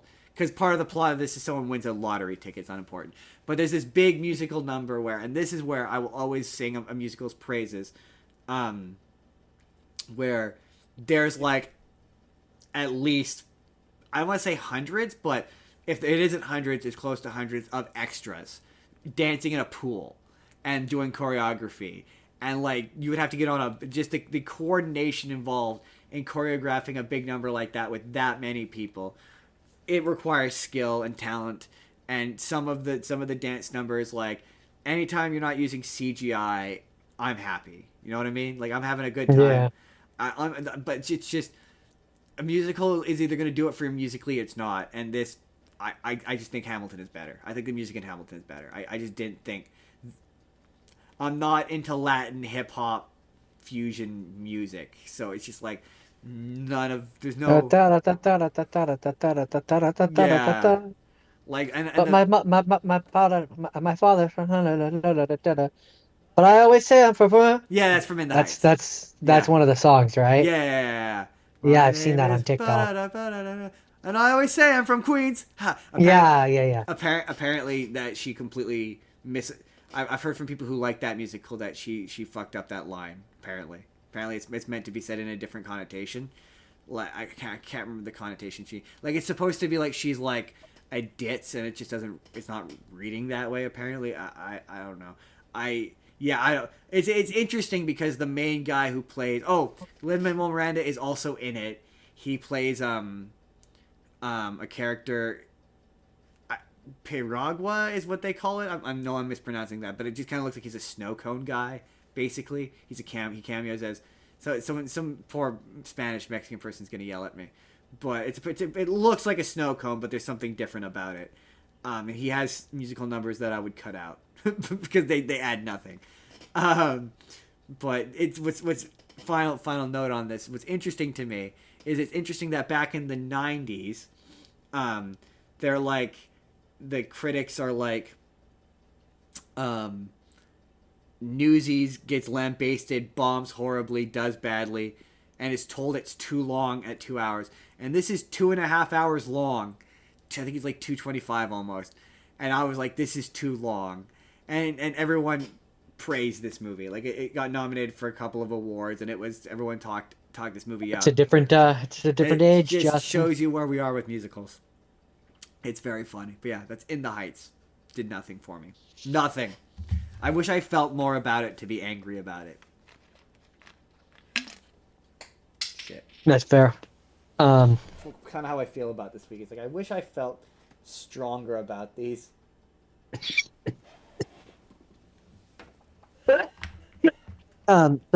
we're moving on to have not seens. And this first one was a weird one because I've listened to a number of the songs from this a lot, but I had never actually sat down and watched it. You introduced me to the music. I did. And that's Repo, the Genetic Opera. Which it was funny because listening to it, it's a significantly worse movie than I remembered it being. Like just listening to you watch it, I'm like, this is awful. I remember defending this to so many people. It has highs and lows. But they're real highs and real lows. My thing with this movie that I kind of realized as I watched it, and I'm gonna try and I had articulated this well in my head when I watched it, but I'm gonna try and do it now. It felt like several music videos that were loosely cobbled together to make a plot of a movie. I can see why you'd say that. I can see why you would say that. And some of the music videos are bad. I mean, yes, but I just like that's kind of what it, because like you have these connective scenes where they need to give you plot, but because it's supposed to be like an opera, they do a little bit of talking, but they can't do major talking moments. So instead they have these like comic book style things which give you all the context that you need. And so I'm like, if you didn't have those, then it would just feel like several music videos cut together with like it does that thing where like but it's weird. No, that's this was based, I believe, on a like not a huge like an off Broadway. Like I think they did it in. I'm pretty sure they did it in Canada. I'm pretty sure. But the guy Well, who so plays this was originally like an on-stage thing, a yeah. stage musical with the same name, but it also says here that it was based on, I don't know if this is a book or a play or what it is, but it was based on the Necro Merchant's Oh, interesting. Debt, like DEBT. All I know is the guy who sings I think he's the Gravekeeper. I think is the character. The guy who sings Zydrate. Zydrate comes and Oh goes. yeah, That's I think he's a gravekeeper or he. grave robber rather. I'm pretty sure. Terrence Dunjich, I'm pretty sure he's the. Zunich. I'm pretty sure he's the creator. I'm pretty sure he created this, and he used to. Uh, Because I watched a bunch of behind the scenes on this years and years ago, but all I know is that like the he is one of he appears to be one of the writers. yeah, he basically created this. Okay, he would perform. Him and Darren Smith He were would the two perform. writers. I've seen clips of him performing Grave Robber on stage, and I know that the movie itself was sold on Anthony Head, the guy who plays the repo man. Jordan, we should say what the plot of this real quick plot, because it's you can do it in a sentence. I know you can. So I'm just reading. There were some cameos in there. Um so basically, um big corporation, 21st century, mid 21st century, big corporation will do surgeries and stuff Transplants. to enhance the human condition, as it were. Where they'll give you like eyes and organs and stuff like that. And if you can't afford to pay for it, then they have payment plans. If you can't continue to pay for it, then Repo Man will come and take back the organs. Repo Um, them from you bloodily and violently. and so this follows one Repo Man in particular who has a daughter who has a disease, which I think, if I understood through the It's music fake. It's not real. talkie, is fake, Yep. and he was like putting something in her medicine or something. Yeah, to make her think she was Um, sick. He was basically um, he had Munchausen by proxy. He had Munchausen, I think is what it's called, where he was keeping her sick. so yeah, so that she would not leave him, So she basically. wouldn't leave him. And yes, And then, they but then there's also there's Roddy, who is his wife's ex fiance, who wants to have the daughter be his heir as a way yes. of screwing over the repo guy. He also, it seems, wants to Yeah, bang her as well, which is weird. I mean, they don't really. It's weird. It's It's implied. weird. It's It's implied. implied, and it's weird because she's It's 17. the girl from Um, Spy Kids, and it's weird. and it's weird. And it's weird. Um, and also Paris Hilton is in this. Yeah, It's the only other she's. name in here that people might know. Paul Sorvino is in there. Thank you very much, Oh, Paul. right. Sorry, yeah, I forgot he's a famous person as He's a well. famous person. He's in there, and yeah, that's it. Yeah, they sold this movie off of Anthony Head singing the one of three good songs in this movie. Let the Um, Monster Rise. Not Let the Monster Rise, but that's one of them. No, it's the first one he sings. I can't remember the name of it now. Uh, Legal Assassin, Legal Assassin. Yeah, yeah. They I think. there's a clip of him performing it where he hits the high note. But yeah, Might have been that one. all the this movie is truly bizarre in the sense that like he's the only one I would say he's the only one who's not bad in this. Otherwise, everyone is terrible except for in songs that involve him. Like it's very strange. Like they're all decent at singing in like the one song they sing with him. Or maybe it was Otherwise, Night Surgeon. It might Night have been Night Surgeon, yeah, Surgeon. Night Surgeon. That's the one where they all sing together, and they all sound good in that song. It's bizarre, but in every other song they sing, they sound terrible. And what's weird is like this does It's that just it's thing. I've got the list of the songs here because it's on it's on the Wikipedia, but it's hard for me to keep track of which ones they are because there's 56 songs here, and A Most of them lot are of them are like the talking most of parts. them are terrible. No, it's like my favorite is when you were like Paul Sorvino. He's doing this what I would talk. I wouldn't even graciously call it talk singing. I don't even know what you would call it. Um, and you're like he's a terrible singer. I'm like, but no, he's not actually. That's what's weird. He sings in the one song that we like, and he's good in it. It's bizarre. There's a number of them that are like that, where it's It's like, bizarre. and that's because, and I that's where I say, it's because in the parts where they sound bad, they're not really singing, not in their range anyways. They're No. talk singing. Yeah. They're doing that thing that operas do where they're talking but they're singing, Where and you so it need to sounds talk. I'm a bad. bad singer, so this is gonna sound, but where you You need need to talk to like this, and then you say how I walked out the yeah, door. Jordan, I'm confronting you about a problem that I have but with you. even you're singing more than talking, It's whereas they are talking more than singing. it's And so it bad, sounds bad as a result. So then when they're in the part, like in the songs where we say they sound good, that's because they are and then it's interspliced with actually like singing actual songs the thing that drives in their I range. realize drives me crazy is if you're gonna do an entirely operatic piece where they sing, commit to it. Don't do the thing where they talk randomly because it makes the dialogue sound stilted. Because it To be is. fair, they only talk a couple It's times in this, bad but it's though. still it's still It's bad. bad. It's bad and This movie's stilted not and very good. no, it's It's got a few good not.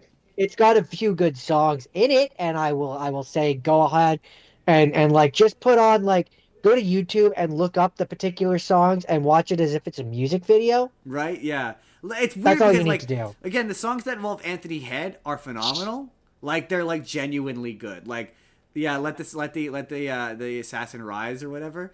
That song, that first song that he sings, that's the song that like hooked me into the soundtrack. Like and like yeah, the rest of it is varying degrees of okay to terrible. Um There's yeah, like four or five good baffling. songs. Baffling. Yeah, four I Four or would say five 4 or good 5. songs, 5 good and songs. the rest of it, yeah, is It's kind of crap. terrible. It's crap. Kind of terrible, But and it's that's me being but it's generous. Now fascinating crap.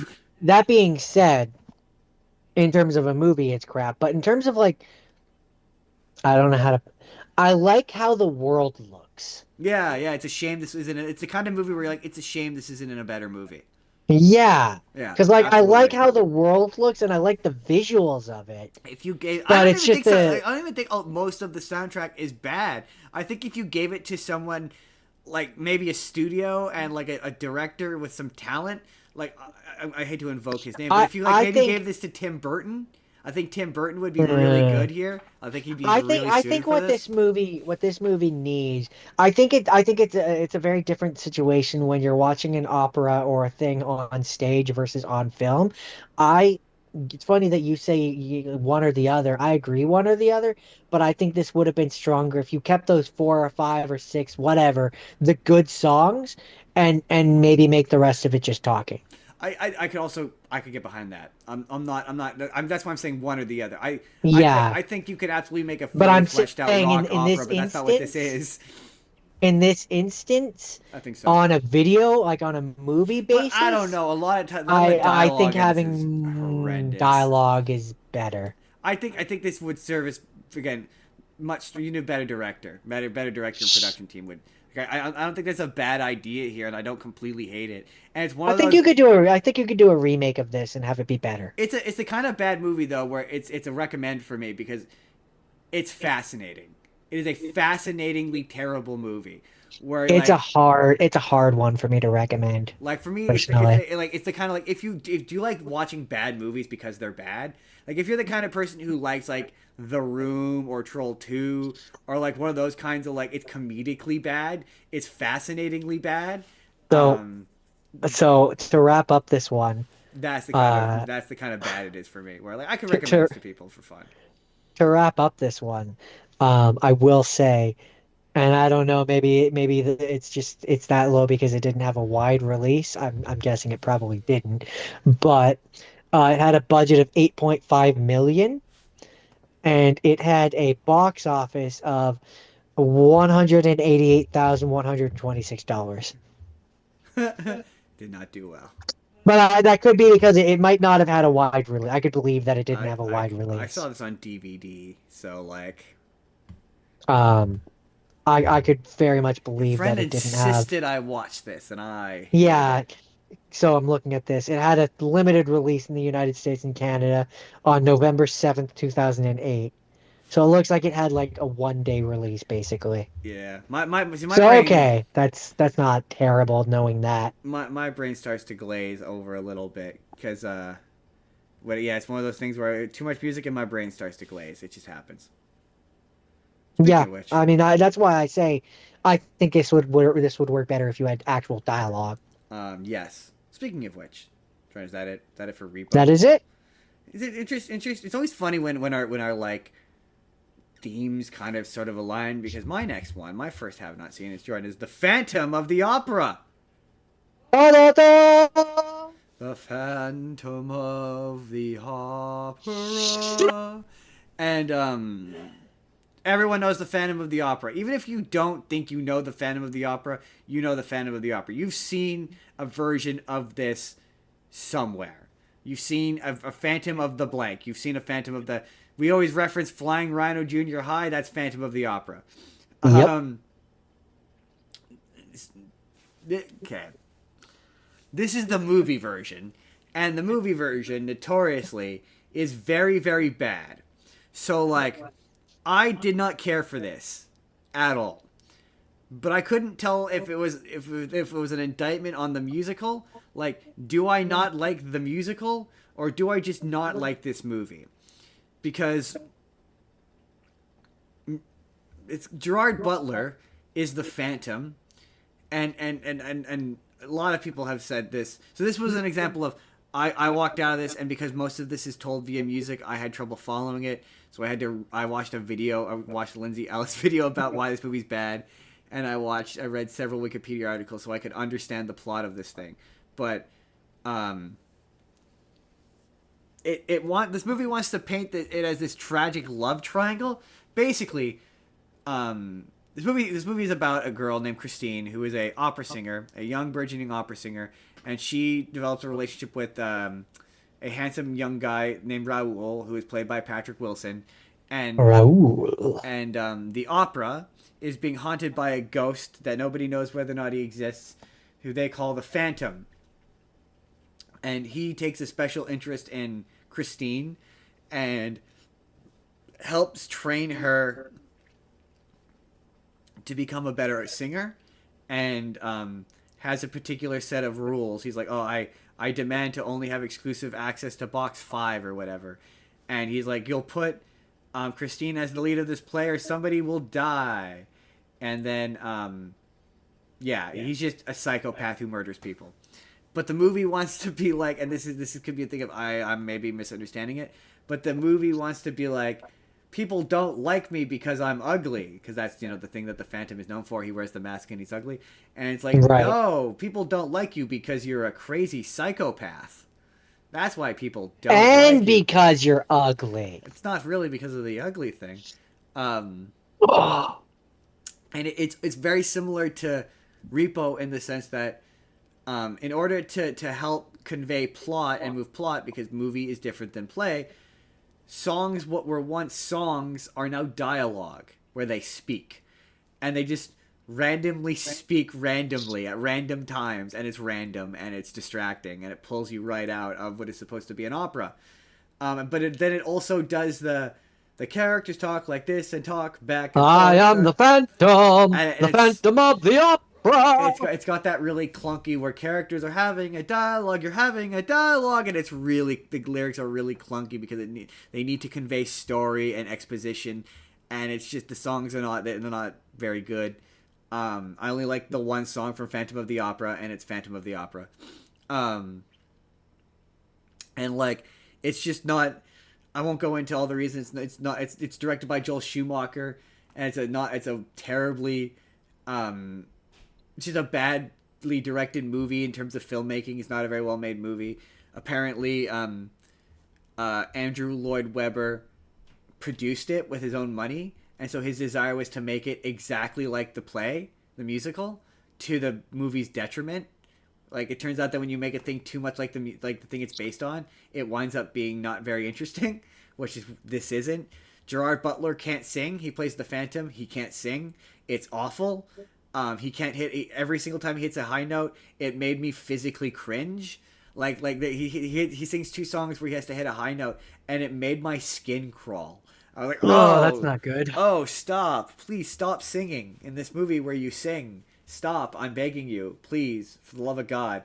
Um, The word of the day is tone deaf. Oh, awful. I couldn't understand why he was in this. I'm like, surely there were like hundreds of better guys who could have played this character who's known for his singing. There were Um, not, and don't call me Shirley. or the girl who plays Christine. I discovered. I mean, to be fair, I don't like opera music just generally, but I don't like warbly. I don't know how it's like that. Oh, Yeah, oh. like in Les Mis, Amanda Seyfried, Yeah, yeah. how You she constantly sings. complain about Yeah, her. like Christine sings like her, where it's just it tweaks my ear. It's like, oh, please stop warbling your voice. It sounds awful. It sounds like you're shrieking when you sing. And like she doesn't sound good with anybody she sings with. Like none of the duets sound good. Like none of the music. The only bit of it that's cool is they add a sick guitar riff to Phantom of the Opera. That sounds cool. It's the only time musically I was ever invested in this. I dislike this, and this is the question I wanted to ask to people who like Phantom of the Opera: is there a good pro shot of this that is better? Because like this movie was crap, and I hated it, and I was like, this is bad. I'm trying to think if there's anything that I'm missing about Phantom of the Opera. Oh, there's a really funny Nope. bit where they're singing about how um they're singing about the two characters singing about how they love each other and junk and whatever, and the Phantom is there, and he's just kind of standing off camera, and they're singing at each other and they don't notice him, but you can see he's standing right there, and it's supposed to be like A menacing, metaphor. like he's supposed to be like threatening them. It's supposed to be threatening. So it's just kind of like they're singing this song. It's like, stop singing. What are you doing? He's standing right there. If you'd stop singing about how this guy is threatening you, you'd see he's standing right there. Get out of If you just there. stop singing for, yeah, and there's so many scenes that are like, and cut, and cut, and cut, and cut. Yeah, bad Cut, movie, cut, terrible. cut, cut, cut, cut, Surely cut, this cut. is a beloved musical that has ran for like 30 years. There's got to be a version of this that I would like, because I did not like this. That's it. That's the Phantom of the Opera.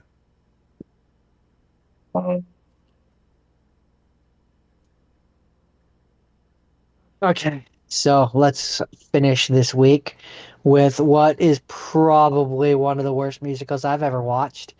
Um, Yeah, you said to I don't know which is worse, this or to the point where Repo the Genetic I'm Opera, and I said, well, I more meant like on a technical level. I was like, you Um, remember the songs from one.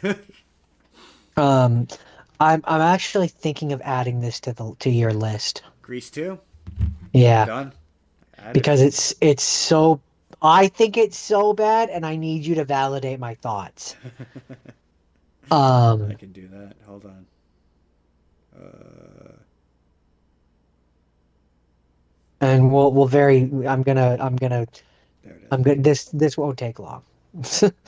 I'm not gonna do an in depth because we'll save the more in depth for after you watch it.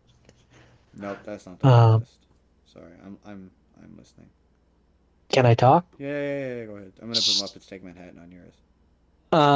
So okay, this is supposed to take place 3 years after the events of the original film.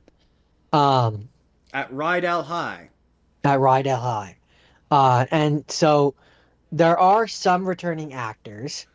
At least I think they are because I recognize them. The principal and the secretary. seem to have come back. The gym teacher seems to be the same gym teacher as he was in the first one. And also Pinky, Pinky. whatever her name is. Beauty school dropout. Um, yeah, You Beauty School fucking Dropout suck. is You're bad she at what you do. she has come back after 3 years to finish her chemistry class or something. Wait. So So wait, that she's there as a student. yes, it's weird and I don't Why understand would you it. not And bring her it's back as a teacher? That's very because she's supposed to be only 3 years older when she can't have her as a teacher. She'd be too young. that's weird. Or something, or like a tutor, or surely there But are like better ways to. she's there to learn chemistry so that she can make her own like hair stuff, basically. So she still despite the angel telling her that she sucks, she's still trying to make it as a beauty school a beauty person. Seems to be it, yes. Is it still played by the same Um, actress? yeah, That's weird. she's one of the only actresses and only people that apparently I read something about how Danny Travolta was supposed to come back, but it ended up not working out or something. Weird. What Um, would they done with him? oh, so here we are. We have an actual list of people that are reprising their roles, which yeah, okay. Didi Khan as Frenchie. The principal is the same. The coach is the same. Blanche Hodel, whoever that is the same. And Eugene Felsnick is the same. Felsnick. Um, and then I guess these are people that are different from the original, but are the same characters. Are Balmudo is Dennis Stewart, and Dick Patterson is Mr. Spears. Anyways, so you have this. It kind of feels like the intention was supposed to be like this is like an inverse of Grease because now the main Danny like character is the girl who is a pink lady. Um, and that's the other thing which just immediately made me like go like okay, but this is I don't so in the first one the Thunderbirds and the Pink Ladies they were the gang like they were each the gang. It was the gang of the girls who were the girlfriends or the people interested in the T-Birds, right? But though it wasn't like there was like a wide. It wasn't. It was just those people. So like that. There's It's a not like a there's a title that you. there's a It's show not like that a there's a show that's technically a prequel that's about the formation of that gang. prequel to the first movie. Yeah, Okay, it's called Pink Ladies.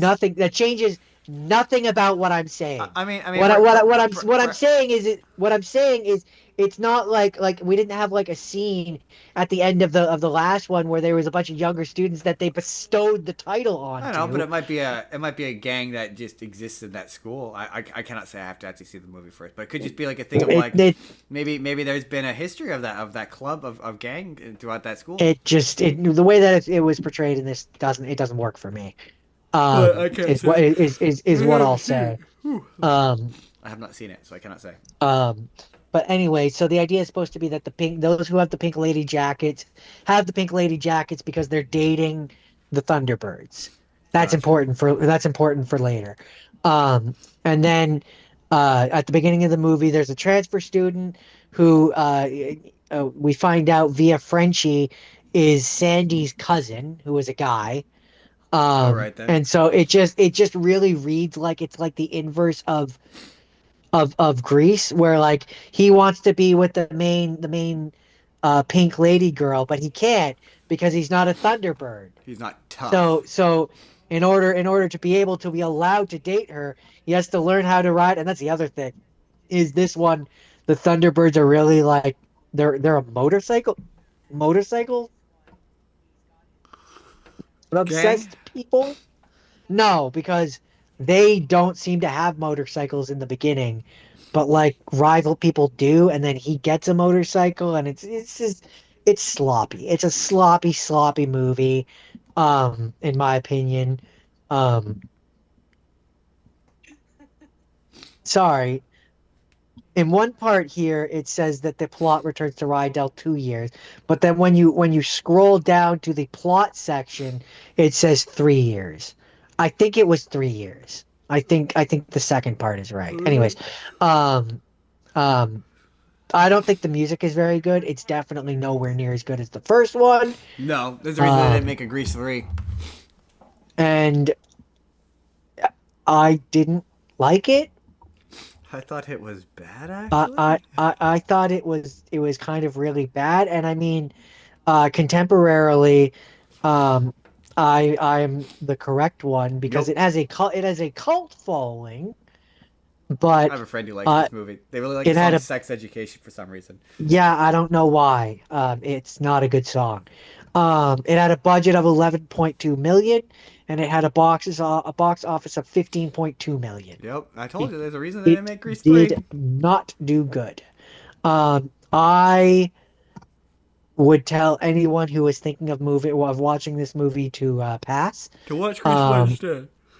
yeah, apparently this was a musical too, Oh, and you mean like a a stage stage musical? play. Really? They took Grease 2 and Yeah. made it into a stage musical? That's funny.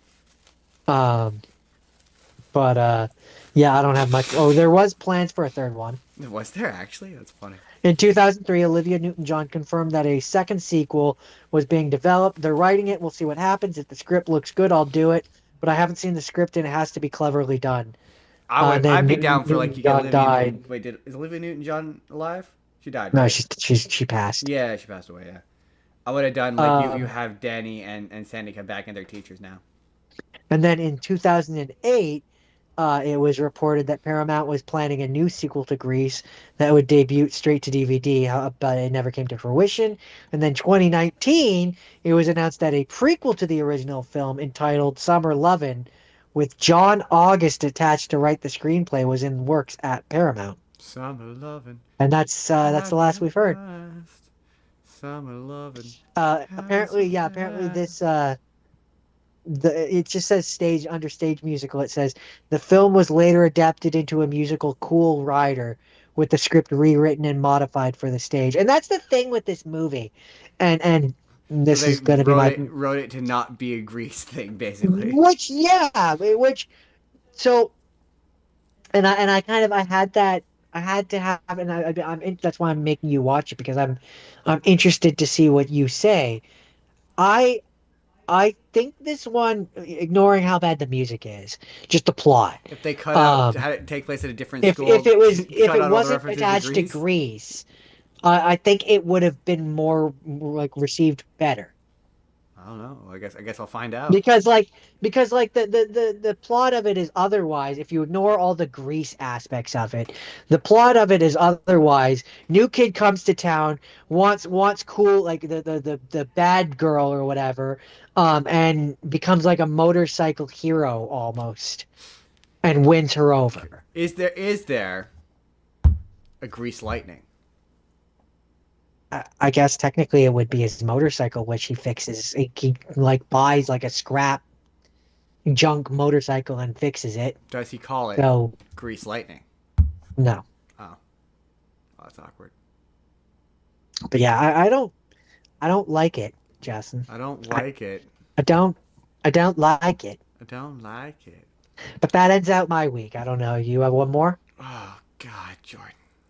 Yeah, Jordan. I knew I had to end on something bad because funny. Um, but it's funny because I expect this was bad. Don't get me wrong, this was bad. But I expected it to be worse, and it wasn't as bad. But it's bad in a unique way. This is Mamma Mia. Here we go again. Here we go again. Na, na, na, na, na, na, So this is a na, sequel na. and a prequel because it's got a dual narrative. For some baffling reason, for reasons I don't understand. I'm, Um, I'm, my tablet's just about dead, so I'm gonna exit the chat. all right. Um, bafflingly, Jordan. Bafflingly, this movie has chosen to kill off Meryl Streep. So in between this one and the last one, they've killed off Meryl Streep. Meryl Streep now dead, and so this takes place after the next one, where it's about. Probably because she didn't want to come back and do another I one. don't understand why. It's an absolute to this movie's absolute detriment There's no real plot reason why she couldn't be alive and still have the same basic beats of it work Because out. the actress probably didn't want to do it. But she loves the first one. They all do. Like every one of Oh, the cast except for her comes back, and she does come back. She comes back for one song at the end where she's a ghost, and that's it. it's No, so dumb. sorry, two songs. She comes back for two songs. One at As the a end ghost. where she's a ghost. You cannot tell me she's not a ghost. That's the. And then another one where it's the she's not really in character. She's basically just Meryl Streep, and it's the last song of the movie. This has all the exact same problems as the previous movie has, where ABBA's songs are not. ABBA was a Swedish band, so their songs are incoherent, lyrically speaking. Like they have nothing to do with anything. So So you don't want to be a dancing queen? a lot of the musical numbers are just kind of generic love songs as characters tumble around. And so the movie's divided into two narratives. It's the present day, which is after Meryl Streep has died. Amanda Seyfried is trying to rebuild her hotel and get everyone to come for a big reopening party. And for one reason or another, they can't make it due to a storm, due to whatever, they can't make it. Yada yada yada. And then there's a big happy ending at the end. Everyone finally makes it. And then the second narrative is a prequel where it basically shows the entire romance from the previous movie, completely removing all of the romance and mystery out of it. Because the whole thing with the previous movie is you never really find out exactly what the deal is with the relationships between Meryl Streep and the dads are. Like there's kind of an element of a mystery to it, an ambiguity to it, if you will. This movie's like, what if we just zapped all of the romantic ambiguity out of the previous movie and told you exactly what happened. They still don't tell you who the dad is, but they tell you the exact backstory for every single relationship from the previous movie. And I imagine if you like the first movie, that might mean something to you. If you were a fan of the first one, you might be like, oh hey, that's the guy who becomes Pierce Brosnan. Oh hey, Such and such. that's Yeah. that's that character. You're gonna be like, yeah, But I'm into that. but the important question that the audience needs to know is, did you like this one more than the first one? No, no, I didn't. But I didn't So hate you it. so you wouldn't recommend it. I didn't hate it more than the. No, I wouldn't because it's. I didn't hate it more, but I think it's objectively worse because, and this is the most important part, they just sing the same songs again. Like imagine if they did a sequel to Across the Universe, and they sang All My Loving and I Want to Hold Your Hand All the again. same All the Beatles same songs. fucking songs. Now it's not all the same songs, but it's mostly the same songs, but sung worse. Like they sing Dancing Queen again. They sing Mamma Mia again. They sing Super Tramp. They sing Dancing Queen. But it's all They do the done by hits. people it's all sung by actors and actresses who don't have the vocal range to do it. to sing these songs. They're all badly sung. Like none of them sound good. They all sound weak. Like they're not vocally strong. It just sounds badly sung. And I've already heard these songs sung by better actresses. Yeah, it's just a pointless movie. I don't understand its existence. So it was a bad way to end the week. I maintain that it's the equivalent of drunk 40-year-old moms, 45-year-old moms doing karaoke badly. Like that's what this movie is, and now it's like, what if the first one was like 35-year-old women doing bad karaoke, this is now they're like 45, 50. 45, 50. Yeah, this is now like remarkably, and I didn't know this. Now it's just sad. Now it's kind of sad. Yeah, I didn't know that this came out 10 years after the first one. So it's like it's all like, yeah, half of the it brings the cast back, but most of them can't really sing all that well.